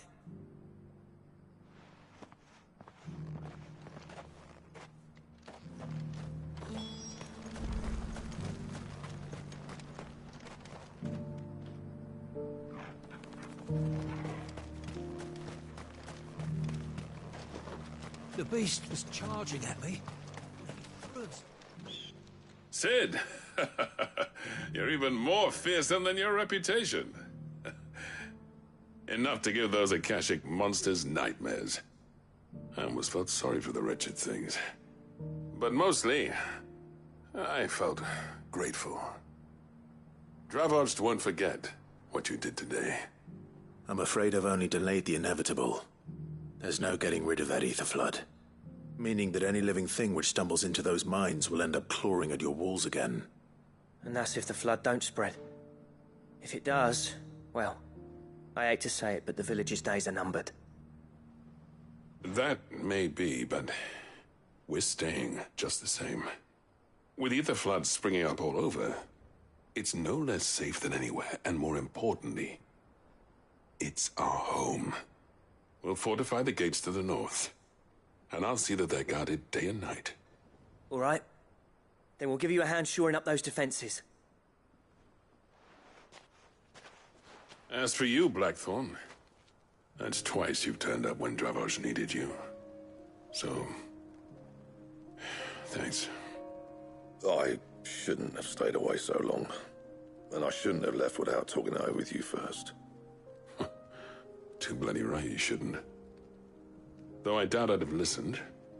I always envied you. How you made everything look so easy when, for me, it was anything but. You leaving gave me the perfect excuse to hate you. And from that day on, I never once stopped to wonder what it would have been like if you'd stayed. But what you said earlier, it was true. You'd have been the death of this place. Finally, something we can agree on. I hope you see the sense of it eventually. You kept this place alive. Alive, perhaps. Wealthy even, but Dravoged isn't what it once was. Our work used to be the pride of Dalmekia. Now, we churn out the same rubbish day after day because it's easy and turns a profit. It's not about the craft anymore. I wouldn't send my sons to war wearing the shit most of our smiths are making. I've kept working, honing my skills, trying to lead by example, but no one sees the point. The average castle apprentice has as much passion for the craft as our current lot. Come back to us, Blackthorn. Remind Dravoged what a true master blacksmith looks like. I'll even man those bellows of yours if it means we can work at the same forge again. That's a kind offer. Kinder than I deserve. And I wish I could accept, but I'm needed elsewhere. There's people who trust their lives to my steel, and I daren't let them down. Fair enough. But that doesn't mean I couldn't visit from time to time. Let's see if we can't rekindle this town's passion for the craft, shall we? I'd like that.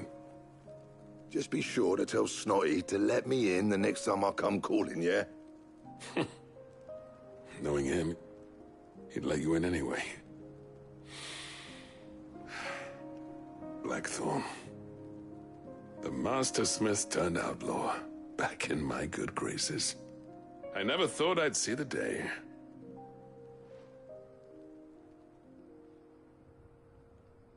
I'd say that went pretty well, wouldn't you? Even better than I'd hoped.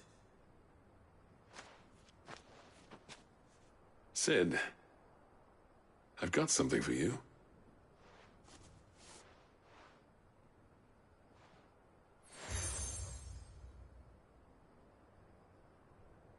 And this is?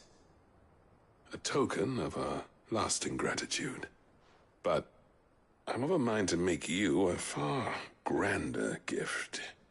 Designs for a certain sword have been passed down from chief to chief for generations.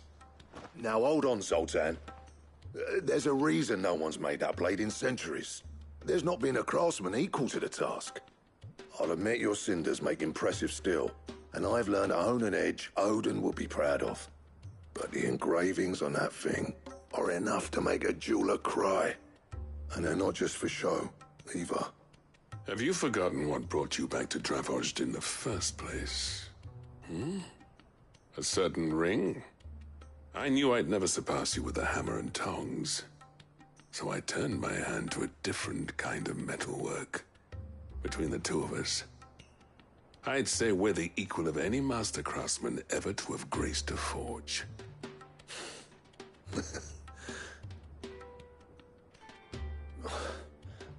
You know what? I think you might be right. Clive, you wouldn't mind if Zoltan came back to the Hideaway, would you? He's more than welcome. As long as he can keep our secret. Right. Zoltan, get your tools.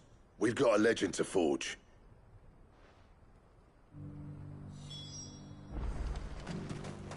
The beast was charging at me.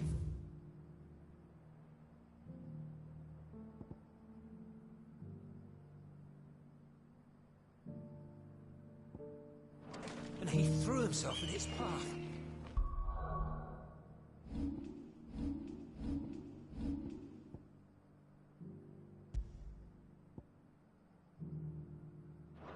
He died.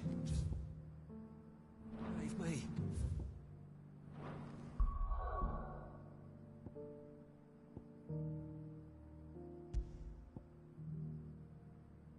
No, he didn't. He's just out cold.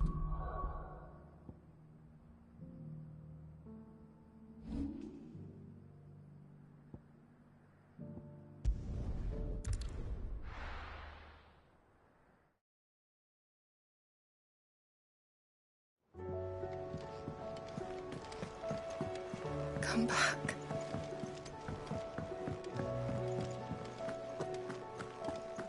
Oh, don't tell me we've run out of Papillon.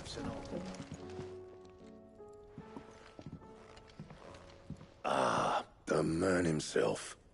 We were just about to make a start on that sword I promised you. It's funny, but none of this would have been possible without your help. You remember Camille?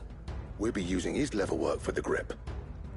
The steel, meanwhile, will be tempered in a fire, burning the cinders you charmed out of old Zoltan here. And that whetstone from the Outer Isles, that'll be what gives the blade its edge. And the final flourish will be my talented colleagues' engraving. A team effort led by the greatest blacksmith alive. Now, save that talk till the thing's finished, yeah? Right. I'm ready if you are. To the bellows it is, then.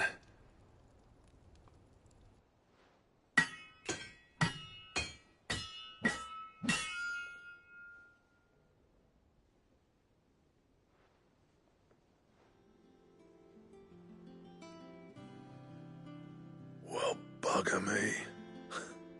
We actually did it.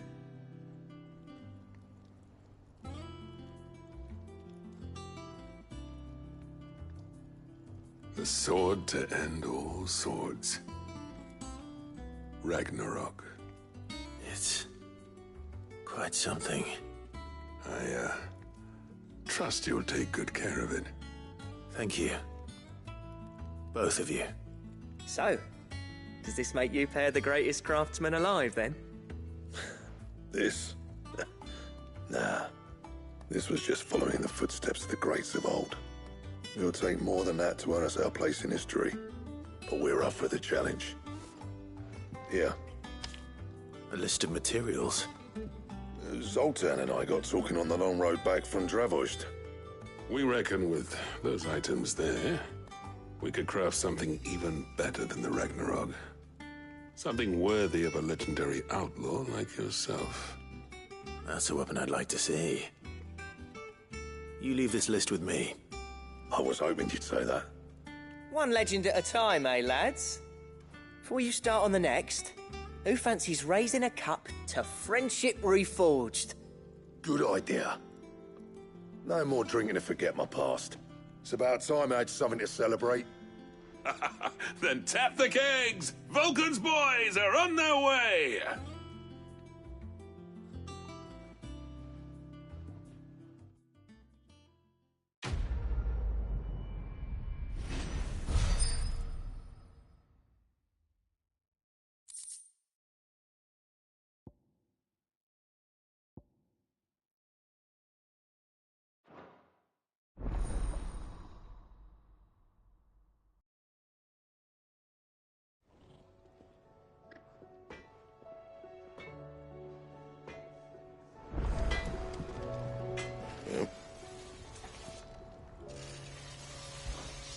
What do you want?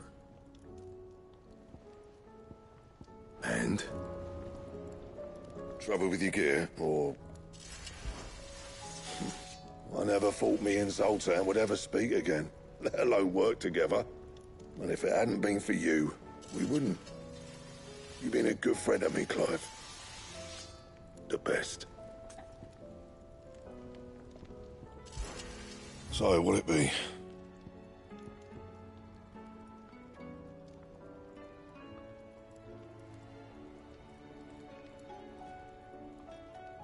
And? Oh, don't tell me we've run out of papio nuts and all.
There's no way of knowing if Doris will confide in me, but I can speak to her at least.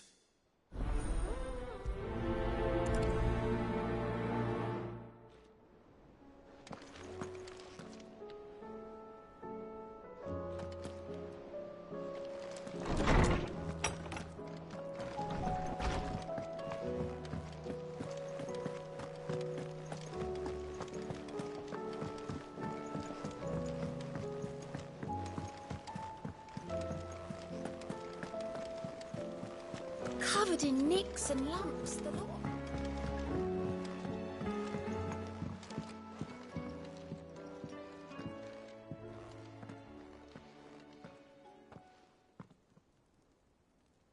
Where are you?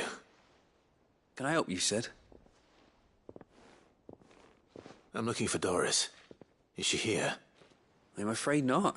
She's at Martha's Rest on a job. My job, actually. When she heard what the mission was, she insisted on going herself. Alone. Did she? What was the mission? Following up on some new information. Once they'd settled in, the bearers you helped liberate in the Dragon's Eyrie were keen to talk about their imprisonment. And about their captor. The slaver Cole's team were tracking when they were attacked by the Beastmen.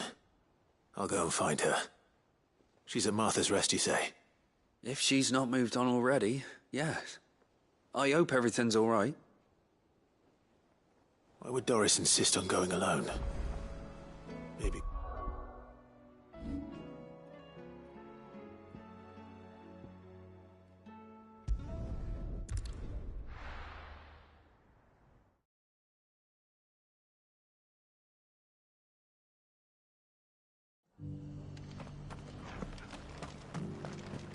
Doris should be somewhere nearby. Assuming she's still here.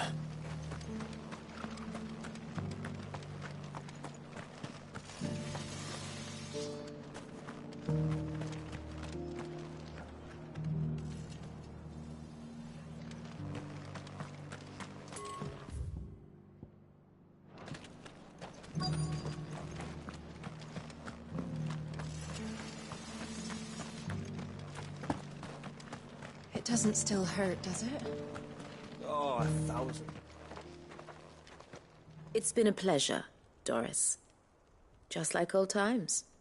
I'll give your offer some thought, my lady. How goes the investigation? Sid, what brings you to Martha's Rest? You. I heard you were out here on your own, tracking our slaver. I trust you're being careful. Of course. And it had to be me. The bearers from the Dragon's Eyrie confirmed a long-held suspicion of mine that the slaver we've been tracking is an old acquaintance. She's no fool. If we'd come in force, she would have spotted us straight away, and then vanished without a trace. That was her just now, wasn't it? So, was it a fruitful reunion? I'd say so. She tried to recruit me. Seems her time in Rosaria is coming to an end. She's abducted bearers from across the region and is looking to smuggle them back into Sambrec. After her brush with those beastmen on the road to Northreach, she hired herself an Imperial escort, which she wants me to join. She's dangerous, Sid, but I think I can stop her. Then I'm going with you. I'll take care of the escort. You can see the bearers to safety. Where are they? The Baum Archers, soon to break camp. You go on ahead. I'll follow once I've sent word back to the hideaway.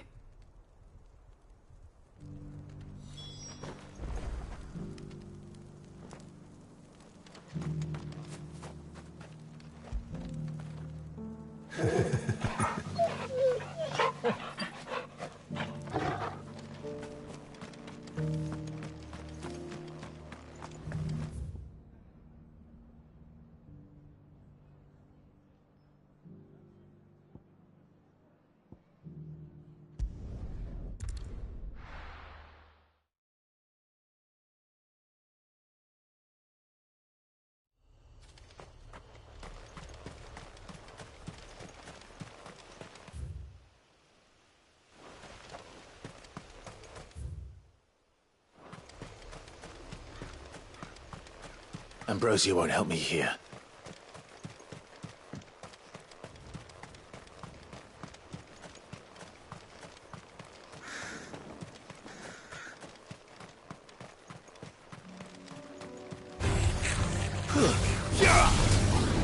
Get him! Attack! Sick him! Rotor! Over here!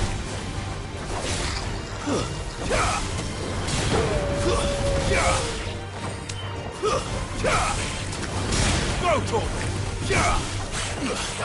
Over here!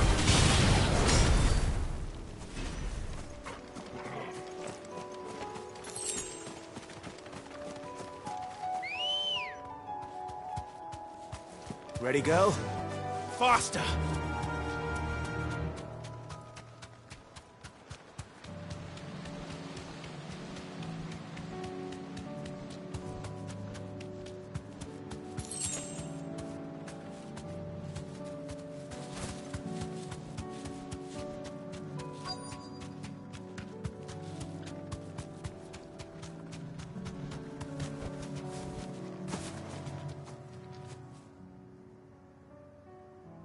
Good.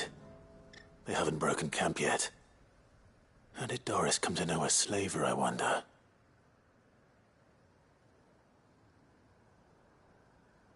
We've waited long enough.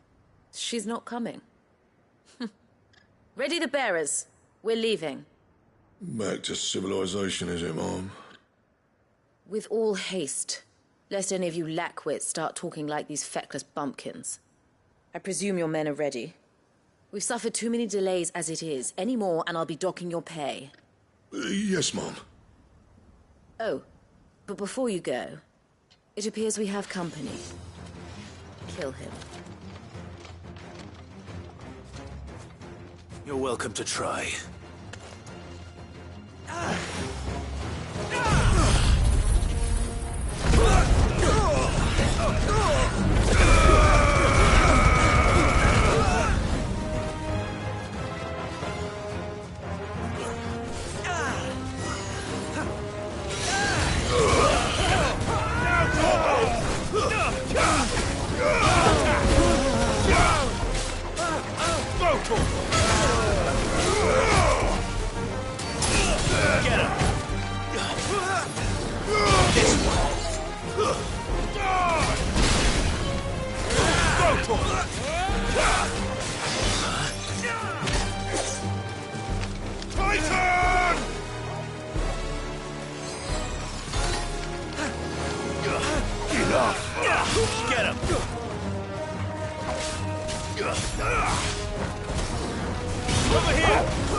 So much for your escort. You'll forgive me for not avenging my men.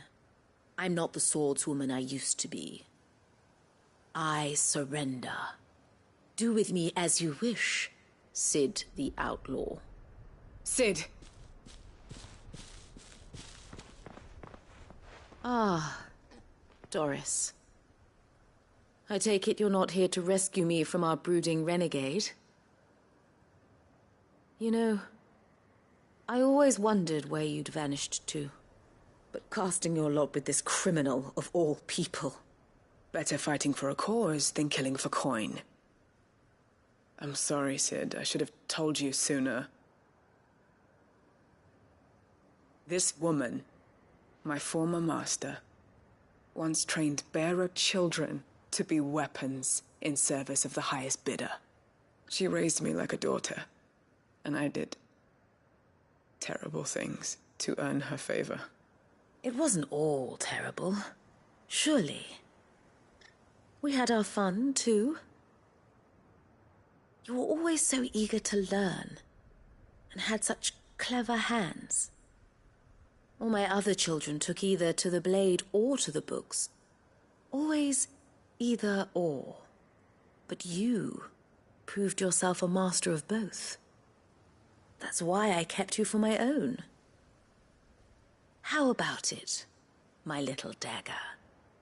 Care to swear that blade to me again? I never swore my blade to you, nor will I ever. I fight for a higher cause, to liberate the bearers of this world. Farewell, Master. Thank you for making me the weapon I am. You always were a righteous child. Perhaps that's the reason I loved you so.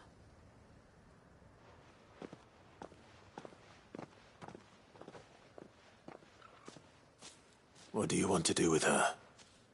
I am not the killer she wanted me to be. Not anymore. And she no longer has friends in high places. The Dame does, though. Her connections at the Imperial Court will see that justice is done. All right. If you're certain. I am. And thank you for everything. Now, I better let these bearers know that they're safe.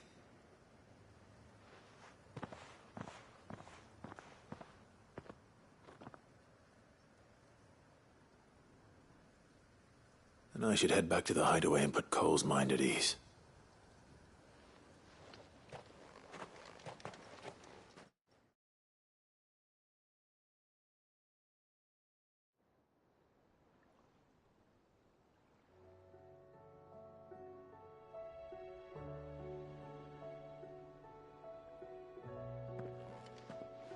Welcome back, Cid.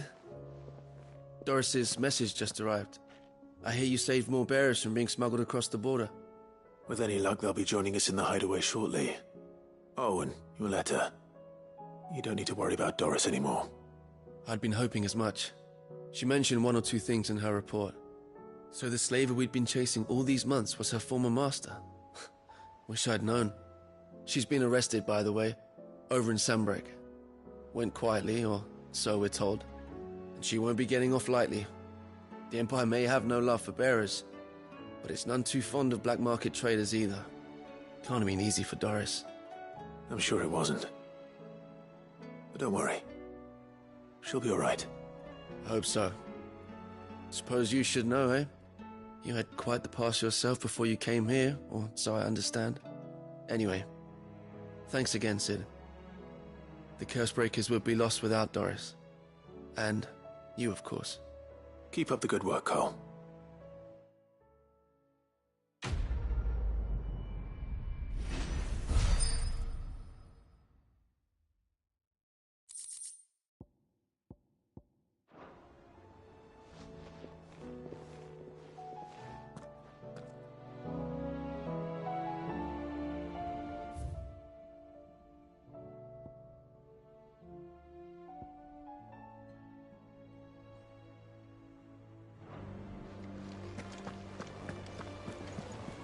Covered in nicks and lumps.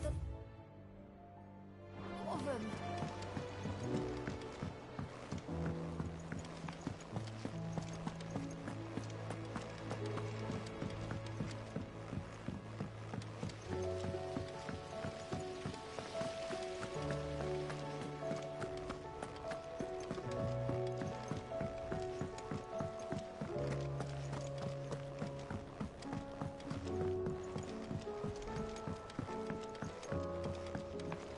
With Canva in the hands of Akashic.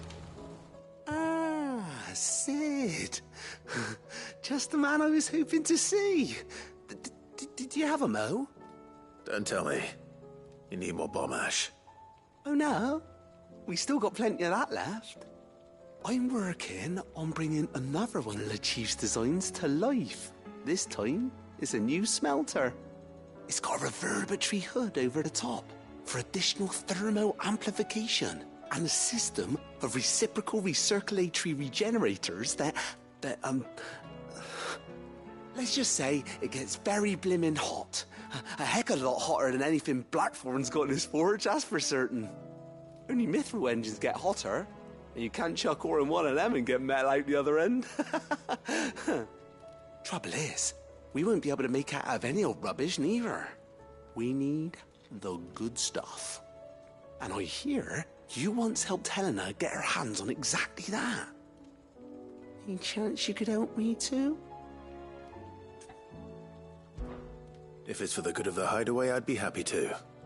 Oh, it is. I promise you. So, what exactly is this good stuff you need me to find? We've got a couple of examples here. Spherical echoes, we call them. More fallen materials. So this smelter is similar to the mithril engine in more ways than one. That's right. They're a bit like the thermal helms. Fallen ceramics deal with heat like nothing else, see? And what's more, they're directional, transferring heat from the inside to the outside. But these things, they're all outside. If we line the hood with them, they'll reflect the heat right back into the furnace. We've collected as many as we can, and I know where we can get the rest. Trouble is, they're all watched over by their bigger, uglier cousins. So you want me to visit some ruins, destroy some echoes, and bring back the spheres they're guarding? That's it in a nutshell, yeah. We're only 3 short, mind, and we know exactly where they are. There's one up Amber Way, in that ruin that they call Lost Plume, and another in the Silent South, over in Dalmekia. Last one is in the ruins of Advent, which is in the Empire. All right then. Wish me luck. It'll do. I'll be keeping all my fingers and toes crossed.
Come on.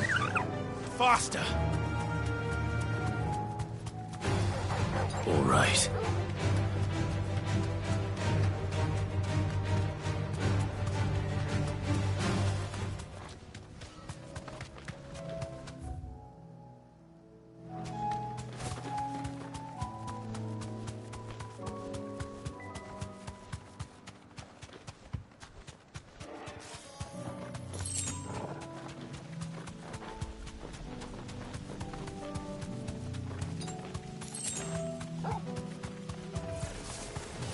I'll need to deal with these ones first. Be safe.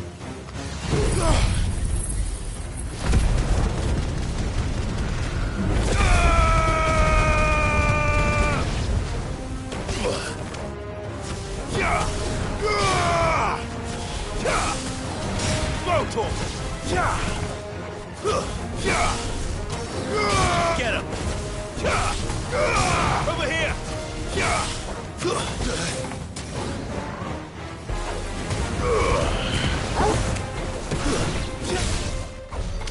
Now to find this spherical echo.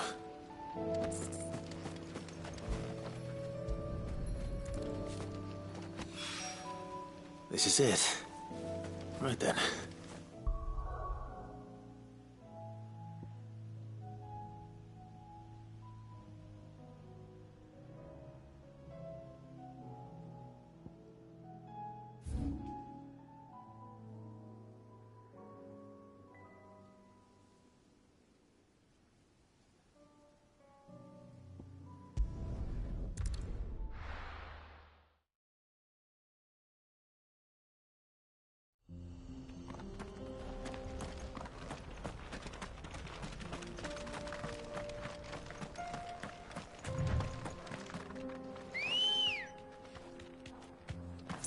Let's go. Fly, Ambrosia.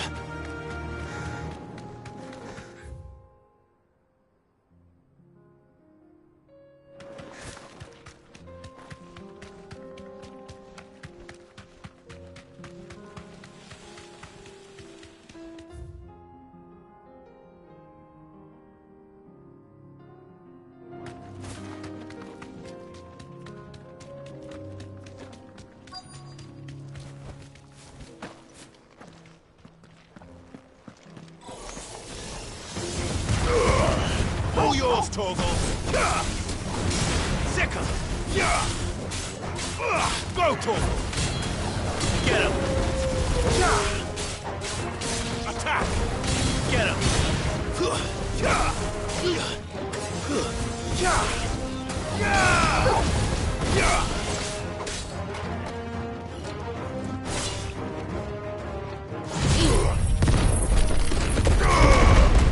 Farewell.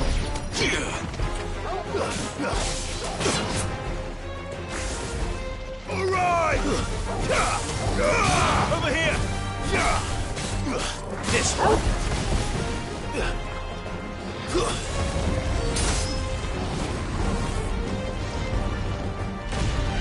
Sicker!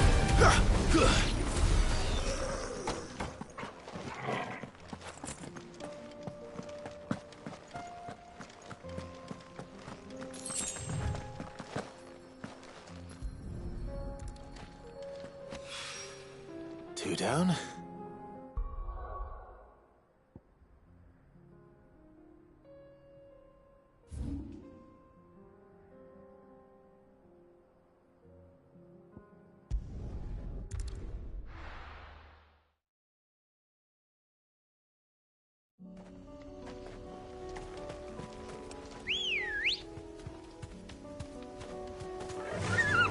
Fly, Ambrosia.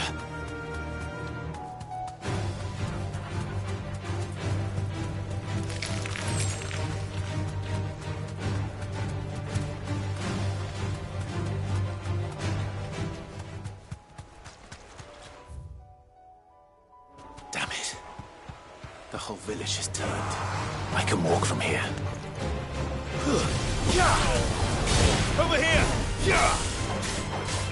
Go, Tor! Attack! Over here! Go, Tor!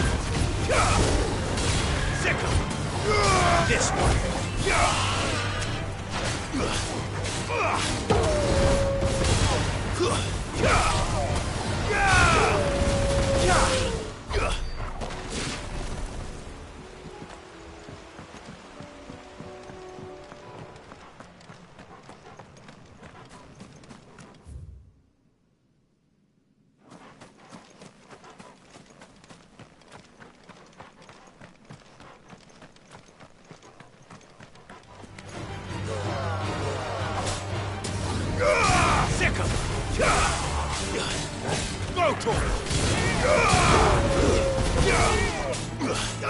Over here! This one!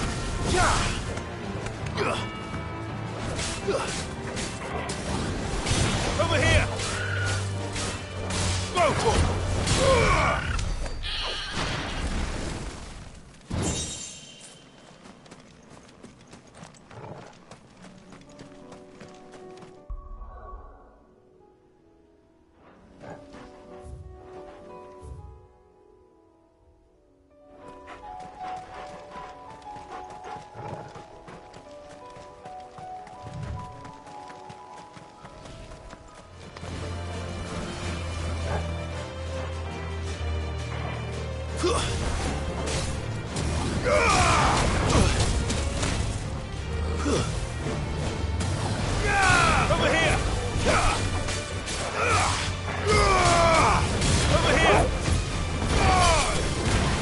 This one.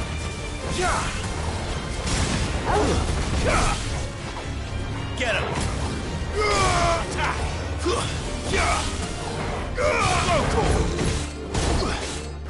Sick him.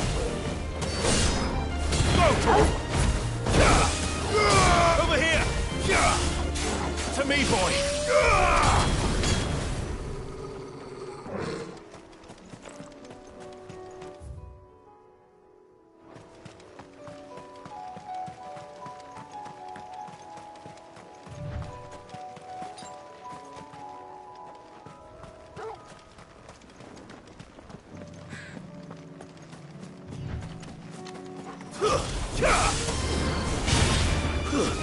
Stay down! Over here! Go, Torvald! Sick him! Get him! Over here! Attack! Die!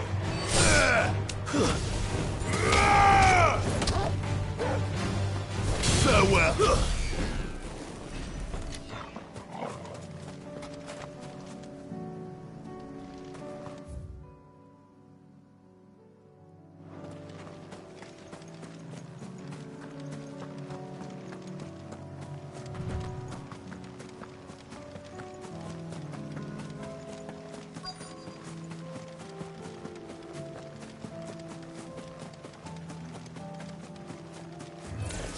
This won't be easy.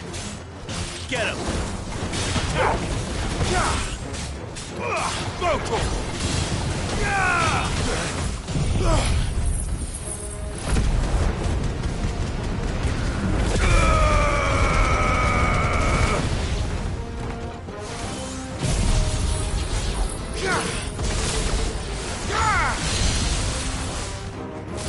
This one!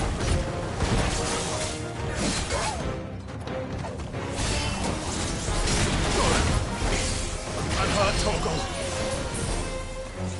Thanks, boy. Go, Torgal.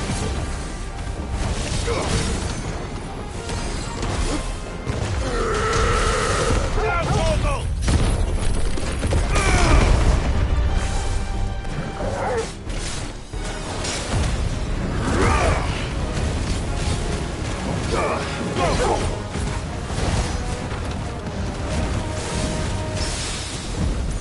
This one.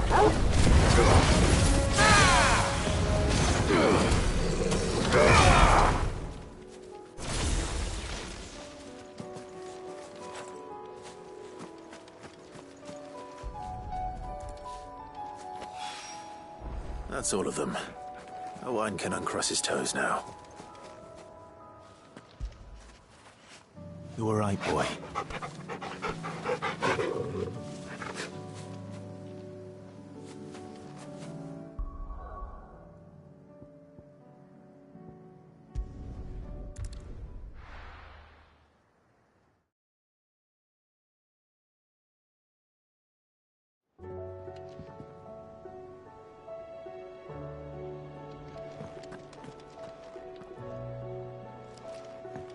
Come back.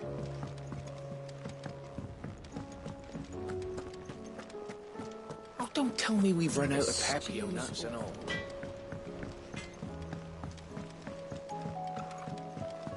Have you tried Molly's lemon tarts?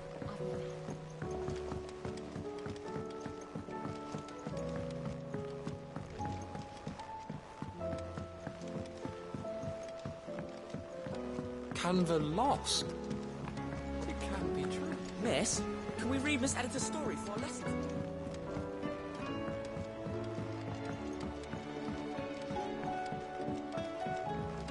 How was she? The Enterprise. Ah, Sid. Wasn't expecting you back so soon. So, is it good news or bad? Good, thankfully. Here. Ah, that's brilliant! Thanks a blimmin' million! I'll fit 'em to the smelter right away!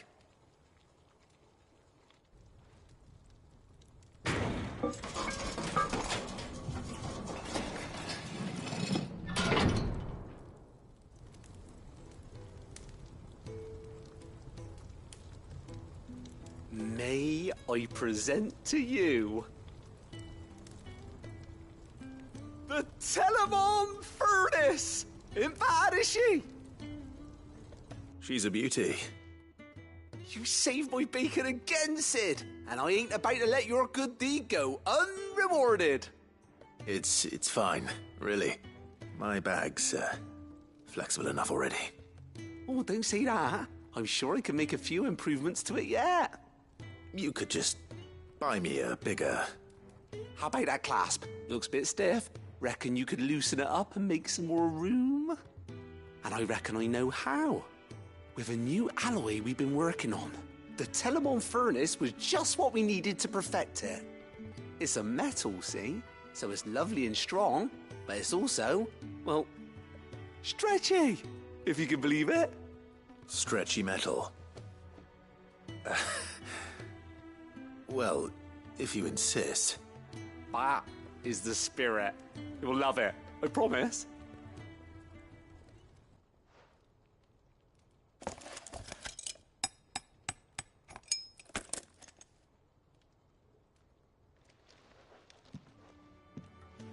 So, what do you reckon? It's actually quite ingenious. Thank you, Owain. Shh, don't mention it. You earned it.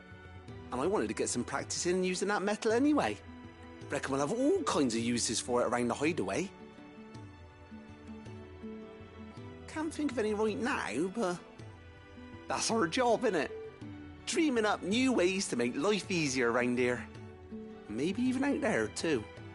One day, the whole world's gonna know about the inventions you've helped us put together. That bag of yours will be the first of many. You mark my words. They'll hardly believe their eyes, I'm sure.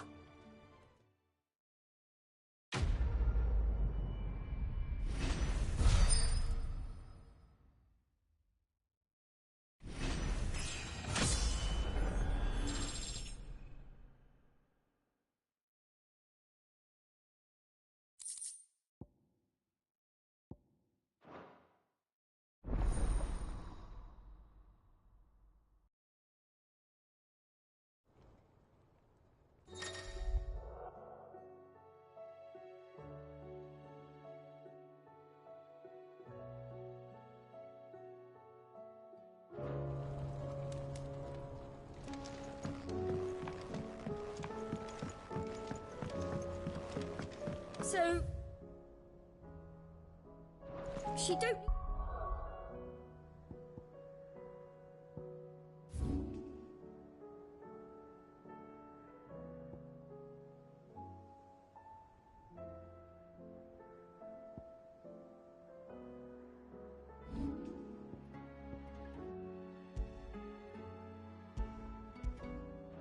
sails or oars. But she's still...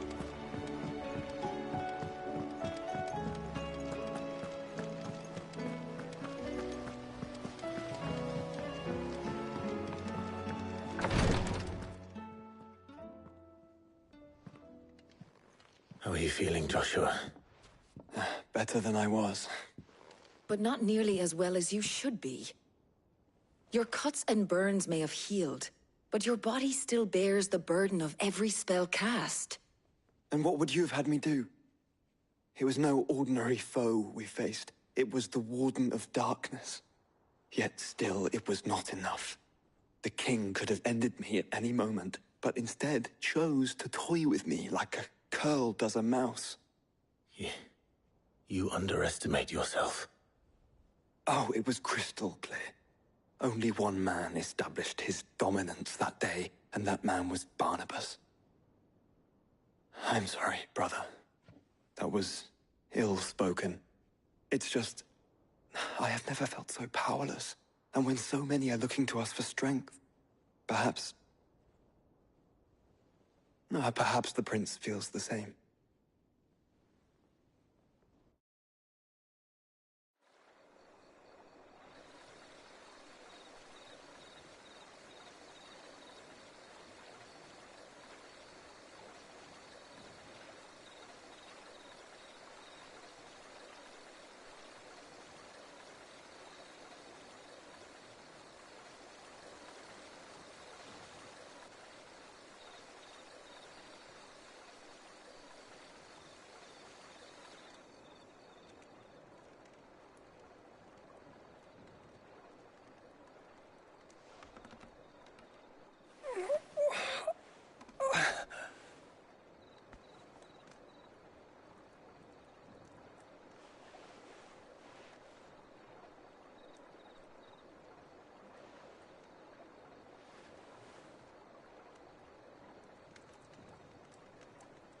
What is this place?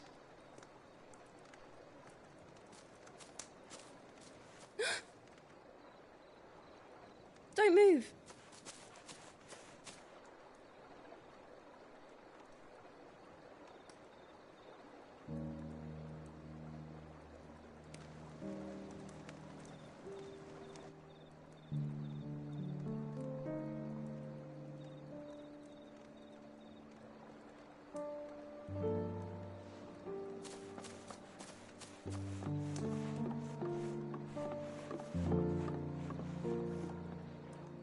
Here, it's fresh from the well.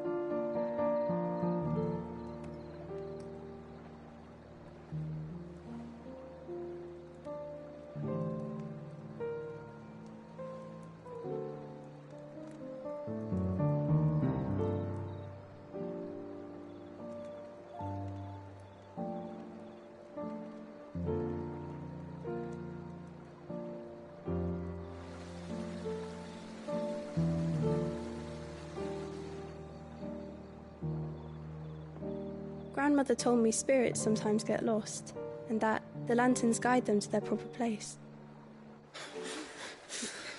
I set one on the river for her when she passed away.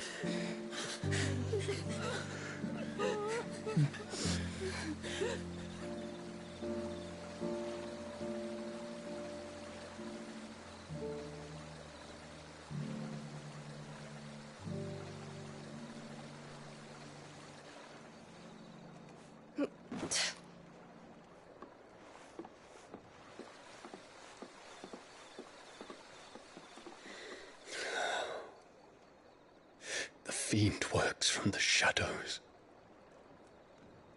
Was it you who guided my hand, then, Ultima?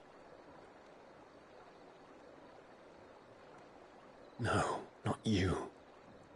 This is my doing, my fault, my sin to bear. And for it, I must atone. Your hurts are healing nicely. It was my poultices that saw you well. You make them? And sell them, or try to. Earns me enough for bread, most days. Forgive me. I have nothing to... I know, but I couldn't just leave you lying there.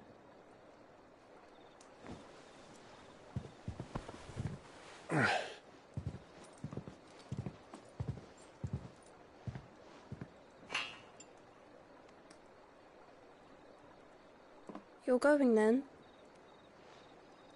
Of course. I'm healed.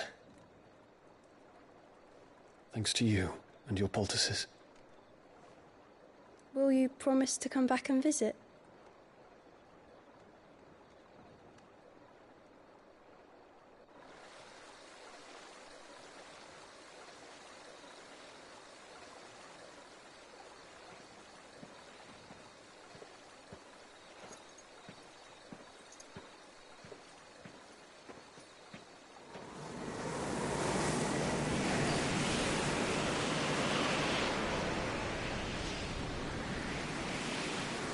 Well, Phoenix, it would seem that I owe you my wings.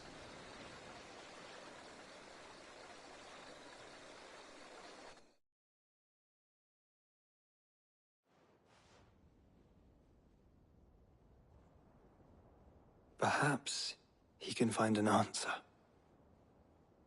You will be returning to Waloed soon, I gather. I see no reason to wait. Then neither do I. I can think of a few, but I doubt they'll stop you. You will take your medicine. Of course, Lady Daya. Set on leaving already, are you? How long will it take us to get back to Ash? Dunno, about the same amount of time it took us to get here. Maybe less, if your uncle can find someone trustworthy to patch up the Enterprise. All depends on where we're putting into port, mind. Yes. It's not as if we can put ashore wherever we choose. We have to assume that the whole of Ash is hostile, and that we'll be attacked on sight. Then we must find a place they won't think to look. And I have an idea who might know of one. The Professor! I'll go and tell you coming. While you're plotting our course, I'll be in the shelves with your lawsman. I wish to pick his brains about Ultima. Then I'll talk to Karen about supplies for the journey. They may not be easy to come by in Ash.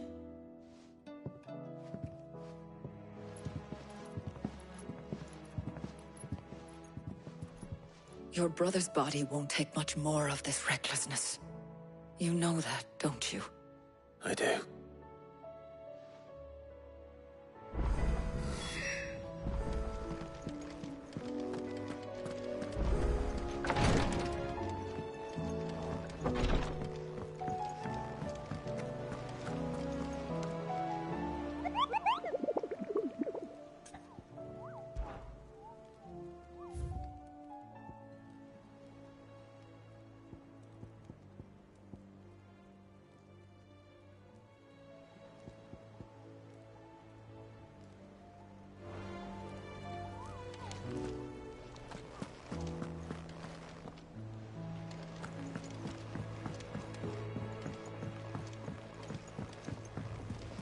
Covered in nicks and lumps, the lot of them. Come back.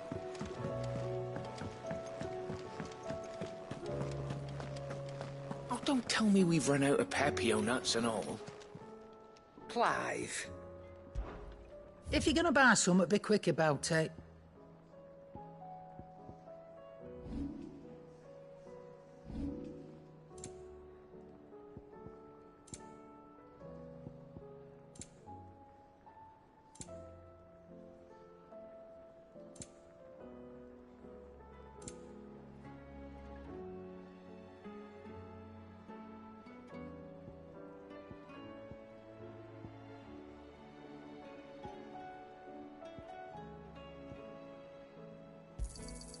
You'll not find a better price than that.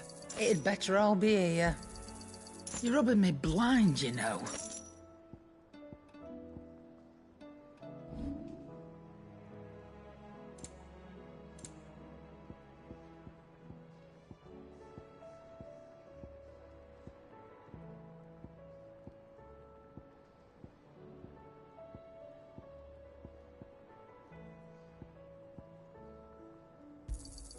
And be thankful you got that much. You got out else? I reckon I can find a buyer.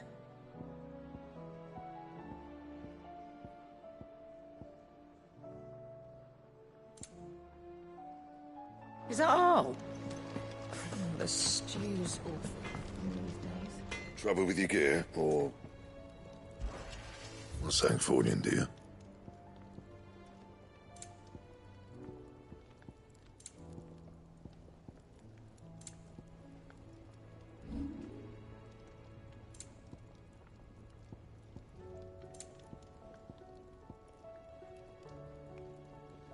And?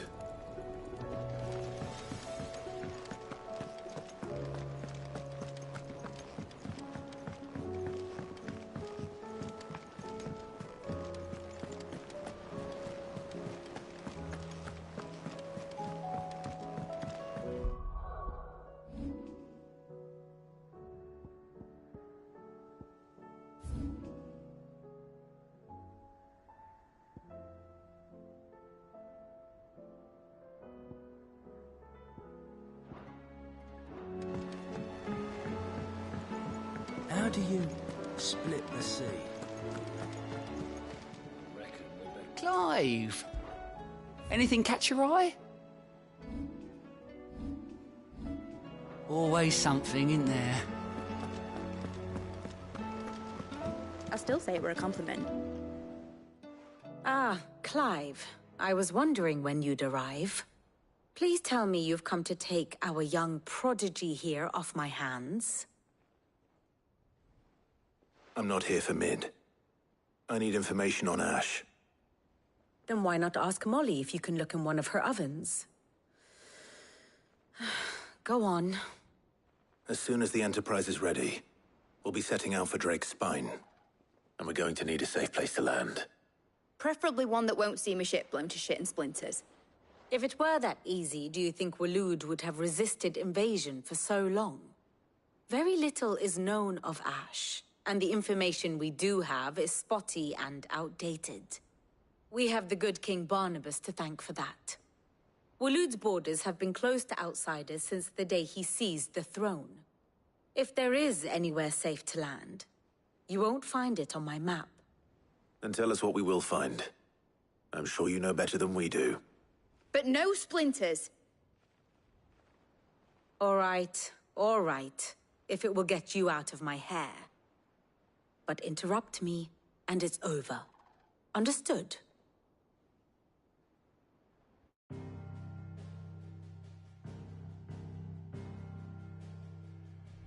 Barnabas Tharm, the one they call the Last King. Understand him, and you will understand the kingdom of Waloed. Barnabas was only a boy when he arrived from beyond the southern seas, and barely a man before he united the ragged tribes of Ash. And having unleashed them upon the formidable Veldamark, he set his throne upon the ancient kingdom's ruins. The victory sent shockwaves around Valisthea, tales of Odin's might spreading through every court, parlor, and drinking hole in the realm. Note that this was in the year 843, and that the king still sits upon his throne some 40 years later, quite untouched by time. Waloed's recent inaction left many wondering if Odin had lost his appetite for war. And yet here we are. The Einherjar was committed to the fray, a bold declaration of intent. Orcs swarm around Drake's Fang, and throngs of Akashic haunt canvas streets. Though how precisely the havoc they wreak serves Waloed remains unclear. Regardless, if the order to attack truly came from King Barnabas, then one thing is certain. Waloed has achieved the impossible, and made bedfellows of beastmen and the ether-addled alike. All of which is a roundabout way of saying that you will be in unknown territory when you set foot on Ash. Much of the continent has already been lost to the Blight, and what few ports remain will be fiercely guarded. And that is to say naught of its natural defenses. Offshore currents will cast an ill-equipped ship out to sea one moment, and dash it against the rocks the next. But then the Enterprise is anything but ill-equipped. And Mid has made land there before. Now, if only there were someone with an intimate knowledge of the Shadow Coast, and where a daring gentleman might put ashore.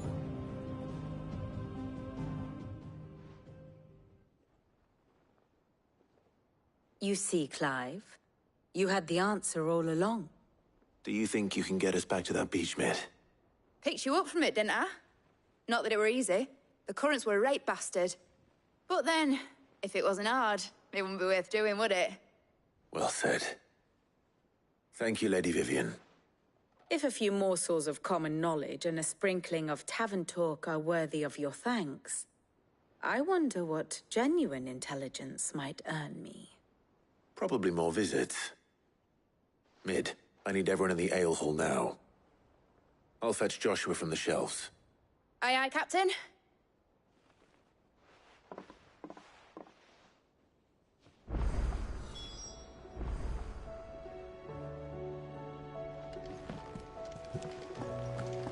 How do you split the sleeve? Covered in nicks and lumps, the lot of them.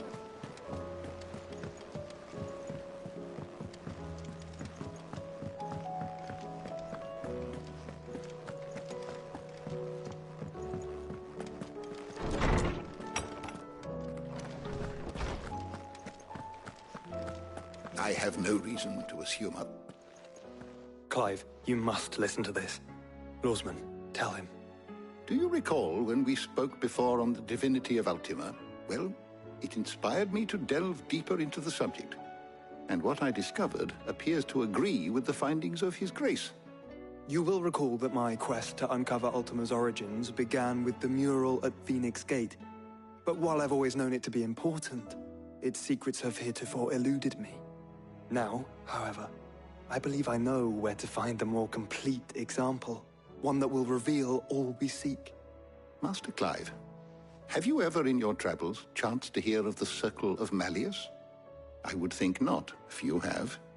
But there was once a time when the faith flourished, the oldest known religion in the Twins, and though its popularity eventually waned on Storm, hints of its dogma remain embedded in more modern faiths such as the Crystalline Orthodox. Wait, you said it waned on Storm. What of Ash? Religious monuments are often torn down or repurposed when new faiths rise to prominence. But if no new faith arose, then perhaps the ancient temples might still stand. And so, you see now why I must accompany you to Waloed.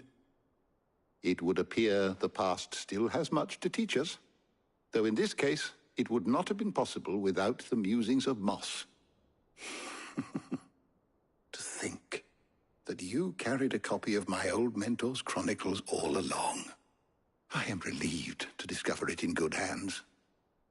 I shall guard it with my life. Joshua, if you're finished here, join me in the ale hall.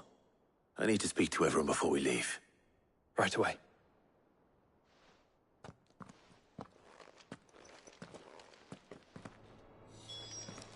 If it please your grace, might I one day borrow the chronicles? For a short while.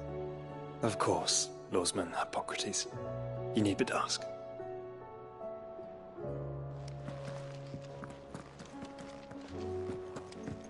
Mid said I could ride the Enterprise.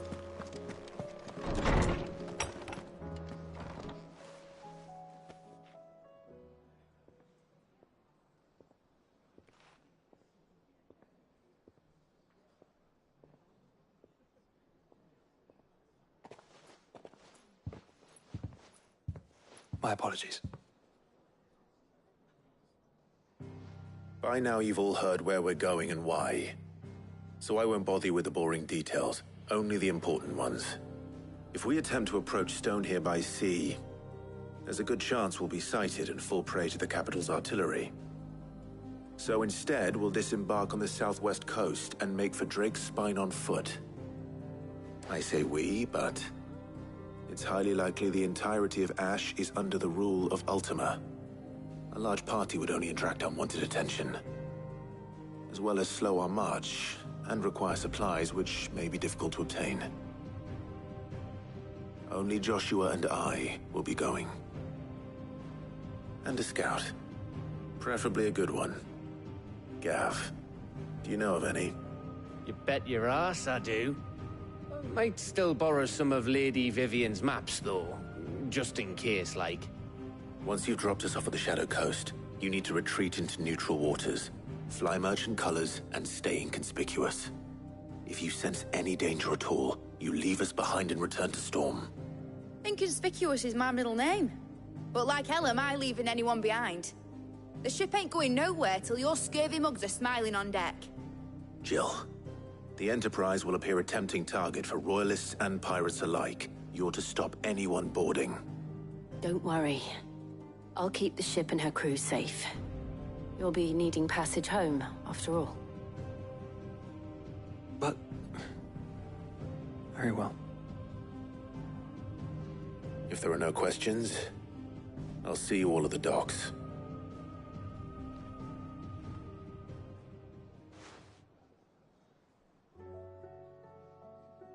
Let me know when you're leaving. I want a word before you go. Of course.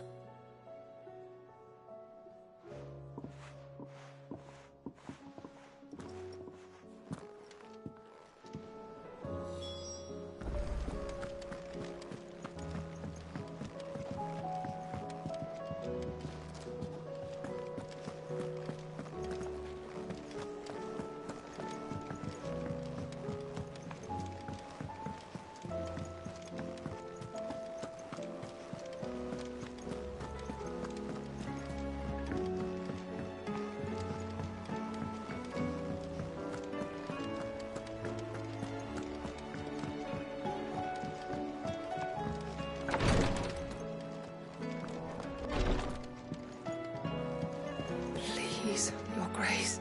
My Lord Marquis. Yote, is anything the matter? You seem troubled. Perhaps I might be able to help. My lord. Yes. Perhaps you might. It's your brother. His condition continues to worsen, though he does his best to hide it. The lesion on his chest pains him more with each passing day. I had feared as much. There are certain elixirs which can ease the suffering of those afflicted by the curse, but... But His Grace's case is severe. The drafts I have been able to prepare for him thus far have ceased to have any real effect. So I consulted with Talia and certain of my comrades among the Undying about the possibility of finding something stronger. And thankfully, a recipe was found. The only problem being that the critical ingredient is exceptionally hard to come by, and our supplies are almost exhausted. Unless we can secure more soon, your brother's anguish will likely become unbearable. My lord, I know that I have no right to make demands of you. But would you help? For Joshua's sake. For Joshua? Anything. Thank you, my lord. So, what is this critical ingredient? A rare herb by the name of stonewort. It grows only where the ether is densest. The vigor it stores in its stems helps to counteract the curse. We discovered a patch near the aqueduct in Rosaria. But alas, yet more ether has erupted from the earth there recently, leaving the whole area flooded. The search continues for a new source. One that we might reach without being turned. So it's only that you can't reach it? The Stonewort itself is unharmed by the flood? Well, yes, but... Then I shall go in your stead. But, my lord... You've yet to find another source, correct? So for now, the aqueduct is our best hope. Besides, I'm a dominant. The ether can't hurt me. Well, if you're sure, my lord. Stonewort is easily identified by its blood-red blooms. Search around the aqueduct, and you're sure to find some soon enough. I shall remain here and prepare the other ingredients.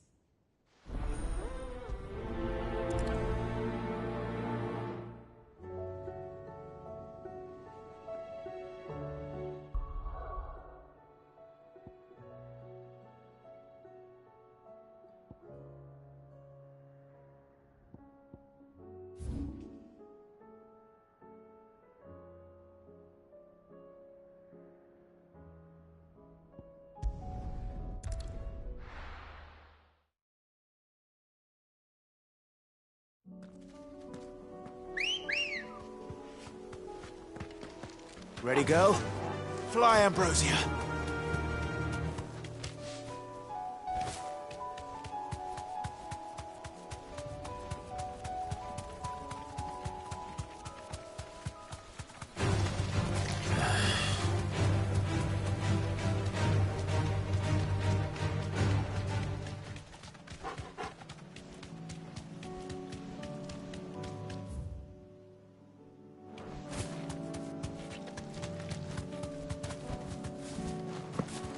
Here's the aqueduct.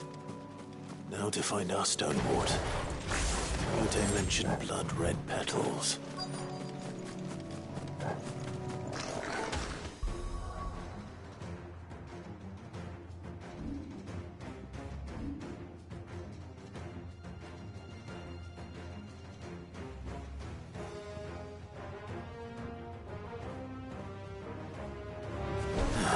Just my luck.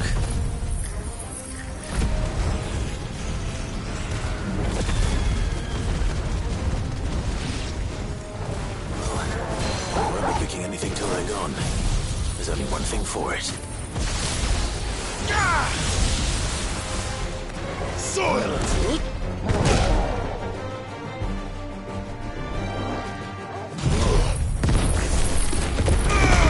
I heard Torgal. Over here!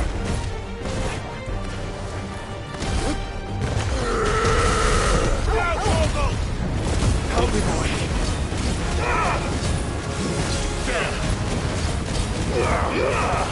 Now, Torgal! My turn! This one.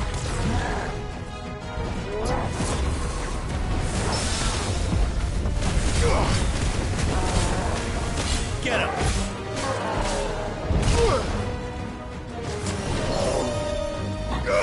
This one. Let's try. Attack!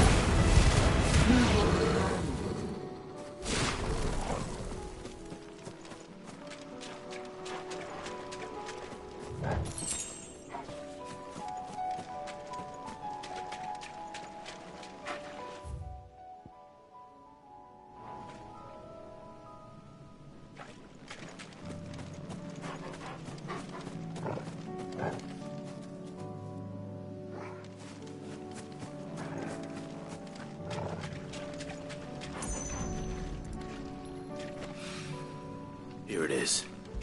Better collect as much as I can before reinforcements arrive.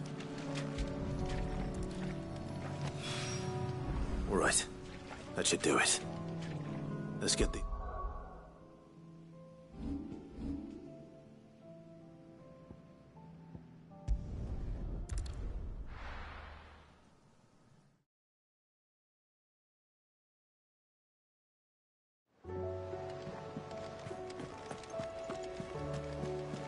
Covered in nicks and lumps. The lot.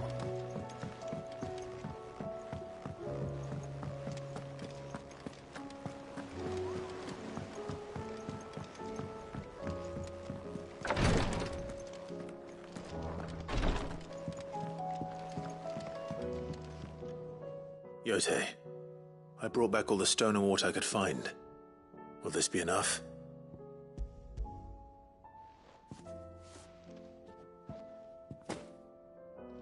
Yes, my lord. Thank you. I'm sure it will serve us until we can find another source. I'm very glad to hear it. You and His Grace are very much alike, you know. You think only of how you might help others, and never of the danger to yourselves. No more than you have minding my brother. You've risked a lot for him, and I thank you for it. I am honored that you should say so. But I beg you, my lord, do not give too much of yourself for the sake of others. We could not afford to lose you. I'll keep that in mind.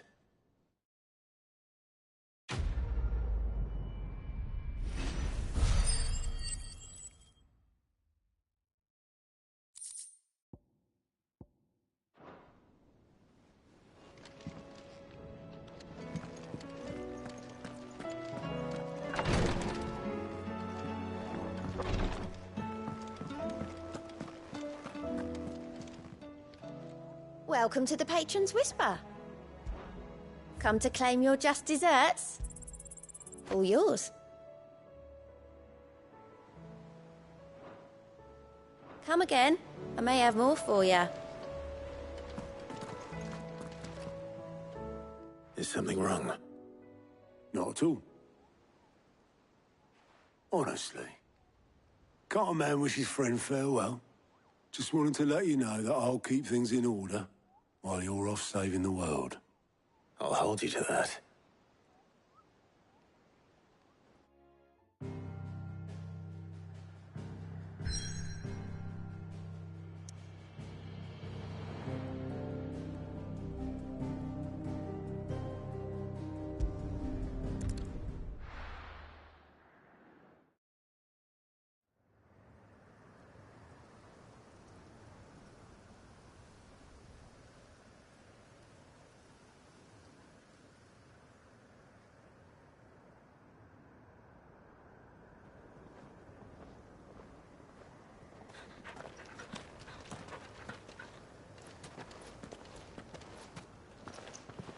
Reckon it'll be a long walk to the capital if we follow the cliffs. I'll scout ahead, see if I can't find us an inland route.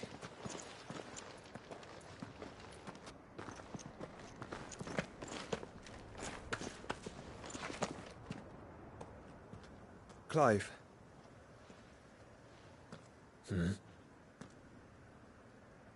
There's something I've been meaning to ask. You took her icon, didn't you?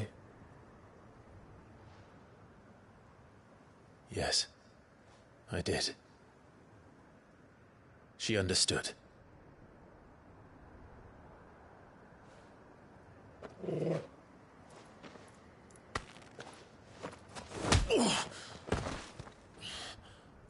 Oh, she understood. Understood that you decided to save the world all on your own, and that you'd die without her power. How dare you make her choose? You knew damn well she'd never refuse you. But I will. You can't keep pushing us away, Clive. The world is ours to save, not yours.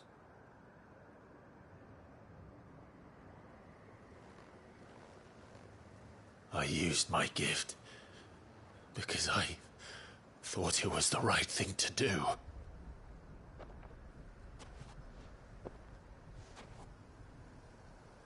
And you truly believe this will save you? Will save us all? I do.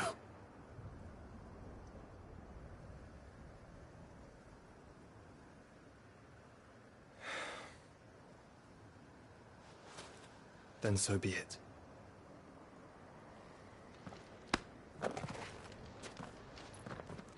Just don't forget, you're not alone.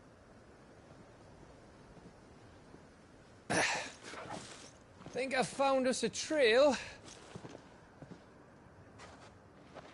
Did I miss something?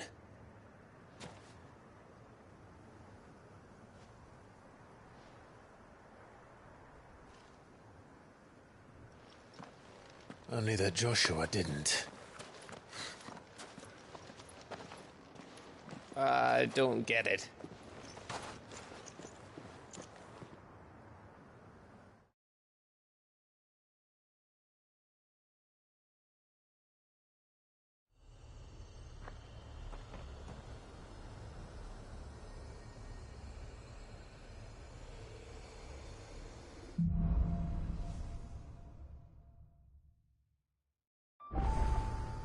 Always wanted to visit Ash. We're in Waluda territory now. Don't expect a warm welcome. Oh, I don't know, Clive. That castle over there looks inviting enough. Shall we sample its inhabitants' hospitality?